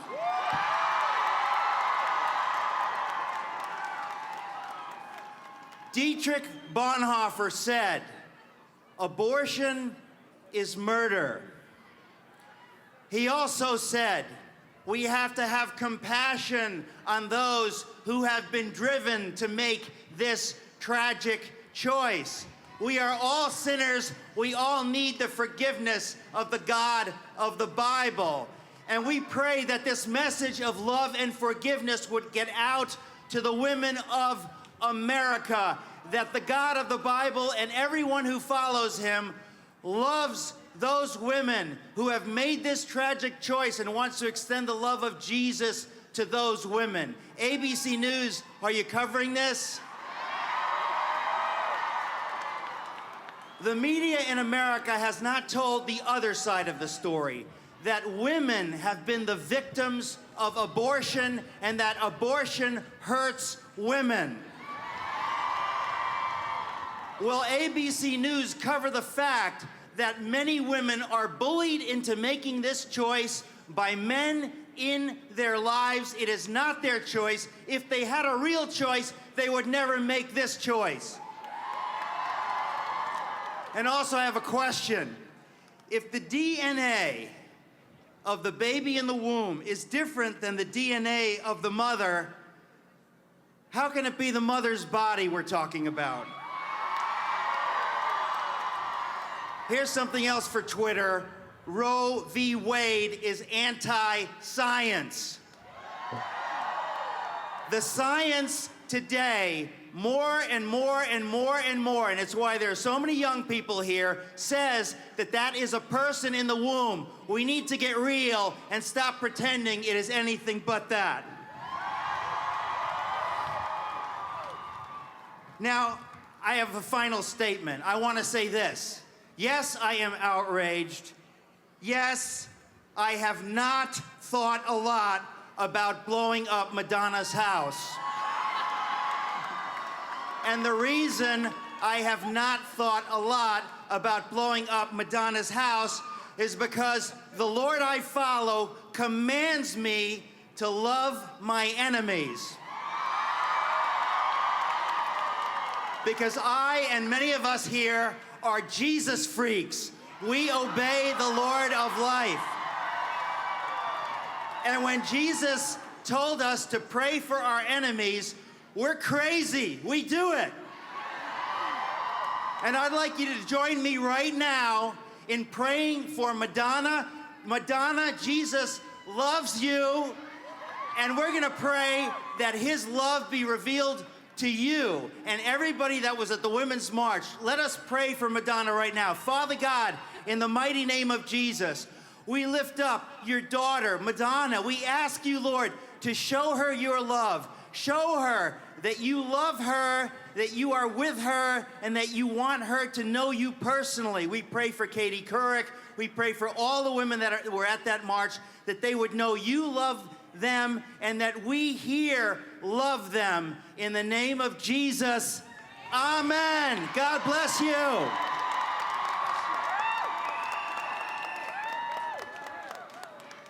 Thank you, Eric. Okay, I have to tell you that when we send surveys out after the March for Life asking everybody who was your favorite speaker, they always pick the student speaker because she's one of you. So, you are the pro-life generation, and I'm happy to introduce you to our next speaker who truly is one of you. Katrina Gaelick is from the University of Mary in Bismarck, North Dakota, and the University of Mary brought 11 buses out here, drove 27 hours. And Katrina's gonna talk to you a little bit about witnessing for life in the blizzard of 2016. Katrina Gaelick. Thank you all so much. When I was born, my parents named me Katrina Gaelick. I'm a proud senior at the University of Mary in Bismarck, North Dakota. And the University of Mary is so honored to be chosen to lead this year's March for Life. Last year, despite an impending blizzard, hundreds of thousands of us still came to the March for Life. And on our way home, God gave us the opportunity to continue to witness to our love of babies as we sat stranded on the Pennsylvania Turnpike for more than 20 hours. Each of us was there to sacrifice, to be a joyful witness to life, to have the courage to make a difference. Last year, since Roe v. Wade, more than 58 million innocent human beings have had their lives taken by abortion. A third of my generation, our classmates, our teammates, and our friends are missing from our lives directly because of abortion. Their body parts sold, their rights disregarded. And as if one death blow wasn't enough, women of my generation are now the largest market for abortion providers like Planned Parenthood. And so I say, fellow youth of America, fellow college students, this is not someone else's problem. Indifference is not an option. Ending abortion is our responsibility. And we stand on the shoulders of giants. Thanks to generations of past pro-life leaders, we are positioned by Providence and by history to end the scourge of abortion in our nation. Now, more than ever, we must hold ourselves to a higher standard, fighting relentlessly for the lives of our brothers and sisters, regardless of the sacrifices required. As we march today, let us keep in mind that ours is a movement which sees its struggle not from the outside in, but rather from the inside out. Our battle doesn't start in a courtroom. Our battle does not begin on college campuses or classrooms. Our battle begins where we have the most influence, within our own hearts. The pro-life battle begins with the daily decision to live by the truth that every life, in every stage, is beautiful, dignified, and demands our love and our protection. There will be times when we are ridiculed and rejected for standing for life. Then we should never cower. No, we will remember what our eyes behold on this day. Everywhere I look on this January morning, I see women and men who, despite criticism and hardship, have dedicated their lives to the struggle for truth and for justice in the United States. Like them, we can stare into the face of this injustice and have hope, for we know we fight for the truth. We have deep joy, for we know that through Christ, the final victory has already been won for us. It is an honor to march with you all today. My friends and I at the University of Mary, young people from sea to shining sea, the pro-life generation. We all look forward to the day when we will return to our nation's capital, not to march against the evil and injustice of abortion, but to celebrate victory of a new culture of life. God bless you all.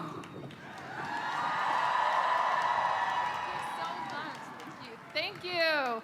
Okay, we're coming close to the end, guys. We're not quite near that, but stay with us. I can see you're getting a little bit cold out there. Our next speaker has shown the power of one as an actress in Mexico, and she also last year wrote, directed, and appeared in a life-affirming film called The True Meaning of Love. Please welcome to the stage Karime Lozano. Hi, good morning. A ver cuántos latinos hay aquí. ¡Woo! Eso, que se escucha nuestra voz. Thank you to the March for Life for this gracious invitation to speak here today and for the amazing work that you do. It is truly an honor to be here. I have been an actress for over 20 years and as an artist kept feelings of life to myself, but became passionately pro-life when my father was dying of cancers and doctors proposed to quicken his death through euthanasia. From this, I began to realize the assault on life in our culture, especially the unborn, and became active in pro-life ministry. Today, I'm here to thank you and to encourage you to remain diligent in your fight to protect the unborn. As a Latina, I have witnessed firsthand the assault of abortion targeting minorities and urge everyone, especially my Latino brothers and sisters, to defend life. I was a single mother. Woo! Latinos por la vida! I love your energy. I was a single mother, and no, it is not easy, but the sacrifices we make have profound effects on our children and society. As Saint Mother Teresa said, we cannot have peace in our society if we cannot protect the unborn.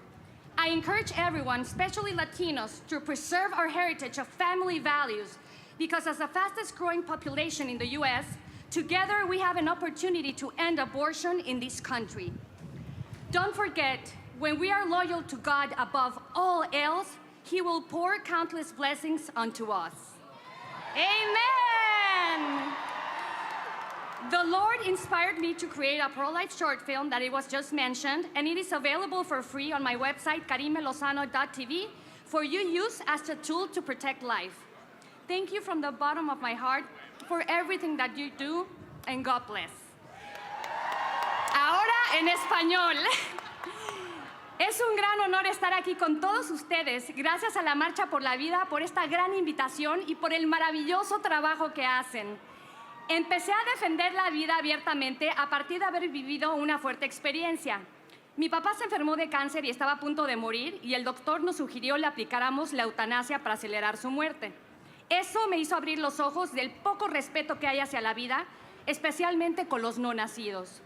Me di cuenta de la fuerza que tiene la cultura de la muerte y ahí es cuando decidí defender la vida apasionadamente desde la concepción hasta la muerte natural.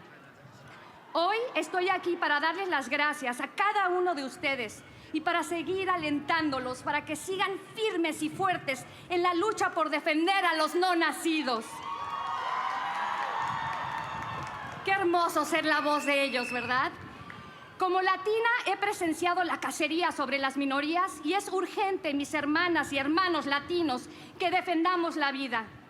Yo fui mamá soltera por muchos años y entiendo que no es fácil, pero los sacrificios que hacemos tienen efectos muy profundos en nuestros hijos y en la sociedad. Debemos orar mucho y ayunar para el fin del aborto y debemos vivir en casa nuestros valores latinos con oración y con acción. Quiero motivar a todos, especialmente a mi gente latina, que hay que perseverar por mantener los valores de la familia latina, que seamos ejemplo de ello en nuestra comunidad, compartiendo este mensaje con amor y con misericordia.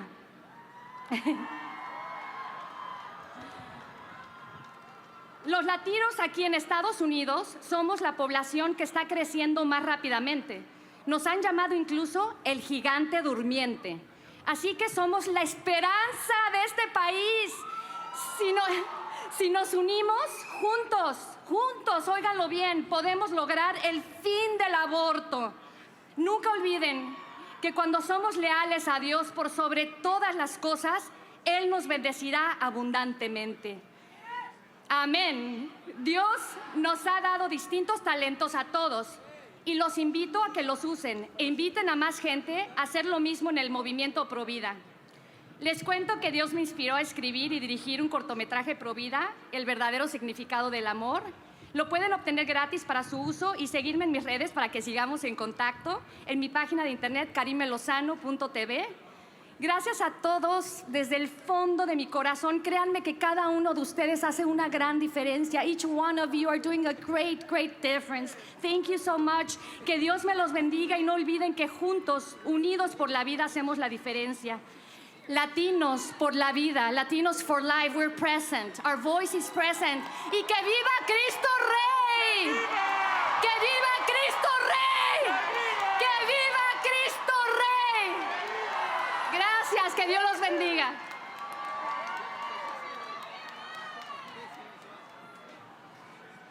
Thank you, Carrie Mae. As tight end for the Baltimore Ravens, Benjamin Watson might not be your typical pro-life leader, but this incredible athlete, husband, and father is a true embodiment of the power of one. Please welcome to the stage Baltimore Ravens tight end, Benjamin Watson.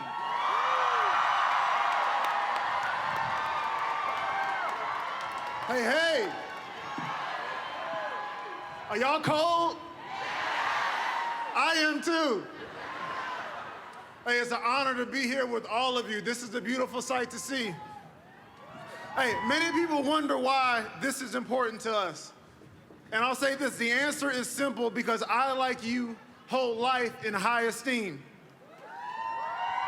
But even beyond that, this is important to me because of three things I've dedicated my life to. The book of Jeremiah, chapter 9, verses 23 says, "Thus says the Lord, let not a wise man boast of his wisdom, and let not the mighty man boast of his might. Let not the rich man boast of his riches, but let him who boasts boast of this, that he understands and knows me, that I am the Lord who exercises loving kindness, justice, and righteousness on the earth. For I delight in these things, declares the Lord." As a man, as people created in God's image, my desire is to delight in the very things that my Creator does. So as we rally and march today, let us remember three things. First, let us remember the power of loving kindness, that we may comfort the men and women who have made these decisions willingly or under duress.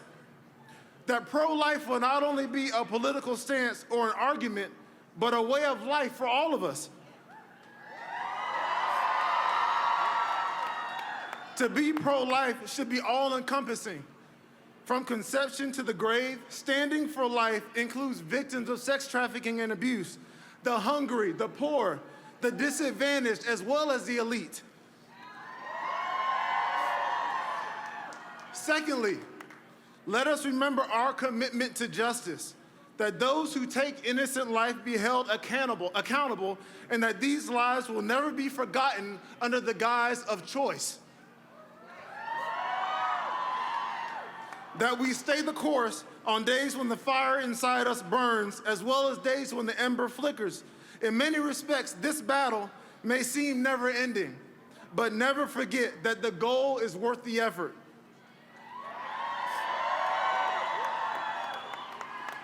I stand with you in defense of the voiceless, the preborn, which are our most precious gifts. Thirdly, let us remember the call to righteousness, knowing that we ultimately answer to a higher calling, and that no matter what we have done in the past, grace, which is my daughter's name, grace is sufficient to cover our many faults. In a time of relativism, we must remain convinced that truth is greater than any trend. And because of this, we are compelled passionately to engage our culture without compromise. Now, men, all you men out there, men.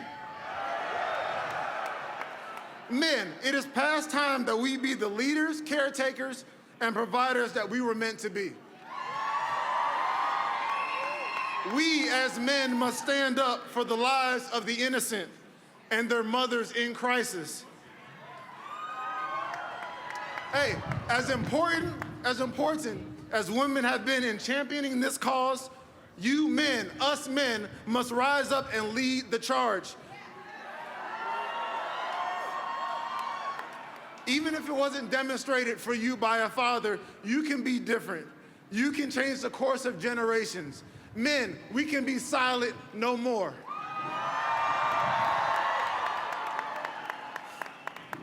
Looking out, I see a sea of collective humanity, but looking closer, I see individuals who have their own spheres of influence. This is the power of one. It is the power of influence to influence people in our neighborhoods, in our churches, in our workplaces, on our teams. It is also the power to unite, as we have today, as one, for a common cause to end the unthinkable practice of abortion in the United States of America. Thank you for marching, and again, this I see is a beautiful sight. God bless.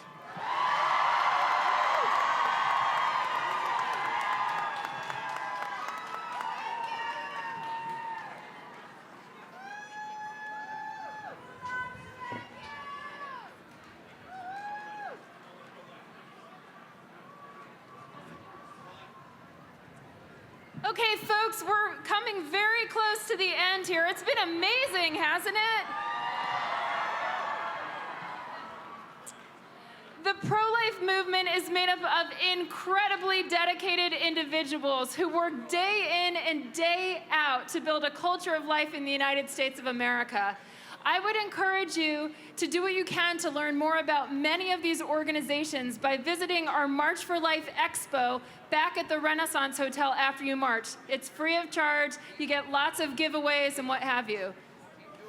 Joining me now on stage are many individuals who represent tremendous pro-life organizations.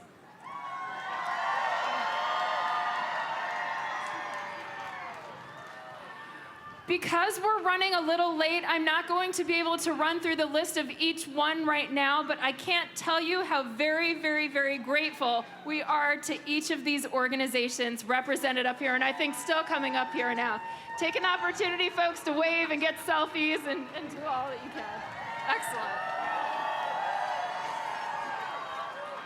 And now, I have just a few administrative announcements before we close. If you have any trash, please drop it in a trash can along the march path. Please do not throw your trash on the ground. There were some people last weekend who made a big mess, and there were a lot of complaints about it. Let's show that we're pro-life 100%. Second, the Knights of Columbus from Virginia are collecting donations for the March for Life along Constitution Avenue. Please be generous. We really try to run on a very modest budget, and we would greatly appreciate it. Finally, at the conclusion of the rally, please follow the directions of our Knights of Columbus marshals. They're the guys wearing the white jackets, and they'll point you in the correct direction to participate in the 2017 March for Life. So, there are a lot of you today, so follow their directions so that we can march up to the Supreme Court safely. We love you so much. Thanks, guys. Now, before we begin the march, please join me in welcoming to the stage a truly amazing man, Bishop Vincent Matthews of the Church of God in Christ, which is the largest African-American denomination in our country with over 6.5 million members. He's a father of 10 and has an amazing story. And he is gonna talk to you for just a minute about adoption, and then he's gonna close us in prayer. We love you. God bless you. Thank you for being here. Thank you, Jeannie. You all look so beautiful. You ought to give yourselves a hand for life. Yes. I'm here. I'm excited. Before we pray, I'm looking forward to marching. But I stand here as three people, three individual places in my life. Number one, I'm a Christian. I love Jesus.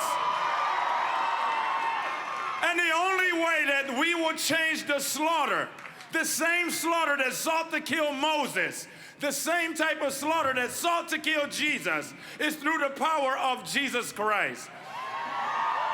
There are a lot of Christophobic people in this nation. Christophobic people who fight against the gospel. They fight against us and tell us to be loving while they want us to kill our children. But enough is enough. Not only am I a Christian, I'm a bishop in the Church of God in Christ. And our presiding bishop, Bishop Charles Blake, has sought to mobilize our entire denomination, what many people call a black church, that 12,000 churches, to literally be active in pro-life. And that's right. And at the direction of our presiding Bishop Charles Blake, our members are lining up to adopt children of women who want to have abortions. You have a choice. We will take your children. And our 12,000 churches are looking to link with pregnancy centers across the nation. Please accept us as we serve you. And finally, I'm a Christian. I'm a part of the Church of God in Christ. But it's obvious, I'm a black man. Yeah, that's the elephant in the room. Because it is the elephant in the room, because as you stand here, you are protecting black Americans and Africans around the world. My people are being hunted like animals. People cry for Harambe, but they have no love for us as we're being killed every day. Enough is enough. It's time to rise up. It's our time to save lives.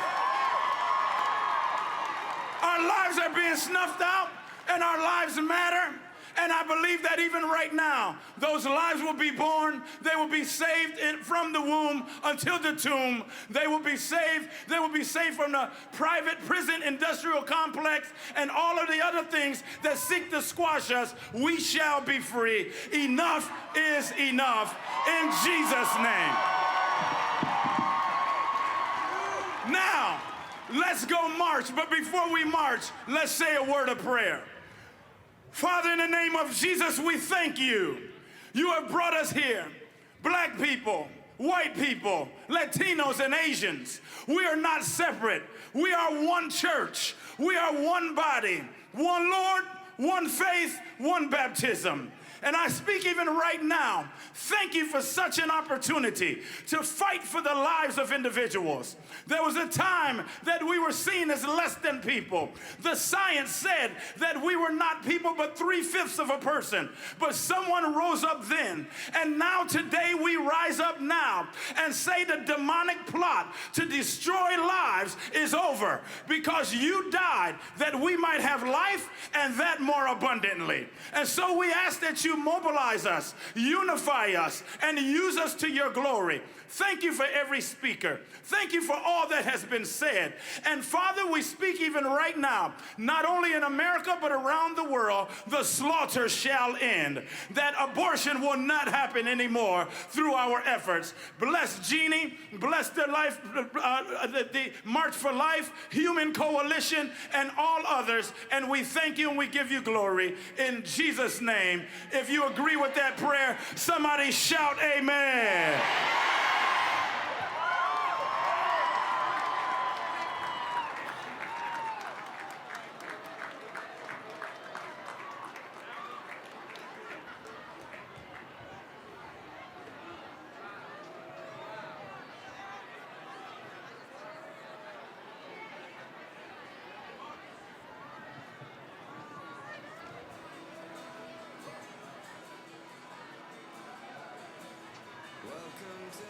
Good afternoon. You've been watching live coverage of the March for Life.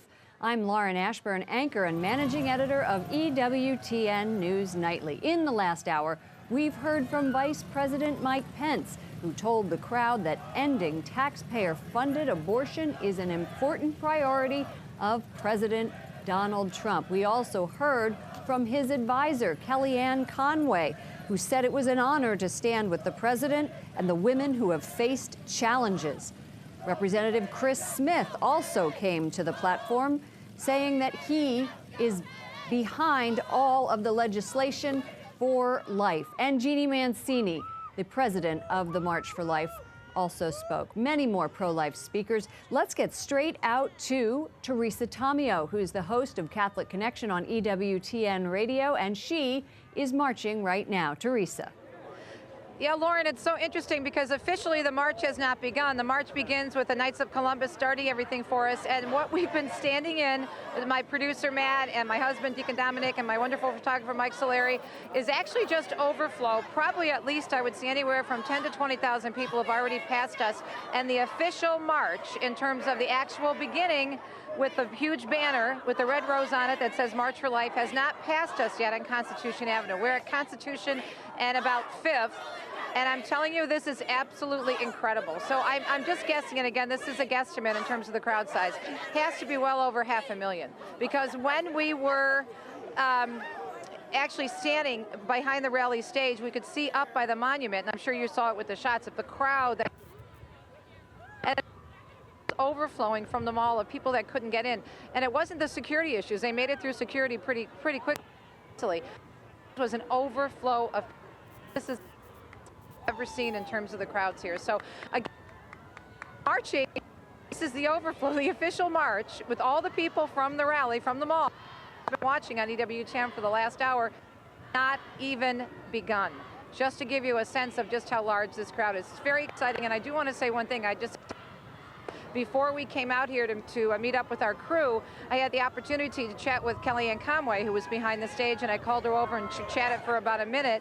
And she wanted to thank the people for the prayers. And she said, you don't have any idea, people praying for all those in office, but especially all those who are pro-life, to please, please, please pray for those in Washington, the congressmen, the congresswomen, the senators who are trying to pass pro-life legislation. She said it means so much. So just wanted to pass that. Stay in this area to see the official banner coming by, and we'll start to grab some people. But I thank you for coming to me because I wanted to give you a sense of what it's been like, and the official march hasn't even begun yet. So back to you. All right, Teresa, wow, it looks like an amazing crowd of people behind you. The speakers went from 12 until 1:30, and they had some powerful messages, including Eric Metaxas, the New York Times best-selling author who attended last night's reception with Vice President Pence. Vice President Pence had the soundbite of the day. Life is winning again in America. Joining me now is Monsignor Pope. He's with the Archdiocese of Washington. Monsignor, what did you think about this crowd and the amazing speakers that we heard? Yeah, I'm amazed the estimate that Teresa gave us of almost 500,000. That's a remarkably good number. The enthusiasm, everything was wonderful, and I appreciated all the talks, and I was very moved by Jeannie Mancini's, reminder of why we march.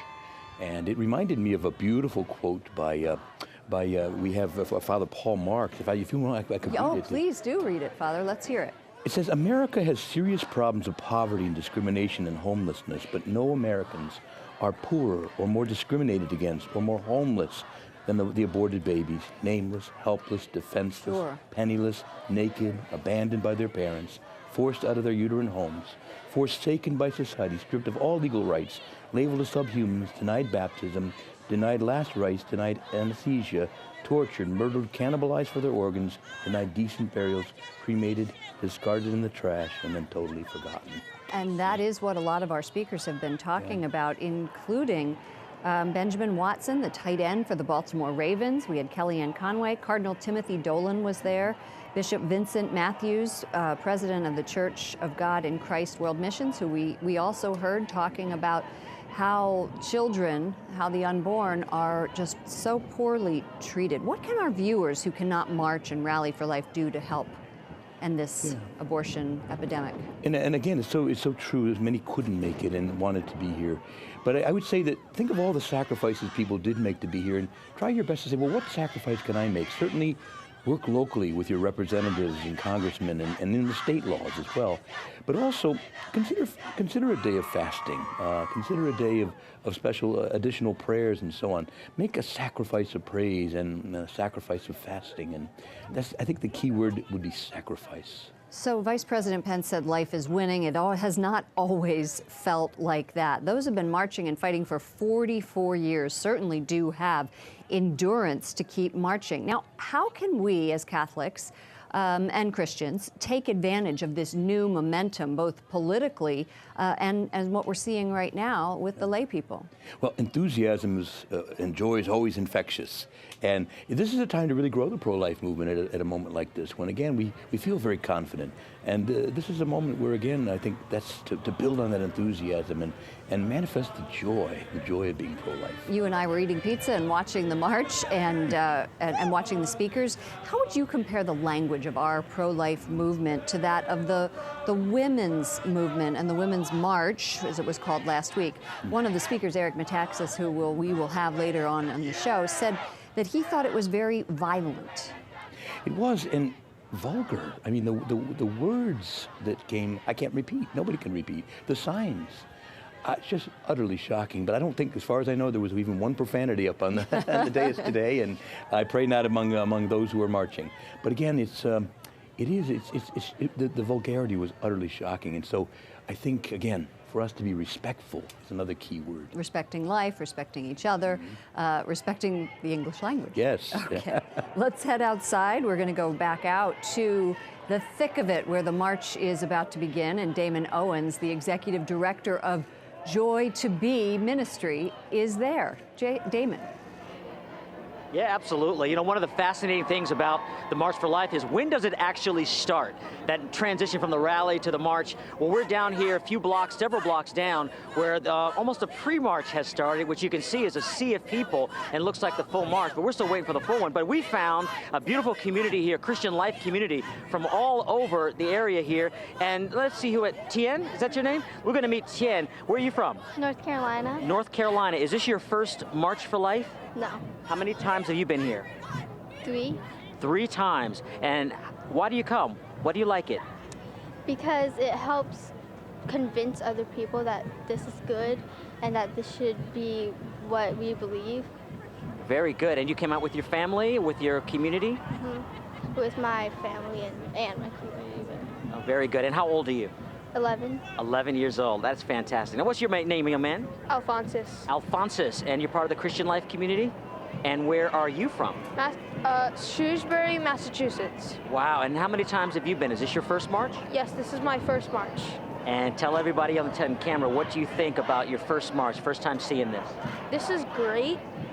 Like, really, I just love being here and trying to support all the babies that could be aborted right now. Now, question, have you ever seen this many people in one place? No. Never in my life. Well, good. Well, we're so glad that you're here. And who else did I want to meet? Where's my dad that was going to come and talk to me? Come. Yes. What is your name? Han. Han. Han, where are you from? I'm actually from Virginia, Falls Church, Virginia. Okay, and tell us a little bit about the Christian Life community and what brings so many good people together. Just the background and where you're from and what you guys do. Yeah, so we're an Ignatian spirituality community all over the U.S. and also all over the world. And this is just the Vietnamese community that's here to pretty much, we were all pretty much, most of us, the older folks, are refugees. So, we ran away because we were persecuted. Right? So, we're here because we understand that life is important, and we fight for those who are downtrodden and those who can't speak for themselves. So, there's a whole history with the Vietnamese people about this. Yeah, so this is more than just the abortion issue, as big as it is, and you're able to bring together how many generations here on this march? It's beautiful. Yeah, and like Dr. Martin Luther King said, remember that everything Hitler did was legal. So just because it's legal doesn't mean it's right. So, there's nothing more I could say. That's great. So refugee, immigrant, life issue, bringing together the community here. The young generation. And the young generation. So it's a beautiful vision. We're waiting for this march. I think it's going to be going on for quite a bit longer than we're used to. But here's a great witness of people that come together just for an event like this. Back to you, Jeannie.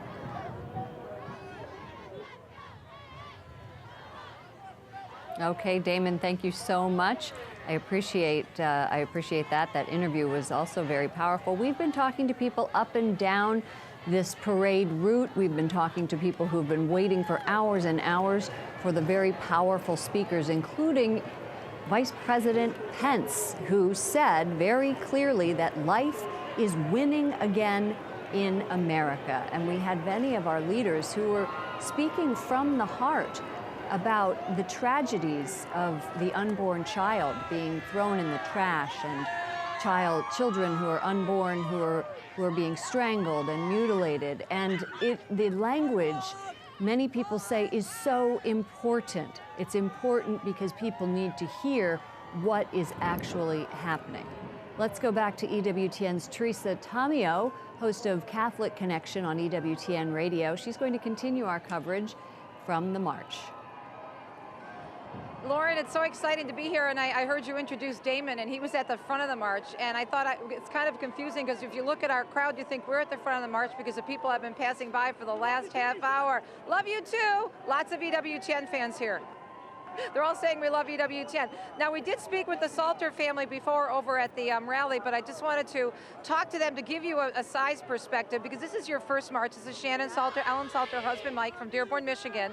And Ellen, when you just started walking and you thought you were in the main part of the march, correct? We were walking with thousands and thousands of people, youth, brand new babies, elderly, priests, sisters, religious, thousands of people. We thought we were in the march, and we didn't even realize it hadn't started because there are so many thousands. There is a sea of souls. And Michael, what's your impression your first time here? It's immense. It's beautiful. I'm proud to be American because we do. We stand for life.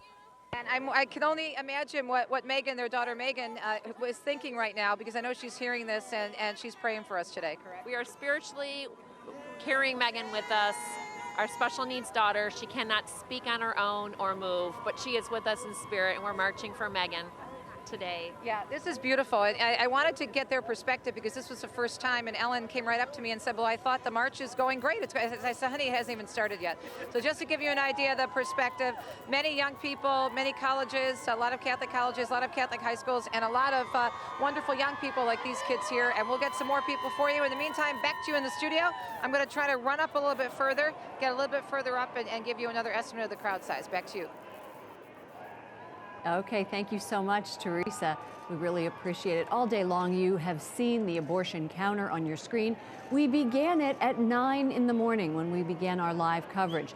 The number of abortions since then is the number that you are looking at. It is the amount of lives lost all over the world. According to the World Health Organization, every year in the world, there are an estimated 40 to 50 million abortions. This corresponds to approximately 125,000 abortions per day. It's the reason that thousands of people are marching in Washington, D.C. And if you look, the count is more than 22,000. That's from 9 in the morning. We've had speaker after speaker talk about the value of life. Vice President Pence at the rally speaking around 12:20, saying life is winning again in America. We are now watching as people march from the Washington Monument to the Supreme Court. Damon Owens joins us again from the march. Damon?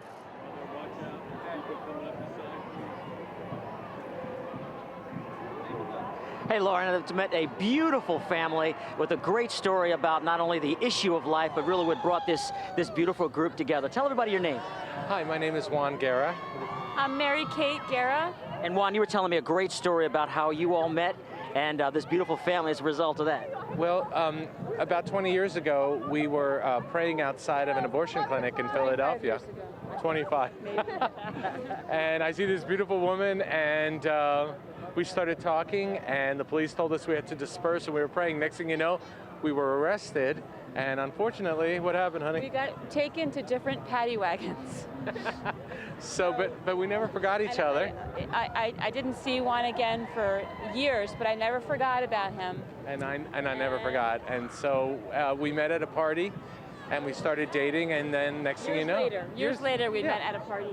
And as a result, in a strange way, of this terrible, terrible thing called abortion and what's happened to our country, we have this beautiful family. So God works in mysterious ways. But now introduce us to your beautiful daughters. Well, this is my eldest, Olivia. She's our first. She's 16. This is Jackie. She's 14. This is Isabella. She's 12. And this is Angela. She's 9. Beautiful. I always put dads on the spot because people put me on the spot to give my kids ages. So beautiful family here. You can see how the life issue brings people together. The Lord does this kind of work. I just thought it was a beautiful story to share about standing up for life and the life that can come from that. So back to you, Lauren. All right, Damon, thank you so much. Thanks to you for all the reporting that you're doing. The March for Life is trending on Facebook and on Twitter.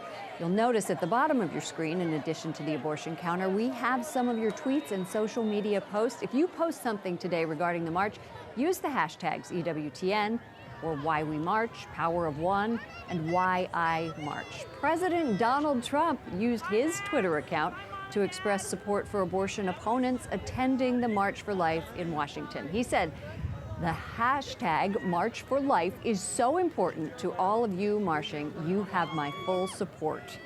What do you think about that, Monsignor, that the President of the United States is tweeting March for Life? Yes, amen. It's a wonderful enthusiasm from this administration, and we can only be grateful for it. And there's going to be all kinds of things going forward. We'll have to stay in conversation with the president about, but this is a wonderful coalition that's setting up. One of his first acts as president was banning federal funds for international groups performing abortions. That was the Mexico City policy, and he has promised to defund Planned Parenthood. Yeah, as soon as that bill comes up, it's quite certain to come through Congress too. So it's a great gift. We can only just thank the Lord and just ask us to keep building a coalition that will push back these the legalities of abortion as well. Okay, Monsignor Pope, thank you. We'll come back to you in just a few minutes, but right now, EWTN's Teresa Tomeo is talking with people. The best thing that she does for us is talk with pro-lifers, meeting them and hearing their stories. Teresa, tell us who you have with you. I am with Trent, and he is from Missouri, Washington, Missouri. And Trent, tell us why you're marching for life. Because it's our school trip. But why are you personally marching for life? What does it mean to you to be here besides a school trip? Just to help out the lives of unborn kids. You're proud to be pro-life? Yes. Okay, great. How old are you? 14. 14, all right. Will you keep that up, okay? 14, 15, 16 for the rest of your life. Let's give it up for Trent, all right? Woo! What's the name of your school? Me? Your school. What's the name of your school? Our Lady of Lourdes. Our Lady of Lourdes. Well, there you go. What's your name, young man? Ethan Johnson. And why are you marching for life in addition to it being your school trip? Why are you marching? Because all babies deserve a chance to live, and they have a plan. Amen. God has a plan, right? All right. Well, thank you very much, and go Missouri. Tell Archbishop Carlson I said hello, okay? He's a good friend of mine. Again, young people from high schools from around the country, and I'm a few blocks ahead of Damon, but the crowd's very big. We're having a great time, and back to you, and we'll get you some more people in a minute. Okay, Teresa, thank you. You know, we're not the only ones marching. Other pro-life marches are around the world this month. Paris, France, and on January 22nd, they received a message of support from Pope Francis. And all across the country, there are marches. Colorado, Arizona, Texas, California. The 13th annual Walk for Life on the West Coast had tens of thousands of people. EWTN carried that live last weekend when that happened. And some of these state rallies in Columbia, South Carolina have been meeting the same thing every year for 44 years, talking about this. And Monsignor, one of the things you do is you counsel women who are considering having abortions. Tell us how difficult that must be. Yeah, I remember a very difficult case where the child was supposedly had Down syndrome, and I kept trying to convince her this is just not a solution. And I even got the Missionary Sisters of Charity to say, tell her to give the child to us. We will take care of this child. And that happened in St. Paul, Minnesota. Someone brought a baby to church, that we just reported on that story very recently, and the child was taken in and brought to Child Protective Services, and many people are looking to adopt the child. There's also the Born Alive Abortion Survivor Protection Act that is going to criminally prosecute surgeons for murder who actually do abortions and then the baby is still alive. There are many things on the works on Capitol Hill that the Pain Capable Act is also another one that we're watching very closely, the Hyde Amendment. Many things that this administration is supporting, as well as the Republican House and Senate. Let's go back outside to Damon Owens. He is back with us. Damon, are you surrounded by pro-lifers? Standing by. Yes, and it's the safest place in the world to be, I can tell you that. I'm going to introduce Ann Foose, who was telling me great stories about the very first march in 1974. Tell everybody about that compared to what we're experiencing right now. Oh, it's nothing like it is today. It was quite small. We had a lot from the opposition on the other side, from pro-death women and stuff that were yelling and screaming at us. We just kept perpetually marching around the Capitol, just back and forth, just around. I don't know how many people were there, but just a speck of what's here today. So that would have been 1974. 1974, I was very young, very young. I was going to add that. And then since then, obviously, you've been to many marches since then. You had a Catholic bookstore. Tell us about your story to share with me. Yeah. I was a realtor, and I actually took a building as a listing next to the abortion mill, and I don't know, I just had a feeling and stuff. But anyway, long story short was, it ended up being me, and I opened up a Catholic bookstore next to this really notorious abortionist in our area. And I was there for many years, saved lots of babies, a lot of babies we didn't save, but we were sued many times. I was sued by the abortionist, and so it's been a real journey. So what does the March for Life mean for you, especially now, when you see this many people, you see such a beautiful spirit, even with so many people? Really, just tell us what it means to you with your history and background. It's like Christmas for me. It brings me so much joy to come here. You know, we had the march last week where they said all the women's march, and that was just, in my opinion, was so pathetic. And you see these people here that are by far, this is way bigger and much more joyful, peaceful, loving. You got people that you don't even know from all over the country, all over the world. I've met people actually from Italy and other places, and everybody just comes up to you and they hug you, they high five you.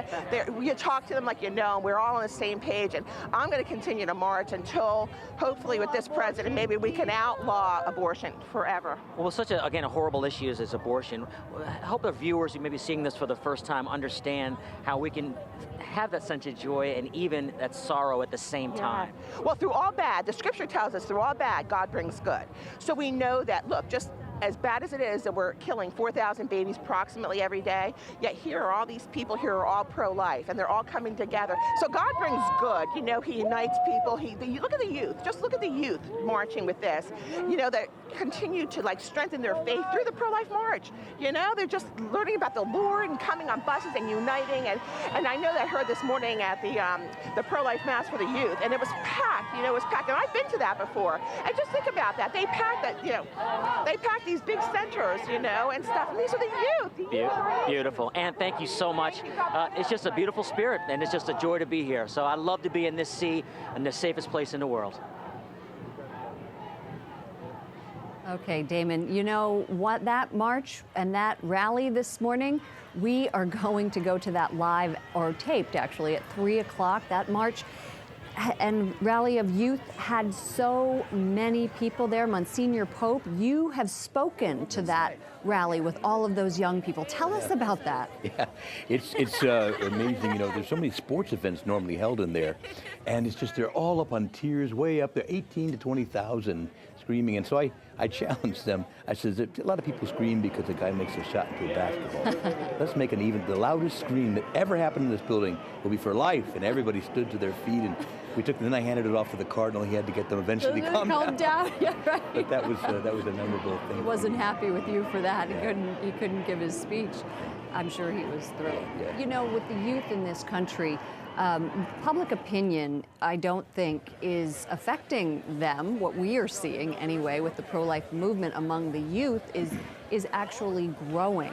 And I think the fact that our leadership, with Mike Pence, Vice President Mike Pence, coming and speaking to the rally, is also something that is really going to attract them. He pioneered to push to defend Planned Parenthood and has always attended the march as governor. And in Indiana, he did a law on abortions based on banning it based on gender or disability. What do you think that people can do when they are interacting with their lawmakers, other than just writing in? Yeah. Well, I think, you know, we have to talk, directly to them and say, this is really an important priority for me. This isn't just one thing among many. This is the top priority.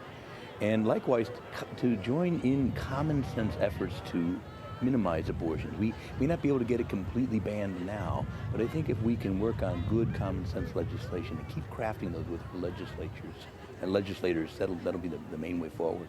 Okay, Monsignor Charles Pope with the Archdiocese of Washington, thank you very much. It is 2 o'clock on the East Coast. Thank you for joining us. Good afternoon. I'm Lauren Ashburn, managing editor and anchor of EWTN News Nightly. We have been here since 9 o'clock this morning, bringing you live coverage of the pro-life march with all of the speakers.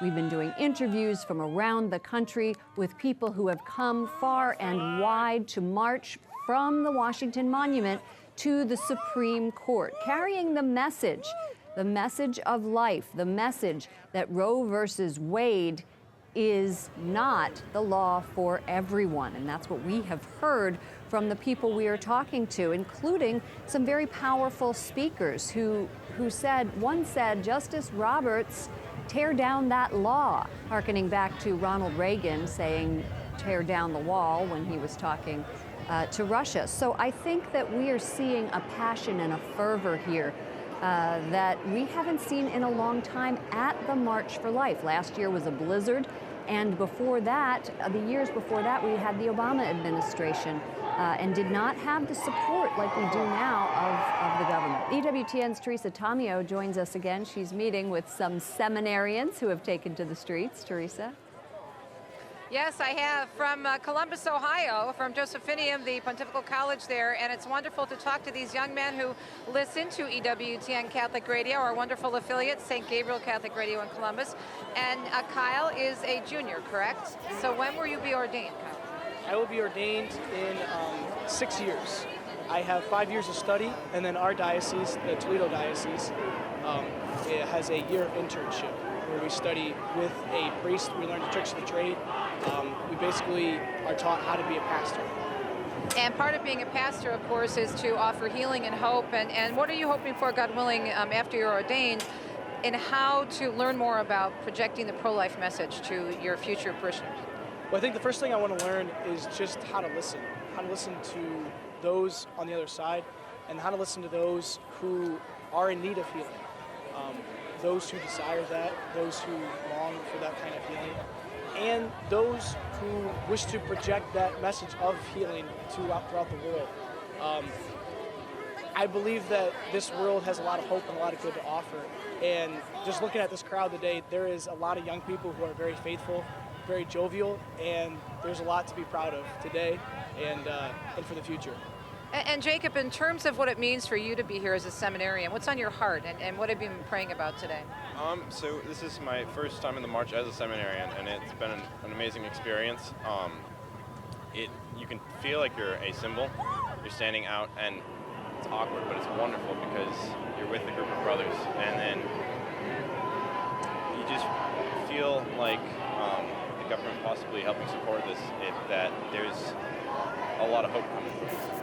Who knows, maybe by the time that you become priests, we'll have Roe v. Wade overturned and no more funding of Planned Parenthood. God willing, that would be the best thing. I mean, I heard today Vice President Mike Pence spoke, Kellyanne Conway.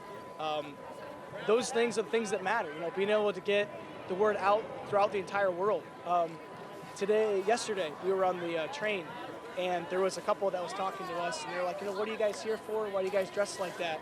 And we said, we're Catholic seminarians, and we're here to support the March for Life. We're here to support life itself. And they said, I've never heard of that. We said, that's exactly why we're here. Yeah, good for you. Thanks for doing that.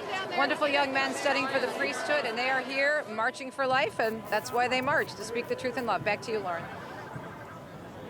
All right, thank you, Teresa. They mentioned Roe versus Wade on January 22nd, 1973. That was when the Supreme Court handed down the decision giving women the right to an abortion. And Norma McCorvey, she was Jane Roe, but a lot of people don't know that she converted to Catholicism and then became a pro-life supporter for the rest of her life.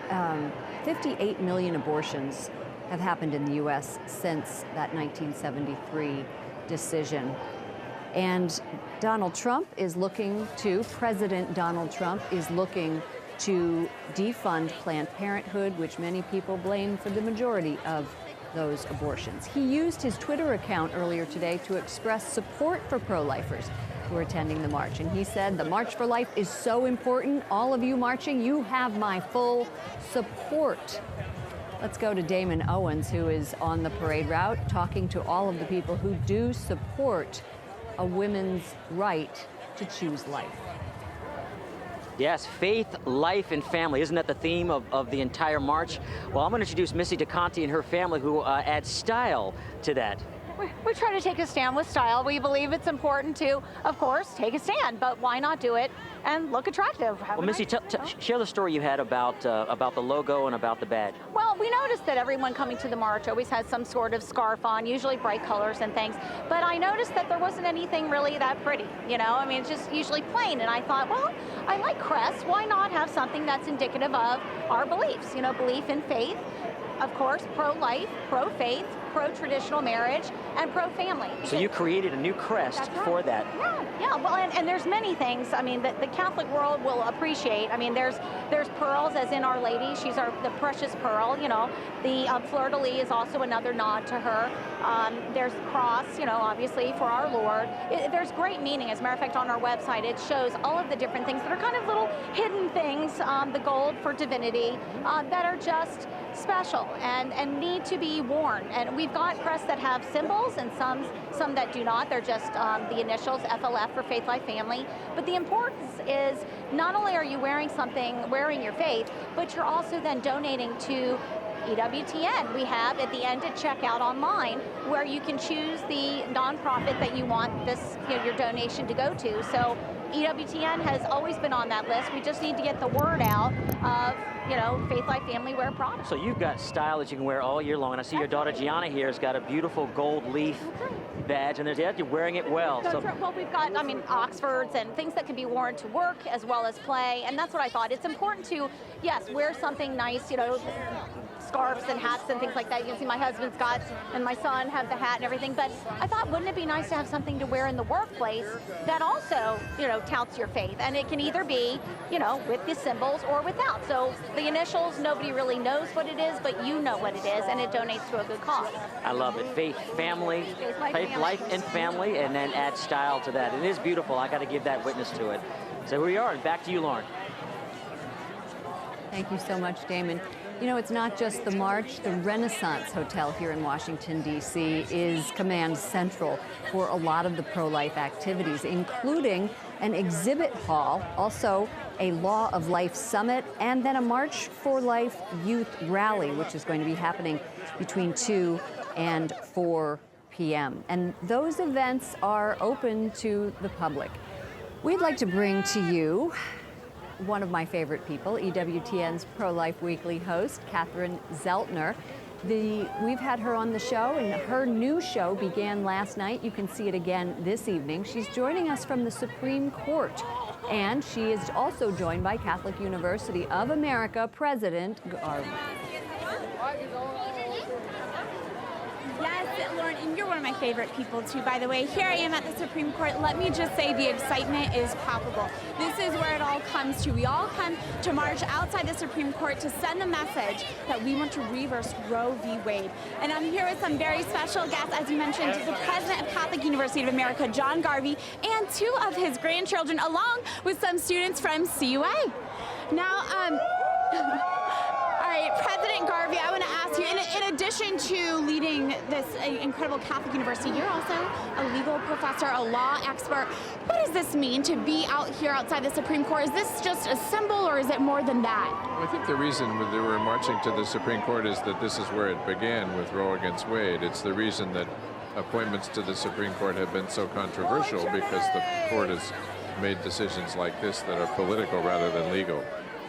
That's right. And this, when it came to the Supreme Court justice, next Supreme Court justice, that was a huge reason that people voted for Donald Trump. Tell us about the weight that has this year as we await the rest of his administration. Well, it's really important. As you know, the Senate held up the appointment of Judge Garland to the Supreme Court until the election was over. We've made Supreme Court appointments political matters and voted on them. That isn't the way it should be, but we'll have the same sort of controversy over President Trump's next appointment. And as I mentioned, you are here with 2 very special family members, your 2 grandchildren. Can you guys introduce yourselves to our EWTN viewers? I'm Lupe. I'm Jack Garvey. Well, Lupe, you've been here before. Jack, it's your first time. How has this march been for you guys? What's it been out on the street? It's a lot of fun, and there's a lot of people there, and it's just good to be here. I think it's a lot of fun. It's exciting, and it's sort of crowded. It is crowded. There are hundreds of thousands of people here today, so the streets are crowded, but it's such a joyful feeling as well. And to see all these young college students behind us here from CUA, so it has just been really wonderful. Thank you guys so much for being here. Thank you all and for your work with CUA. I also have another very special guest here as well, Kristen Hawkins, president of Students for Life of America. Now, Kristen, you were just in the White House last night.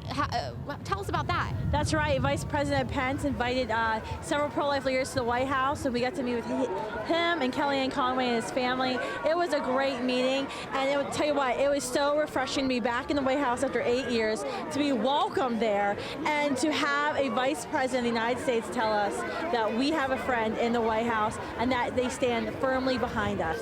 Now, I understand you've known Vice President Mike Pence for quite a few years now. He was, of course, the headline speaker this year at the March for Life. What did he share with you in conversations that you had? Well, it was really interesting. He talked about how President Trump didn't know about the March for Life. And then when they were discussing the Women's March that we were at last week, Vice President Pence said, hey, what about the March for Life? And President Trump was astounded that he never heard of it. That's why he's been on such a tear this week, challenging the media to be here, and boy, are they. I think so too. You know, when I got here a few hours ago, and I noticed there's a lot more cameras than usual. Would you say? I've been out here for 10 years straight with Students for Life. We have the I Am the Pro-Life Generation signs. The majority of those marching are under 25, and we've never seen this much media attention.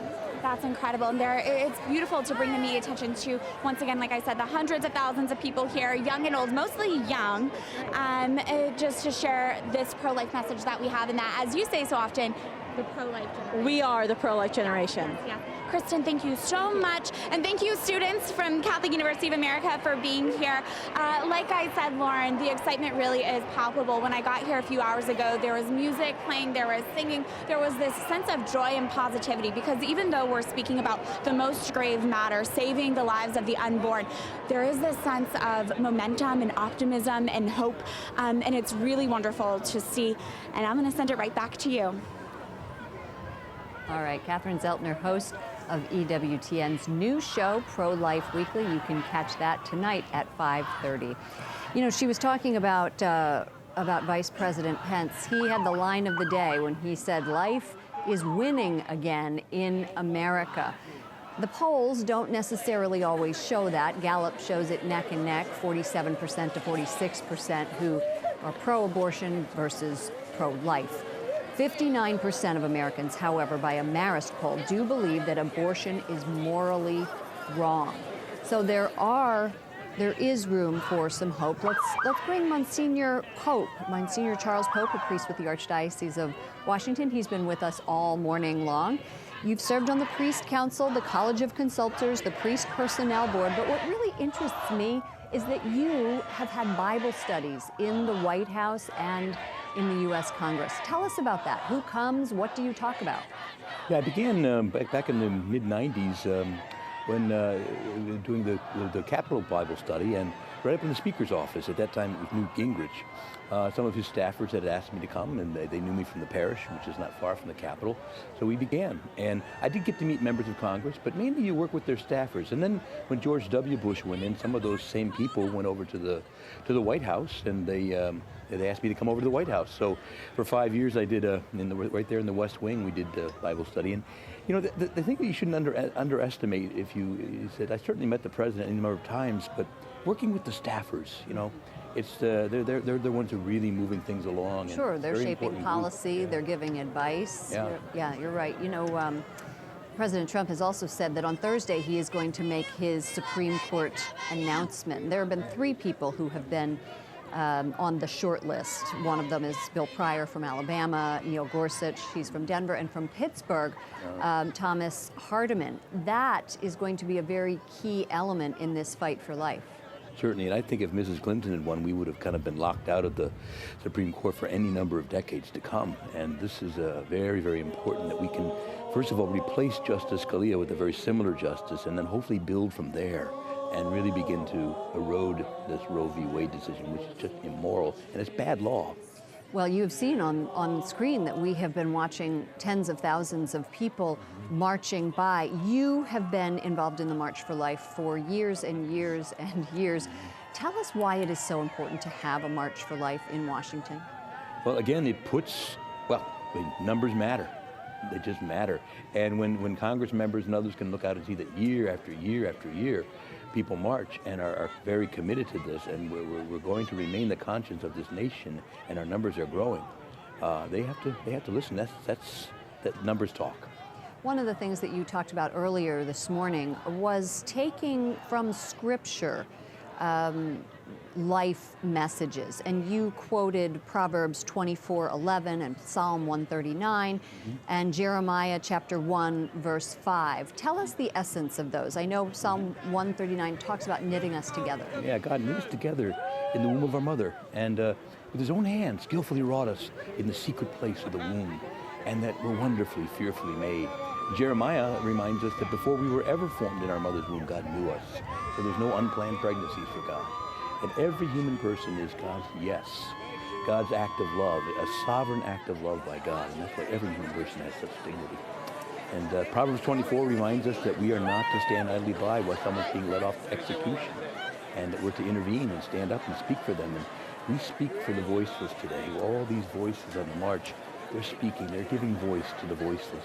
And President Donald Trump helped to set this up, the large crowds up for the media. He said to David Muir of ABC in an interview that you will have a very large crowd of people. I don't know, as large or larger.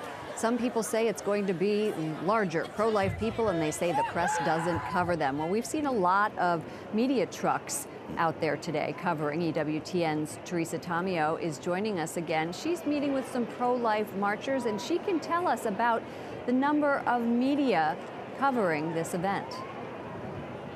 Hi, Lauren. What you're looking at right now is straight up Constitution Avenue toward the Supreme Court. My wonderful photographer, Mike Solari, getting us a nice shot because the official beginning of the march just went by us just now. The police escort and the banner, and you see the balloons and the college that was in front. And it's just been so inspiring to see so many different groups. And actually, we did see a lot of media. I'm with Father Chad. He is from St. Vladimir Seminary, Orthodox Seminary in New York. And you were actually interviewed by French media, correct, Father? Yes, this morning there was an interview with French media. One of the questions seemed to be, does this kind of action really have any impact? Well, of course it does. This is the voice for the voiceless that cannot speak for themselves. And I've been coming for many, many years. The seminary sends a delegation of seminarians down, and I believe this is the largest I've ever seen. It's quite incredible. Of course, having the Vice President here this morning was a real shot in the arm for everybody. John Paul II, we were talking about this before we hit the airwaves, was always talking about the two lungs of the church. And what are you seeing here today in terms of the Orthodox and the Catholics and other Christians coming together for life? Well, of course, the march began with a prayer service with Roman Catholic and Orthodox hierarchs on the stage at the same time. That's a visual image of those two lungs breathing together. That's the Church of the East, the Church of the West, doing exactly what we are called to do, which is to make our common witness, standing for life together. How important is it at the seminaries around the country, Orthodox, Roman Catholic, to really help these men who are pursuing the priesthood to understand the importance of speaking out about life from the pulpit? They have to be better trained at apologetics so they can actually make our case in a 21st century where people are full of doubt, people have had very poor catechetics. Even people who are faithful and are in church every Sunday often don't understand why the church is opposed to abortion. And it's not so much being opposed, it's why we're pro-life in every aspect of what that word means. And so are you having meetings here this week also, a meeting with other pro-life groups and moving the message forward in your community? Yeah, there has been, and actually there's going to be a meeting with Congressman Chris Smith from New Jersey shortly after the march. Any other words in terms of what else we can do to come together as Catholics and other Christians, Roman Orthodox, to make a difference in the life?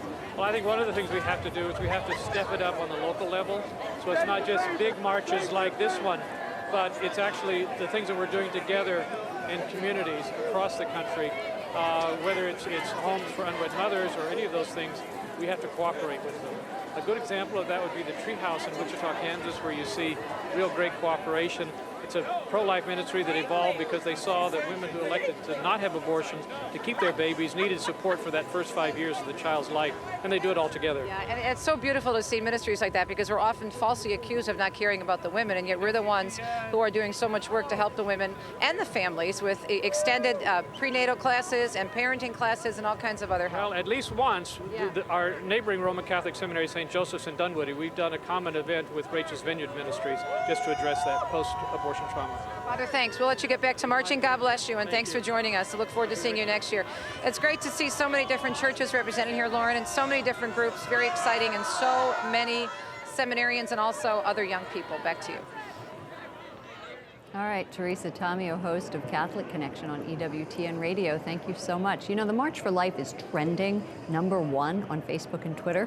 And if you look at the bottom of your screen, in addition to the abortion counter, we have a lot of tweets, and including one from Donald Trump, social media posts supporting the March for Life. If you post something, you've got to use a few hashtags, EWTN, Why We March, Power of One, Why I March. Now, if you want to contact congressmen about different legislation, possibly the Hyde Amendment, you can go to EWTN.com/pro-life for a list of members of Congress. You can also tweet at them and let them know that you stand for life. You can show your support for the March for Life with a TWIBBN. That's a tweet ribbon. Say that 3 times fast. It's a filter over your current profile picture on Twitter. You can find a link on my Twitter page at Lauren Ashburn. Let's go back to the march. Damon Owens is on the ground talking to all of the people who have come across the country to support the right to life. Yeah, so life is very good. That's the message of Bishop Michael Burbidge and the Diocese of Arlington and their pre-rally today. And I caught up with him. And so, Your Grace, nice to meet you. It's so great to be with you and all these wonderful witnesses to the gospel of life. It's great. Now, I was just hearing that you all had a wonderful pre-rally in the Diocese of Arlington. Life is very good. It's sort of a warm-up for the March for Life, yeah? Right, it began last night. Life is very good, and we had a rally where the kids were singing, celebrating the gift of life, great speaker, but it closed with a Eucharistic adoration and procession of Blessed Sacrament. And it was a beautiful, prayerful silence to very much prepare us for today. And then this morning we had Mass. And so I told the young people we're ready to march in our nation's capital now because we've got everything we need: the gift of one another, the truth of the gospel, and Jesus. So here we Glory, glory. Bob, you as a youth minister here, brought your group here. Tell us a little bit about your last, I don't know, 12 hours. The last 12 hours have been very, very busy coordinating all of our young people and getting them excited about the Life is Very Good rally, explaining what the March for Life really is about, why we are marching, the voices that are unheard that we are representing, and also that we are representing so many people who want to be here that can't be here. That we just felt it's important to show all the world that we do care about all stages of life. That's absolutely beautiful. Now, Your Grace, you've been, you said, for a month in Arlington. Can you talk a little bit about what you see so far? I know the first month has got to be just hectic here or there, but your first month there and then what you foresee, particularly in the life issue, for our viewers in the Diocese of Arlington. Right, well, again, a very vibrant, faith-filled diocese and very young. And I am so thrilled to see in our diocese, like so many dioceses across the country, that this younger generation, they understand that we are witnesses to the gospel of life, and they are doing it with such enthusiasm and joy and a prayerful spirit. Could not be more proud of our young people. Well, your spirit is emanating throughout all of this as well, so thank you for being here, and thank you for such a vibrant group that came. Life is very good. That's a message from the Diocese of Arlington. Bishop Burbidge, thank you so much. Back to you. For me, I sat down with him when he first came to the Arlington Diocese about a month ago. We have a 3-part series that we did on him and his leadership. You can find that on EWTN News Nightly's YouTube page if you want to take a look at that and all of the goals that he has outlined for his diocese in Arlington, Virginia. I want to bring in a little bit of history here for you. Did you know that the founder of the pro-life movement is Nellie Gray? Nellie Gray was a career woman and a Democrat. She was a lawyer and saw that Roe versus Wade came in to be, and she said, you know what, I'm quitting my job and I am going to fight this law tooth and nail. And she cited her Catholic faith as a very strong influence in her life, Monsignor. And I think that's what the theme of the march is all about. It's the power of one. In fact, today's gospel is this gospel of the mustard seed. A little tiny mustard seed, it becomes a huge plant. And so that's a very good insight. You just never underestimate that with whatever small loaves and fishes I can bring, and God as a partner, we got a dog in the fight now. Yeah, that's true. We've been looking at social media all day, you and I, and we've been seeing the social media tweets underneath of us coming across the crawl on the screen. But you found a really interesting one. Yeah, this is a very effective sign that's being held up. Abortion has never been about choice. It is about escaping the consequences of your choices by taking all choices away from another human being. So what does that mean to you, Monsignor? And is that a sentiment that you hear often from the people that you counsel, who you counsel? Yeah, we have to, I think, accept the fact that most abortions take place as a result of some bad choices that have been made. So learning self-control, chastity, and so on is so critical. And I know so many people who lament mistakes they've made. You talked about Saint Maria Goretti earlier. Yeah, and again, she herself was, her boyfriend was making advances, and she resisted, and she said, it's a sin, but he eventually raped her and then killed her. And of course, he was brought to conversion by an appearance from a remarkable story of his conversion too. But again, she so echoes from history. It is a sin. It is a sin. Unchastity leads to terrible issues, including abortion and sexually transmitted diseases, broken families, broken hearts. We have got to become more responsible in our culture with how we deal with sexuality. Monsignor Charles Pope with the Archdiocese of Washington, and my co-pilot from 9 o'clock this morning. Thank you so much. Donald Trump is planning on announcing his next Supreme Court pick on Thursday. There are 3 people who are in the running. The march today is going straight to the Supreme Court. Let's join our marchers. Damon Owens is back out on the trail. Damon. Look who I found from Colin Donovan, Vice President of Theology at EWTN. You had an interesting take and topic on here about poor prenatal diagnostics. First of all, welcome to cold Washington, D.C. It's a little colder than Alabama, but we're happy to be here because we wanted to be here. It's a historic occasion, certainly because of the March for Life itself, but also for us it hits close to home because Andrea was carrying Kieran when he was diagnosed at 24 weeks as having hypoplastic left heart syndrome, which is basically a death sentence, except that you can have 3 very horrible surgeries which might give you a chance to live to 30 or 40. And so we took that through the last weeks of pregnancy, confirmed along the way by all the ultrasounds, but we had people praying. And that's, I think, the message that the March for Life also brings. It's work and prayer. We have to work and pray for the end of abortion, not just in our country, but in individual cases, because the Lord can intervene. And we feel that he intervened on Kieran's behalf. And when he was born with 25 doctors and nurses in the room, ready to run off and do what they have to do in those situations, you know, the doctor ended up coming back and saying, you know, it's really not that bad. We think we can fix it. Wow. And they did on the 5th day of life with open heart surgery. And here he is. If we didn't have him strapped in there so we wouldn't lose him, he'd be off running around in the park or doing something like that here. So, Colin, leading question here. So, with the easy availability of elective abortion, surgical abortion, clearly a poor prenatal diagnosis is, in fact, a death sentence for most people without the faith that you and Andrea have.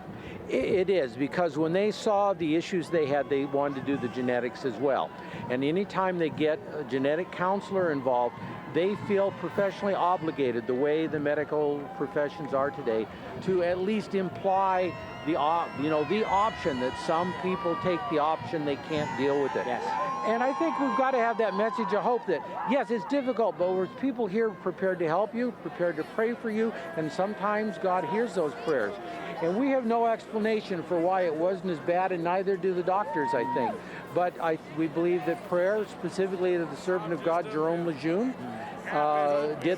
did that, and we thank God for that favor, and we want to encourage other people who are in that situation to trust God, to pray, and even if the outcome is not good, the practice of parents having at least some hours or days with a child that they know is going to die inevitably has been extremely comforting to parents.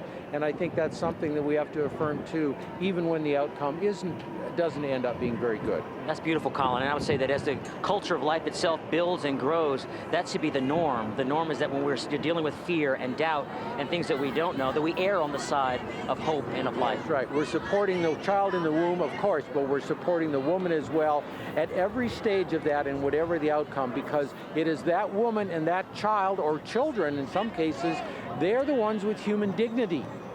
And we respect that dignity, and if we really respect it, we have to help them come to life, and we have to help them, live in a decent and human fashion once they're here. Well, good. Well, thank you so much for that witness, and thank you for all your work at the network, EWTN. Vice President of Theology, Colin Donovan, his beautiful wife, Andrea. And we'll continue our coverage here as the heart of the march marches by. Even the first 100 or 50,000 or so people was kind of the warm-up, so we'll see how this moves through. Back to you, Lauren. All right, Damon Owens, thank you so much. You know, it was around 12:20 when Vice President Mike Pence took to the stage.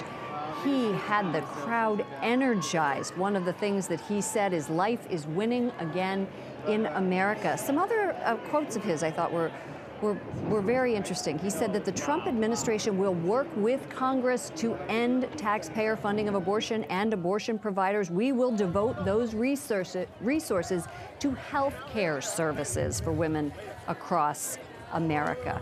Monsignor Pope, I believe that that is something that you think the Catholic Church is providing, those healthcare services. Yeah, in fact, the Catholic Church and our Catholic hospitals are one of the largest healthcare provider systems in the country. And we've been pressured increasingly over the decades to do more abortion referrals, contraception, and all sorts of things against our faith. So it's also a religious liberty issue that we're fighting to. Sure, the Little Sisters of the Poor and EWTN have a lawsuit against the government. It was an order that, you know, that said basically that you have to provide contraception and you have to violate your rights, your conscience rights is what they're being called. All right, let's get back out to the excitement of the crowd after the speech by Vice President Pence, speech by Kellyanne Conway, who is a Catholic and who talked about her Catholic faith. Let's go to Catholic Connections, Teresa Tomeo. Teresa. Hey, Lauren, are we excited? We having a good time, huh? I think so. And we're with young people and also some seminarians from the Diocese of Charlotte. And this young lady, Catherine, recently moved to Charlotte. And tell us, Catherine, your experience so far here. It's been amazing. I'm so grateful to be here. This is really, really important to me. Why did you march this year? I really think this year, with Trump's victory, we could really end abortion. This is an extremely important presidency, so us being devoted to marching and devoted to ending abortion and protesting abortion, it's really important. This really could result in the final end victory we want. Why is this issue so important to you as a young woman in high school, and how did you learn so much about it? Because you're obviously very articulate and are aware of the issues and what's going on in our world. You know, I've been Catholic my entire life. My dad was a convert to Catholicism, and I've just seen so much and experienced so much from people and learned so much about people and children that have been in really difficult situations. And I've met some children that have come from really, really difficult situations and parent situations, and there's some amazing people. So abortion isn't the answer. It's never the answer. Well, in terms of the other kids that you've been marching with, what are they saying? What's the mood among the young people here today? We're really excited and we're really happy to be here and happy to be protesting. And how are you going to be going back and taking this message to your diocese and home? Through prayer and just keep fighting for life. I don't know, I'm thinking she has maybe a political position in her future. What do you think? How'd you make a good politician? Maybe the next Kellyanne Conway. You never know. Great enthusiasm here, and let's go, Charlotte. Woo! Back to you.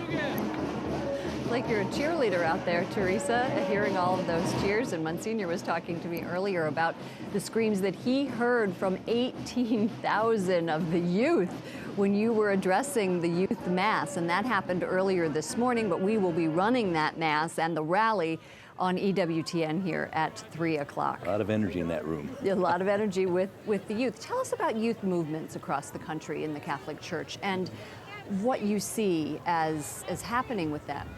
Well, I think we see a lot of vigor that people, there's a lot of news that, well, numbers of people going to church declines, and I think overall we are experiencing a slight decline in church attendance on Sunday. We have to admit that. But the energy, we're growing back, and there's a lot of energy, and we have to keep evangelizing. But I think it's in a way, those who are there really want to be there, and there's a lot of energy that begins to grow, and that's going to build us back. The Marist poll, which was sponsored by the Knights for Columbus, finds that 59% of Americans believe that abortion is morally wrong, and 61% oppose the use of tax dollars to fund abortions in the United States. When you are out talking to your flock, and to others around the Washington, D.C. area, what are you hearing about the morality issue of abortion? Well, I think people are getting it a lot more. It's more easily, readily available because science has made a lot of progress. Medical science, our ability to see into the womb and so on has really grown since 1974. And people know it's based on bad science. We know that life begins at conception. There's just no argument scientifically to say anything else. And that child is a child in that womb, and we see into the womb now. Many people are arguing against that and saying that there is not the science to support that. I want to talk to you about one of the things that you wrote on your blog recently. Before I do that, let's talk about a recent report from the Journal of the American Medical Association that suggests that women who are denied an abortion suffer worse psychological effects than women who go through with the procedure. Yeah. That is not something that you have found in your experience. No, and of course, how would you even measure psychic effects? You know, where's the scale? I have no doubt that that life creates a lot of trouble for us, but that doesn't, even if it does, it doesn't make it right to commit an abortion.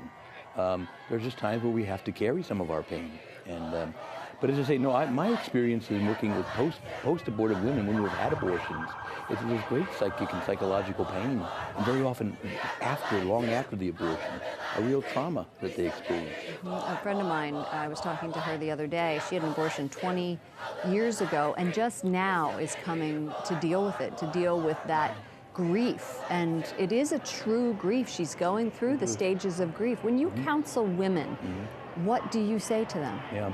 Well, first of all, I speak to them from Scripture. Jeremiah 31, the story of Rachel mourning her children because they are no more.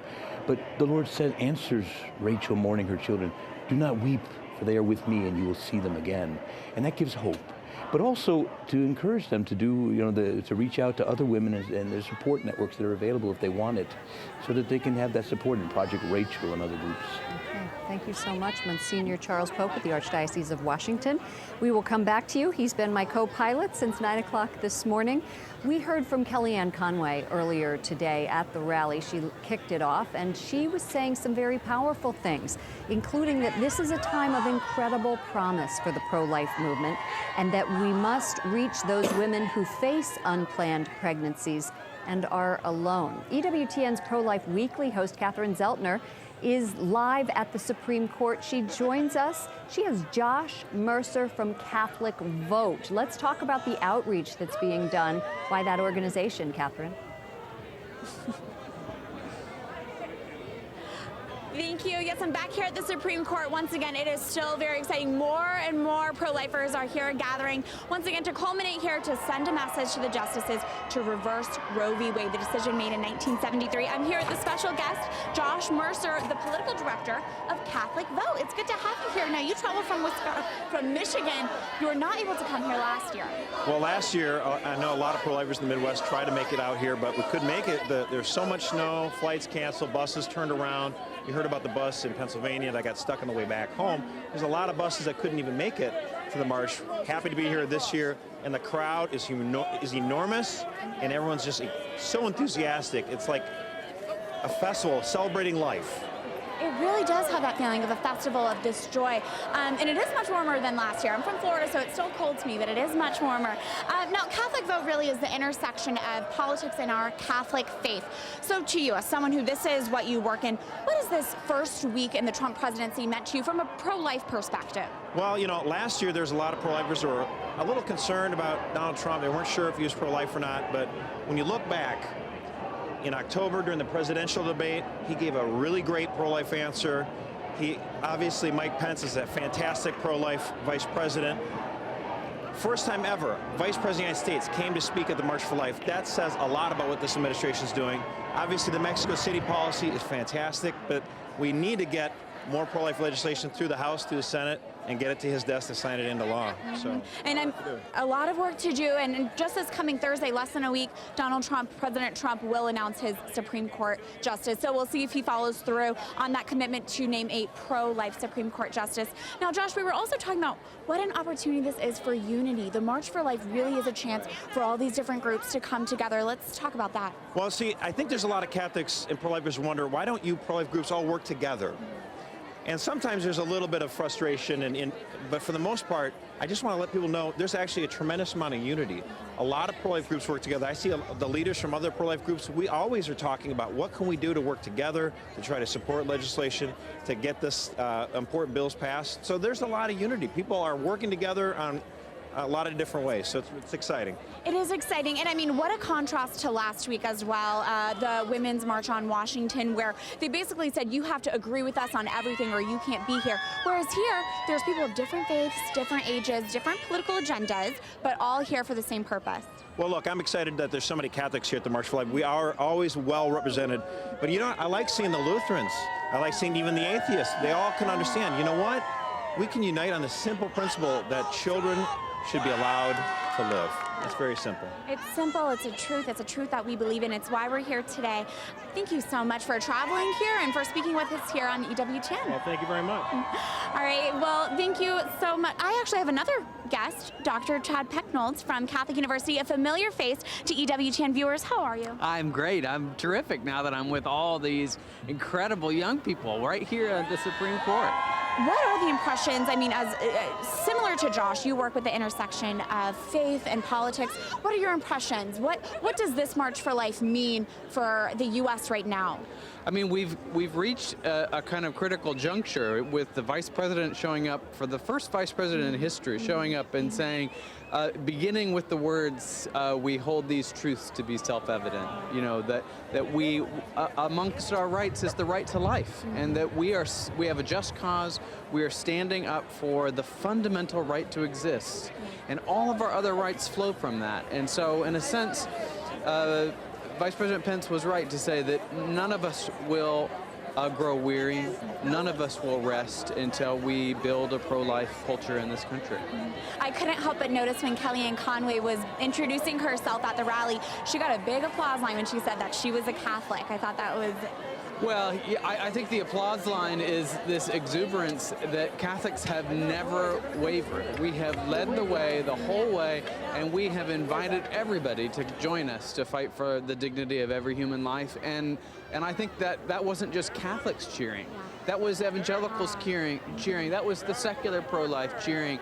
Thank you, Cardinal Dolan, for opening the prayer. Giving us the opening prayer that led us in this exuberant march, peaceful march, to resist an unjust law. This is an issue the church has never compromised on and has always been a steady voice on. You know, here we are outside the Supreme Court. What's the significance here? Is this just a symbol, you know, for people who say, the march can't make a difference. Supreme Court justices won't reverse a decision that's been in place for 40 plus years. Why are we here? Well, we're here. I mean, there's words inscribed on that great building there which talks about justice for everyone, and that justice is blind. It's not something which follows the whims of democratic desire. It's not just whatever the men and women on the Supreme Court decide is the law that makes things right and just. It's what accords with the truth, what accords with reality. And science is increasingly showing us that there is a human life in the womb of a mother. And Vice President Pence also noted this, that science is making life more vivid to us than ever before. And as life becomes more vivid to us in the womb, I think that is also grounds for objective grounds. Hearing a heartbeat is objective grounds for the men and women on the Supreme Court to reconsider the kinds of judgments they're making in the cause of life. This is an example of our faith and science and research and medicine coming together and reflecting the truth as to what we know about life. Yeah, exactly. And to bear witness to that life in whether it's popular or not. I mean, here everyone here is pro-life, and it's great to be in the company of pro-life, but we also have to convince our neighbors who disagree with us. And we have to do that with gentleness and charity. It's not just, it's a simple concept really to grasp intellectually. It's the heart that we have to persuade.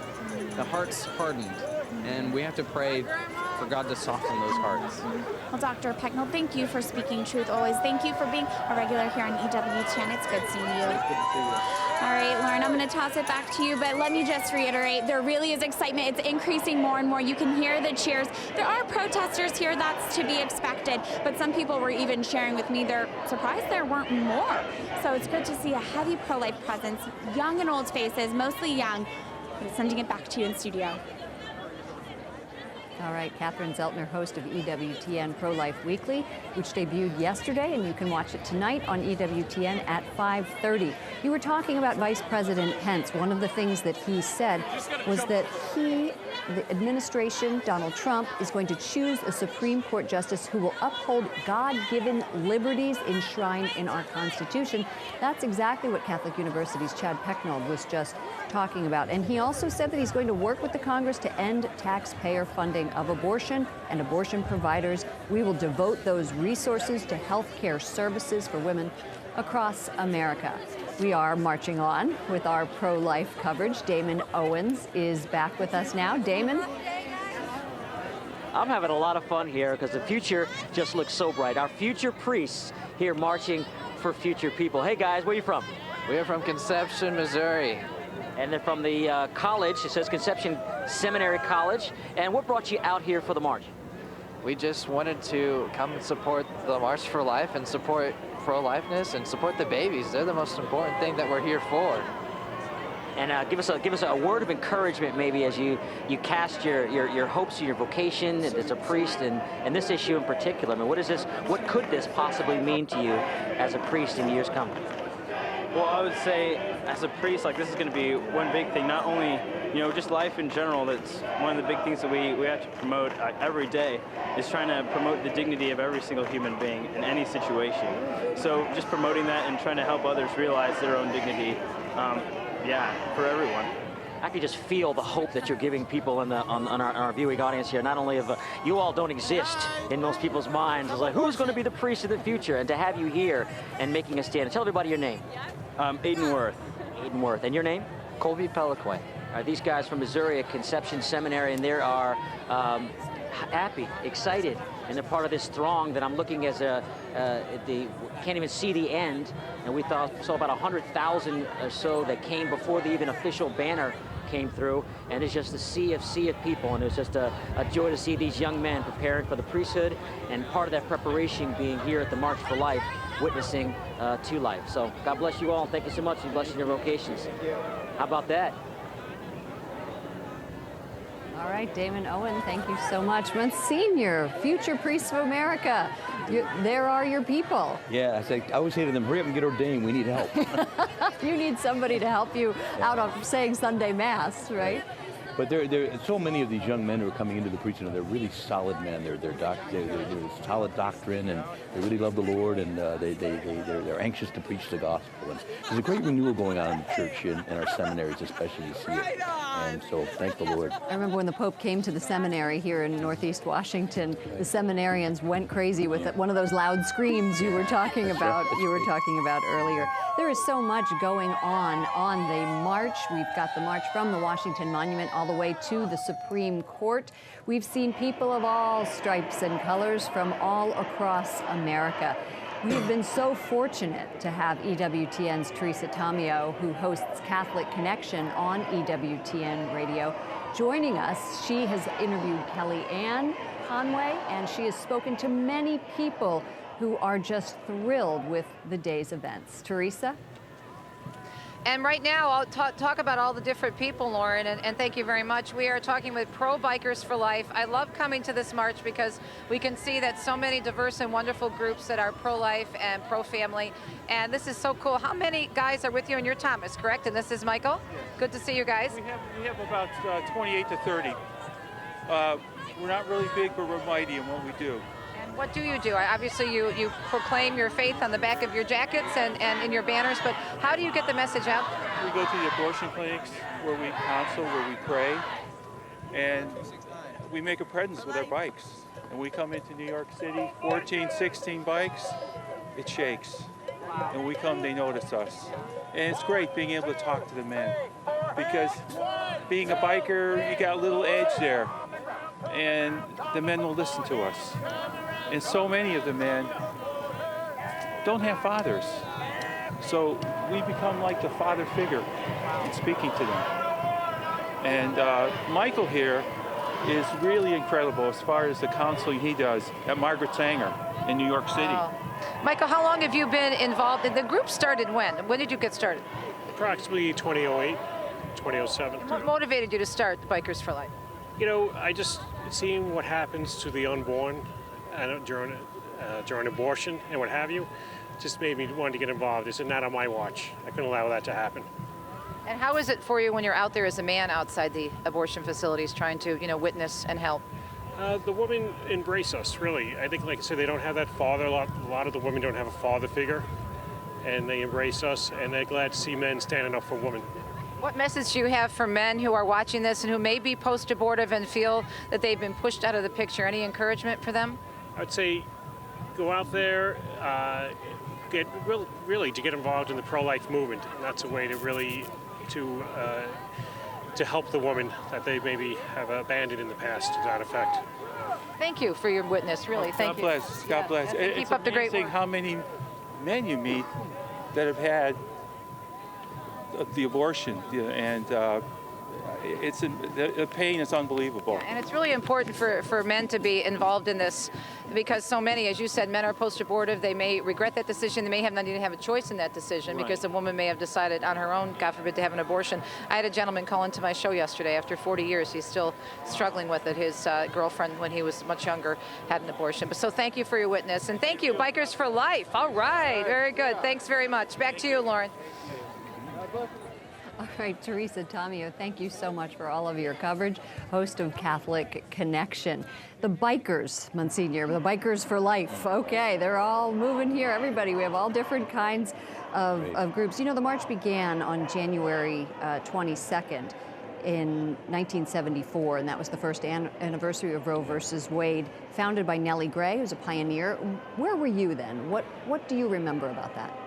Yeah, I was living in Virginia, the suburbs of Washington at the time, and oh gosh, we were just getting over Watergate, and just all that stuff was, the Vietnam War was ending. It was what a time, in this country.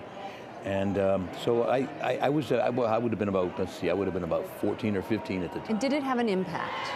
I was 14 and 15. So I think no, you were a teenager. I was looking at the girls, and but I think I certainly know that we went on, if not the very first one, by 1975, I think we were. You were already on the march. Yeah, because right. and at that time, both Republicans and Democrats were outraged. It wasn't as politicized. It wasn't as polarized. Yeah. We were talking earlier about the Gallup poll that Right. shows 47% of folks are pro-choice, 40 or pro-abortion, 46% are pro-life, and protesters have traditionally worn red and carried red roses, which you can see here on our set, and that is the symbol of the pre-born child. We had just an amazing speech earlier today from Vice President Mike Pence, who was addressing the rally, addressing the speakers. He had some words of wisdom and came to say that life in America is back on track and on the upswing.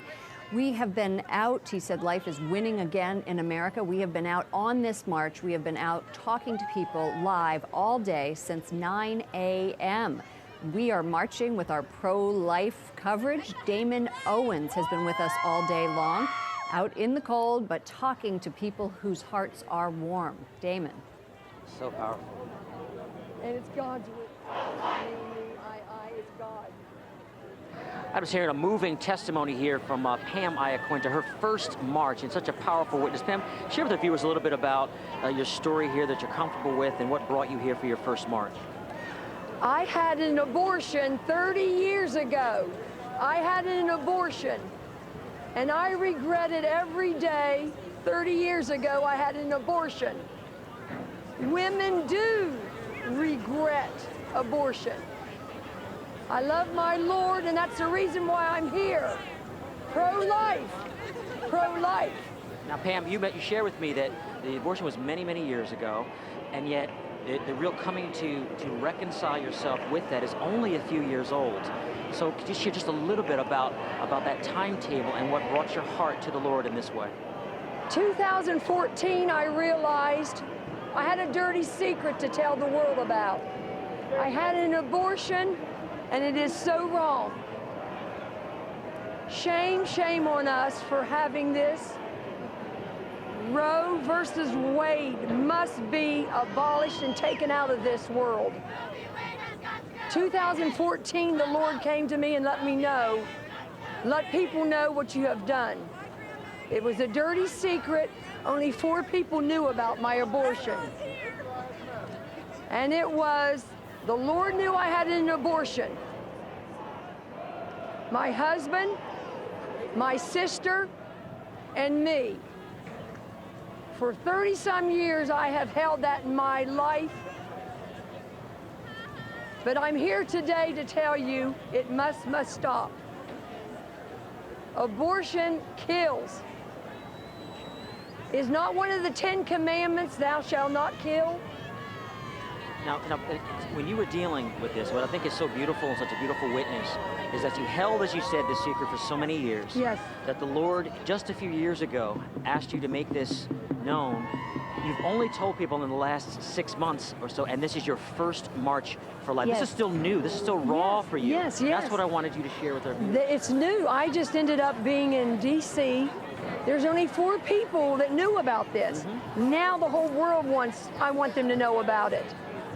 And it's coming out, and I want it to be known on EWTN. Well, I want to thank you for your courage. I want to thank you for your witness. And as you join your group up to the Supreme Court steps with the Silent No More campaign, thank you for sharing your witness with that. You know, there's a story behind all of this, and I wanted our viewers to see that people that are still freshly dealing with the trauma and the pain of this, they come out here for the fellowship, not for the judgment, not for the rebuke, but really to experience what we've been talking about all day, this joy, this again, fellowship and love, that in dealing with this issue, it's not about any condemnation. It's about coming to the truth that heals. And it's just such a beautiful place to do it. And I hope that story touches someone's heart there. Back to you, Lauren. All right, thank you so much, Damon Owens. And you know, one of those stories we heard earlier from a woman who went into an abortion clinic and smelled a terrible smell and walked out after being coaxed almost to have an abortion. We are going to be talking to her a little bit later at 6 o'clock on EWTN News Nightly, 6 and 9 p.m. I'm Lauren Ashburn. I'm the managing editor and anchor of that program. We have a special tweet for you. President Donald Trump used his Twitter account to express support for pro-lifers attending the march. He said, quote, "The March for Life is so important. To all of you marching, you have my full support." That is quite something, Monsignor, from the President of the United States. Yeah, and you know, I'm thinking about a year ago, the snow was coming down, and I don't think any of us had any idea what the next year would bring. Almost a complete reversal in terms of this issue, a complete reversal of political fortunes. And we had none of the conventions, none of that had occurred. And now to have a president tweet out like that today, quite something. Yeah, I don't know that we expected it. All right, Monsignor Pope, thank you. We are now going to head out to the Supreme Court, where EWTN's pro-life weekly host is there, and she's joined with a young student from a very active organization. I get all of your messages, all of your tweets, Students for Life. That's right. Now, the pro-life movement is said to be a very young movement. Really, the millennials refer to themselves as the pro-life generation in a lot of cases. And I'm here with one of those young faces. Anthony Jones started a pro-life club at his high school. Anthony, good to see you here. Thank you so much. Good to see you too. So now you tell us what that experience was like to create a pro-life club at your high school. What kind of response did you get from fellow students? Definitely. When we were creating this club last year, it was a long process, and there were many steps we had to take to go through that process. All right. Well, as you can see, there are some protesters here surrounding this young pro-life student as we're talking about our pro-life views.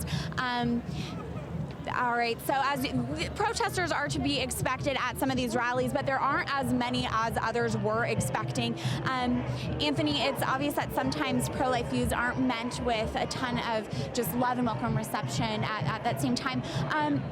Why did you, though, despite, not it always being the popular opinion, why did you decide to still create a pro-life club? I decided to create a pro-life club because I knew that we all have a responsibility to stand up for life, and I think that God gave me this mission to spread the pro-life culture to the rest of my students at Robinson. And the priest at St. Mary of Sorrows, my church, was very supportive, and that was a sign that I needed to stand up for those who don't have a voice. And we've been very effective in doing that. We've had diaper drives. We just started an initiative to give baby baskets to teachers that are pregnant, and we meet weekly to discuss different pro-life issues, and everyone's learned a lot and is able to dialogue more persuasively, effectively, and lovingly. That's incredible. I must say, quite eloquent. You're in high school. That's incredible. Now, you said this is your 5th march that you've been to. How does it compare to previous marches? This march is really special and unique compared to the other ones because I've always been on the other side marching. But today I came with Students for Life, and I've been in front of the Supreme Court the whole time. So I've been able to see all these marchers come group by group, and it's been so inspiring to see all these different people with so much passion and inspiration for life that it's encouraged me and continue to encourage me to spread the pro-life message at my high school even more vigorously. Well, thank you for speaking boldly the truth when it comes to be about life and speaking boldly for that, even when it's not the most popular opinion. And Lauren, once again, just another example of one of the many young faces we're seeing here at the March for Life. That's the thing, and I think that's another reason why there is so much hope, because this young generation feels so passionate about this. And we have science on our side. We've grown up seeing ultrasounds, and I'm just so excited personally to see what the future will bring when it comes to the pro-life movement. And I know just from a personal perspective, going to Florida State and coming up to the March for Life as a college student, how empowering that was to be surrounded by other students who are there believing the same thing you do. It gives you the confidence to go back to your school and talk with other students who might disagree, because you know what, I'm not alone. I'm not alone. There are a lot of other people who believe the same thing I do when it comes to life. Anthony, thank you. Lauren, I'm going to toss it back to you in studio. All right, Catherine Zeltner, host of Pro-Life Weekly. Thank you so much, Catherine, for providing us with all of these wonderful interviews. You know, earlier today, Vice President Mike Pence talked about the Constitution, and he said that in the Declaration of Independence, life, liberty, and the pursuit of happiness were supposed to be for all Americans, including the unborn. He also said that the nation's founders really didn't want us to be turning away from these timeless ideals. Mike Pence, Vice President Mike Pence, former governor of Indiana, has always led the fight to defund Planned Parenthood and continues to say that that is what he will do. Donald Trump, on his first week in office, stripped U.S. aid from going to groups that promote abortion overseas. It's called the Mexico City policy, because President Reagan announced that policy in Mexico City. But that was one of his first acts. And it was put in place by, as I said, Ronald Reagan. Why don't we go back now to EWTN's Teresa Tomeo from EWTN Radio. She's been talking with people up and down the march all day long. Teresa. Yes, Lauren, we are in the crowd again along Constitution Avenue, and you can see it's still coming, and all the way up Constitution Avenue. It looks like, if we could see up the street toward the Supreme Court, but it's almost to a complete stop. That's how crowded it is right now. But I'm with some wonderful, wonderful folks from various Right to Life groups in the Midwest, and I have my friend Julie Perolio, who is with Allen County Right to Life in the Fort Wayne, Indiana area, and Lisa Peters from Right to Life in Michigan, the Western Michigan area. Julie, how many marches have you been to now? The first year was 2005, and we've been coming every year, except we got a little messed up with the snow and whatever last year, but we're here this year, and we're happy. Your thoughts in terms of what you're seeing, the enthusiasm, and what's different this year for you, do you think? Well, obviously what's different is the fact that our vice president came to the rally. And your former governor. Yes, my former governor. We're so proud of you. And the hope of a pro-life future, the hope for all those unborn babies, for a pro-life future. It's very hopeful, very joyful this year. And Lisa, you too have been at this for a long time in terms of really working in the grassroots end of the pro-life movement. You've both very involved in the pregnancy resource centers. You've been involved in various pro-life groups in terms of the legislation and the education. In terms of what we're seeing now, I don't think I can ever remember when abortion has been discussed so much. The March for Life being mentioned, a president tweeting out support for pro-life groups. For those of you in the grassroots on the ground level, what does that do for you? Well, it's so encouraging, Teresa, because we've been out there. Julie and I have been fighting this fight for 20 years, and we are on the heels of people who started in 1973 and even before that. So, but we have a national attention that is just unprecedented. It's very encouraging. You see today all the tens and thousands of young people who are involved. And we have at leadership for the first time in 8 years, we have national leadership that's making the pro-life cause a priority. Vice President Pence today was just amazing. Kellyanne Conway, the special assistant to the president. This gives us a national forum to make our cause, and not only is it right from a faith perspective, a moral perspective, but it's, the science is on our side, and we now finally have a forum to say America is pro-life. America is a majority pro-life nation, and we're not going to be dominated by those who are on the fringes that on the other side of this issue. I feel like we have an opportunity to really at least discuss this, to get the information out there, the education, which is really important. And thank you for the work that you do at Allen County Right to Life in Fort Wayne, and of course Right to Life in Western Michigan. Of course, Midwest represented very well here, my part of the country, and then we do a great deal of work in Michigan in the pro-life movement, and of course in nearby Indiana. Lauren, back to you in the studio. Okay, Teresa Tomeo, thank you so much. If you are just joining us, I'm Lauren Ashburn, managing editor and anchor of EWTN News Nightly, which airs on EWTN at 6 and 9 p.m. Eastern. It's been a long day. Easter. Joined by Monsignor Charles Pope here in studio. Thank you so much for being my co-pilot for today. Also in the field, Teresa Tomeo from EWN's Catholic Connection show, Damon Owens, who's the executive director of Joy to Be Ministries, and Catherine Zeltner, host of our new show, Pro-Life Weekly. All day long, you'll see the abortion counter. We put that abortion counter up on the screen right there at 9 o'clock in the morning. It counts the number of abortions that have happened since then worldwide. Right now, that count is more than 28,000. Monsignor, that number has continued to grow over the years. Some reports this year are saying that abortions are down at lower levels than they have been in 40 years. Does that even matter? Well, the numbers are so overwhelming. I mean, just in America alone, 50 million. Throughout the world, an estimated 200 million children have been lost. I mean, this is why we march, and that number is a very sobering reminder that even as we're marching and celebrating progress, still, even at this very moment, children are being killed worldwide at that level. So we have got to be their voice, and we've got to say, your death is not in vain. We're marching, we remember, we know you, and we will strive to end this. We were talking earlier about some of the Bible verses that you said that are important to the pro-life movement. One of them was Jeremiah 1:5. Before you were formed in the womb, I knew you. And that jogged my memory that during the vice presidential debate, that is exactly the quote that Mike Pence used to talk about his pro-life stance. Yeah, and that's what's so central about that quote is that although we say life begins at conception, and it does for us physically, our life really began in the heart and the mind of God long before the universe was ever made. He's always known and loved every human person and thought about them, and by a direct act of his will and his love created us. It's a remarkable dignity. It is, and you have spent your life ministering to people, not just people, everyday folks who you minister to in your parish of Holy Comforter here in the Archdiocese of Washington, D.C., right here on Capitol Hill, but also on Capitol Hill to congressmen. And in the White House, you've held some Bible studies. What have people talked about as far as the life issue is concerned? Well, I was, of course, privileged to mainly work with those who would be pro-life.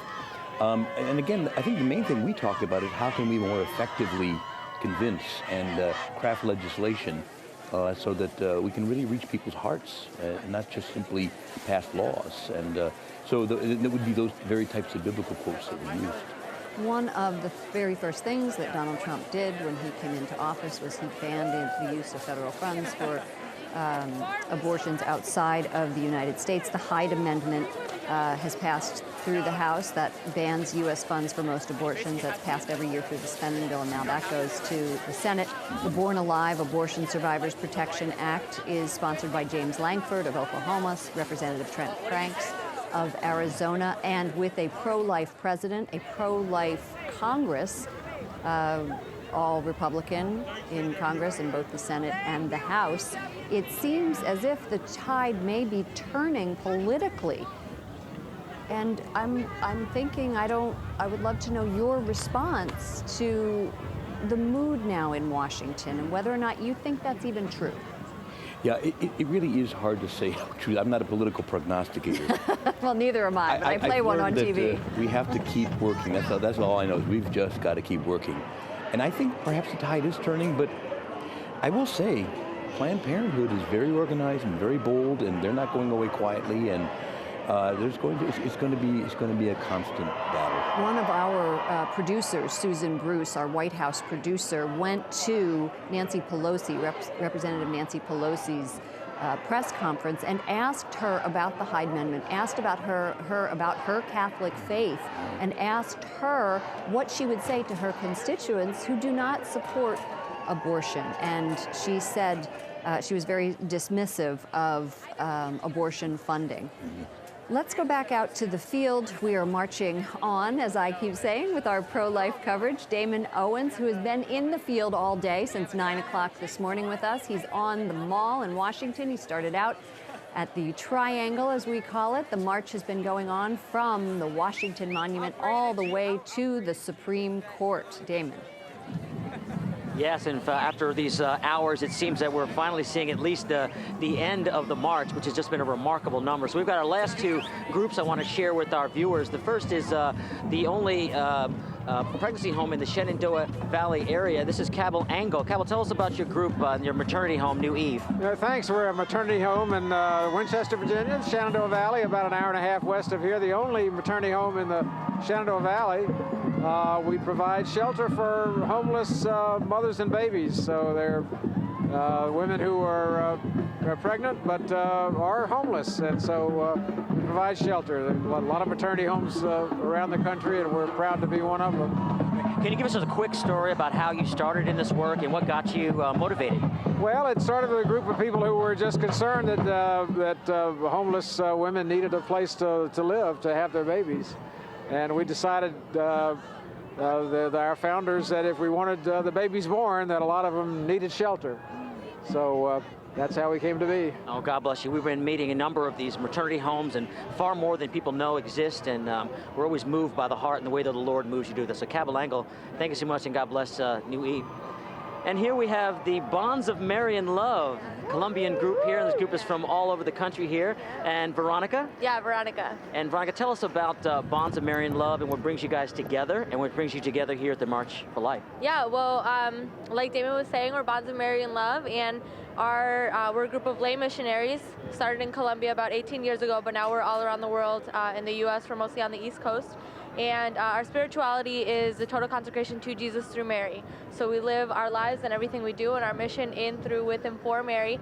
So that's why we're marching today. We're super pro-life. Obviously, we're super Catholic, so we stand by everything that the Catholic Church teaches. And we're just super glad to be here. I think it's a wonderful day to be Catholic. Wow, what a very articulate description there, doing it justice. Now tell a bit of the group itself from all over, not just from one area or another. Tell us about the gathering together for this march. Is it just an all-call, everybody come out to D.C.? Yeah, it's just anybody that can get out. You know, they individually got on their buses with their diocese, and we're a family, so we had to meet up here and march together, so that's what we're doing. Oh, that's beautiful. Well, I happen to know your parents, and I know how solid they are up in Newark, so I have no doubt of your work there, Veronica. So that's Bonds of Marion Love. Bless you and all for being there, and great for your witness. So many groups, so many witnesses, so many things. We're just now seeing here the emergency vehicles that signal the very end of the formal march that has really been the longest one that I've seen in all of these years, not just broadcasting here with EWTN, but in the years of attending as well. So this is just, it's been a fantastic day, and we're looking forward to hearing some of the witnesses of the Silent No More, and it's been just a joyful day. What a great thing. Back to you, Lauren. All right, thank you so much, Damon Owens. There's a new poll that's out. It's a Marist poll sponsored by the Knights of Columbus that says 59% of Americans believe that abortion is morally wrong, and 61% oppose the use of tax dollars to fund abortions in the United States. One of the things that we have been following at EWTN News Nightly every night at 6 and 9 p.m. are those laws that are impacting the pro-life movement. There's also news that there's a new state law on abortion. Arkansas Governor Asa Hutchinson signed into law a ban on a common second trimester abortion procedure. Of course, it is expected to be challenged in court. Mississippi and West Virginia also have similar bans in effect, and those other states have been put on hold. Those bans have been put on hold due to legal challenges. Let's go back out to our crowd on the Washington Mall. I think we're at the Supreme Court. EWTN's Teresa Tomeo, the host of Catholic Connection on EWTN Radio, joins us again. Teresa, so good to see you. Yes, and Lauren, what you're looking at is a banner showing the international involvement in this amazing March for Life from the Netherlands, obviously. Now, this gentleman with this wonderful pro-life group from the Netherlands, his name is Hugo Boss, not the designer, but Boss, B-O-S. But he does look very fashionable anyway, so good to be you. It's so nice to meet you, and thank you for coming all the way from the Netherlands. Tell us why you're here. Yes, we're here to support the pro-life movement in America. Also, we want to learn from the huge pro-life movement that is in the US to also increase our pro-life efforts in the Netherlands. And you came all the way from the Netherlands. Yes, yes. We love to be here. It's the third time. And it's very enthusing to see how large this march has become and that we're on the winning hand. Well, we'll pray for you, you pray for us, and keep up the great work in the Netherlands. I'm going to just walk across, follow me, Mike, and we have a wonderful pro-life attorney, Robert Doherty, with us. And tell us about your ministry and your work with the pro-life movement. Well, this is my 23rd march. I'm paying for my parish to come down. This is 20 years now. I have established some pro-life cards, which give the website and the phone number, and on the back give the stages of development of the baby's life. And I have established this in 8 other states. Now, in terms of pro-life legislation, how do you think we're doing? Are we on the winning end now? Do you see a bright light at the end of the tunnel? Well, the election of Trump is huge because we're going to get a pro-life 5th justice in the Supreme Court to replace Antonin Scalia. As far as pro-life legislation, we have control of the Senate and the Congress, so I'm optimistic. All right, great. Thanks for joining us. Appreciate your work. God bless you. Lauren, we're just about at the end of the march. If we can get Mike to get a shot, we see the police officers wrapping things up here. And wow, what a day. This has been ongoing since about 1 o'clock, actually even earlier. I came out here with my producer, Matt, and Mike Solari, my photographer, and we've been out here since about 12:30, I would say, and they were coming and coming and coming. And then the march didn't really officially begin until, as we saw on EWTN, of course, at the end of the rally, which was about 1:30. So we are here at the end of the march, and Damon and I will be back with you in just a minute to wrap up from the street, from Constitution Avenue. All right, Teresa Tomeo, thank you very much. You know, Donald Trump has said he is going to announce his Supreme Court candidate on Thursday. He has promised to nominate a candidate who is like the late Justice Antonin Scalia. Originally, there were 21 names. Now, some say there are 3 short names on that list. That is going to be the next big news coming out of the Supreme Court next week. EWTN's Pro-Life Weekly host Catherine Zeltner joins us now from the Supreme Court. Catherine. That's right, Lauren. I'm here, and right behind me is a group of pro-lifers praying Hail Marys. I believe they're praying the Rosary. Just really a reflection of the prayerful attitude here. It's peaceful, it's prayerful, it's joyful. Also happening a little bit further down the Supreme Court is a group of women speaking out from the Silent No More campaign. Now, these are women who have had abortions, have come to regret it, and are now speaking out against it. This is important because pro-lifers welcome women who have had an abortion with open arms and with love and with mercy and with compassion. Now, abortion advocates would have you think that pro-lifers would want to shame women who have made that decision. That is not the case. Any woman who's made that choice is welcomed with love, and those women are speaking out there right now. It's really beautiful. Also happening right now are pro-lifers, now that the march is coming to a close here at the Supreme Court. Many are going to encourage to meet with their congressmen or representatives so that they can talk to them about pro-life legislation and speak with them about their passion for this and how they hope that their congressman advocates for pro-life legislation. Now, this is happening because right here the congressmen are all in town. This is a Friday. People are here. Our presence are known. You know, people here in Washington, they look out their windows. They can't help but see the hundreds of thousands of people filling the streets. You cannot deny this. A lot of people ask, oh, I wish the March for Life could be on a weekend. Maybe I could attend it that way. But then they wouldn't be able to visit Congress. So it's another important aspect of the March for Life here as it's coming to an end outside the Supreme Court. What a powerful march it really has been. Just once again, I think the overall tone, the reoccurring message we've been saying over and over in our coverage is the joy and the optimism and the momentum. Huge crowds, and it really is an honor to witness. It's really tides seem to be turning in the pro-life movement. All right, I'm going to sign out here now from the Supreme Court and send it back to you, Lauren. All right, Catherine Zeltner, thank you so much, former reporter with EWTN News Nightly, and now the host of a new EWTN program called Pro-Life Weekly. Do you know that earlier today that Vice President Mike Pence accused the Supreme Court in its landmark Roe versus Wade decision saying that legalized abortion turned away from our timeless ideals. And he said that Donald Trump will be nominating a Supreme Court justice next week who, quote, will uphold the God-given liberties that we have. The Trump administration has promised to work with Congress to end taxpayer funding of abortion and abortion providers, and will devote resources to health care services for women across the country. As we wrap up the 2017 March for Life coverage, let's go back out one last time to Teresa Tomeo and Damon Owens, who have been reporting live all day long since 9 o'clock this morning, giving us the good news of those who have come far and wide from other places all across the world to Washington, D.C.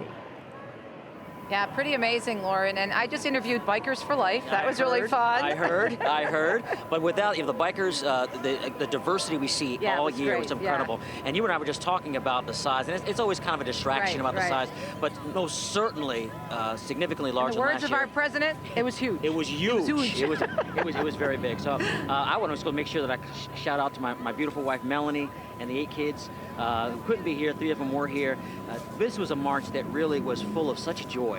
Yes. We see it often in the years, but this was a special joy here. And it was a double-edged sword, right? Having Mike Pence here, Vice President in terms Pence, of the security, right? But everything went off without a hitch. And the numbers that showed up was just beautiful. And so we're trying to figure out, and Lauren, this is an investigation for the EWTN News Nightly team and for my producers at Catholic Connection, who starts the micro marches. The micro marches are fascinating. Because you were at the beginning of the march, and you were way down at 15th and Constitution, and I was up at 7th and Constitution. And these people we're marching, it's great. I'm like, honeys, it hasn't even begun yet. Oh, there was still rally talks we were getting in our earpieces, and the big rally still going on. Right. And it was probably, I'm betting, maybe 100,000 people passed by.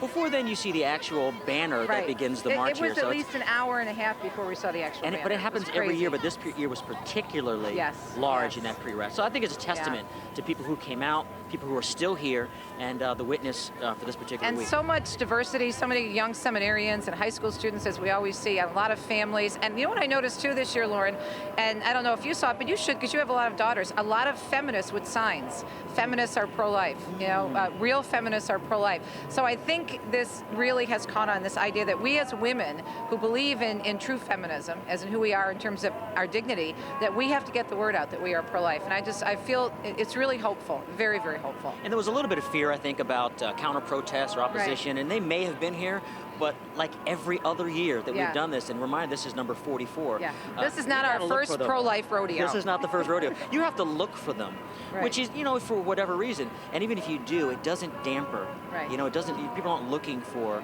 a fight. They're not looking for that kind of confrontation. It really is just a day of joy. So it was a really wonderful time. Your ministry is all about joy. It is. That's why this is part of it. And what's so beautiful is you think about, in comparison to last weekend, everyone was so angry, and we pray for them. And we're the ones who are being persecuted. Seriously, the pro-life movement has been persecuted since Roe v. Wade and beyond before that.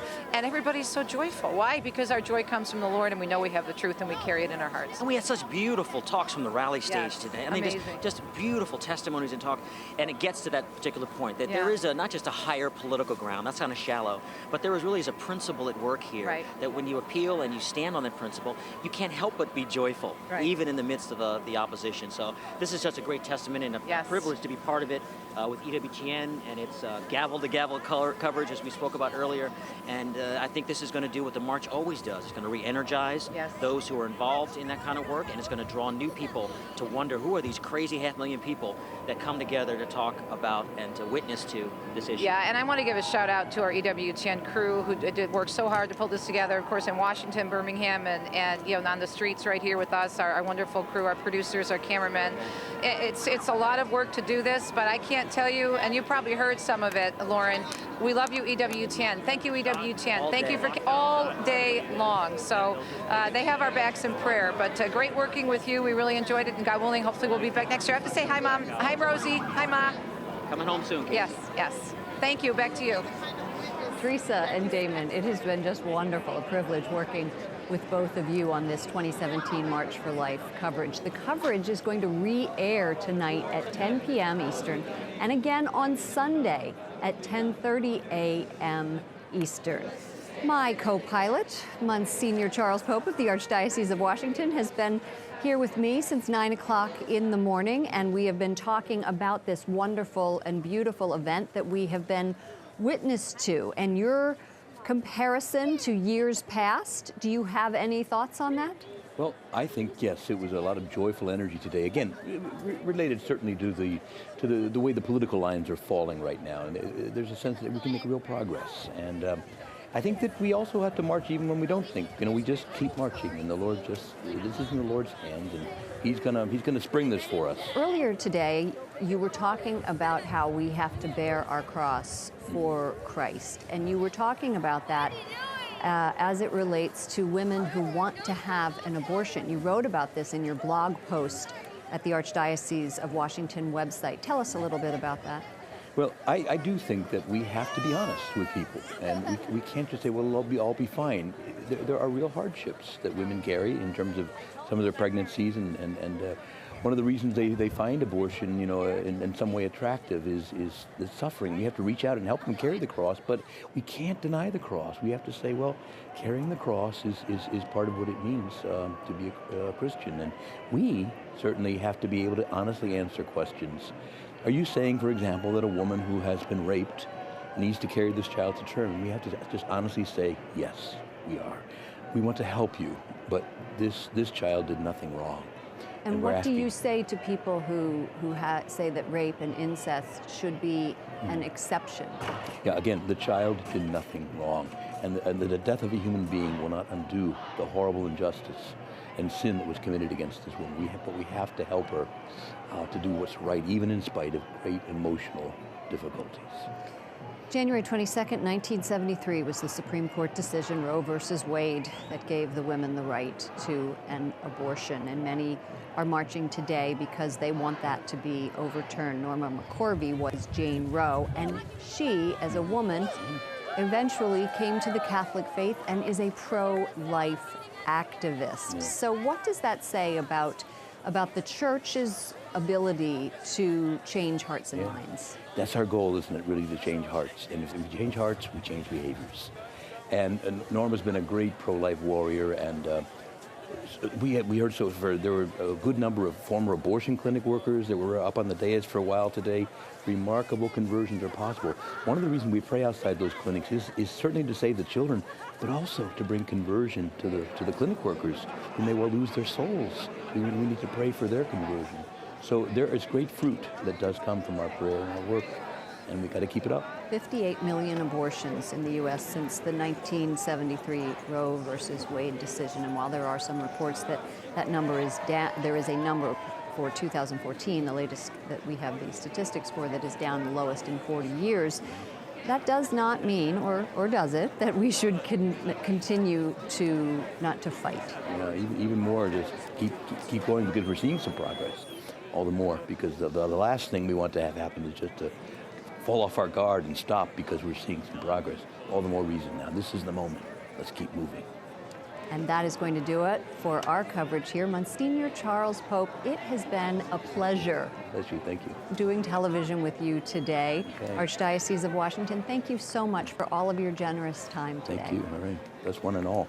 And thank you, viewers, for tuning in to our live coverage of the 2017 March for Life. Coming up, we will be airing the Mass for Life, and that was taped earlier this morning at the Verizon Center here in Washington, D.C.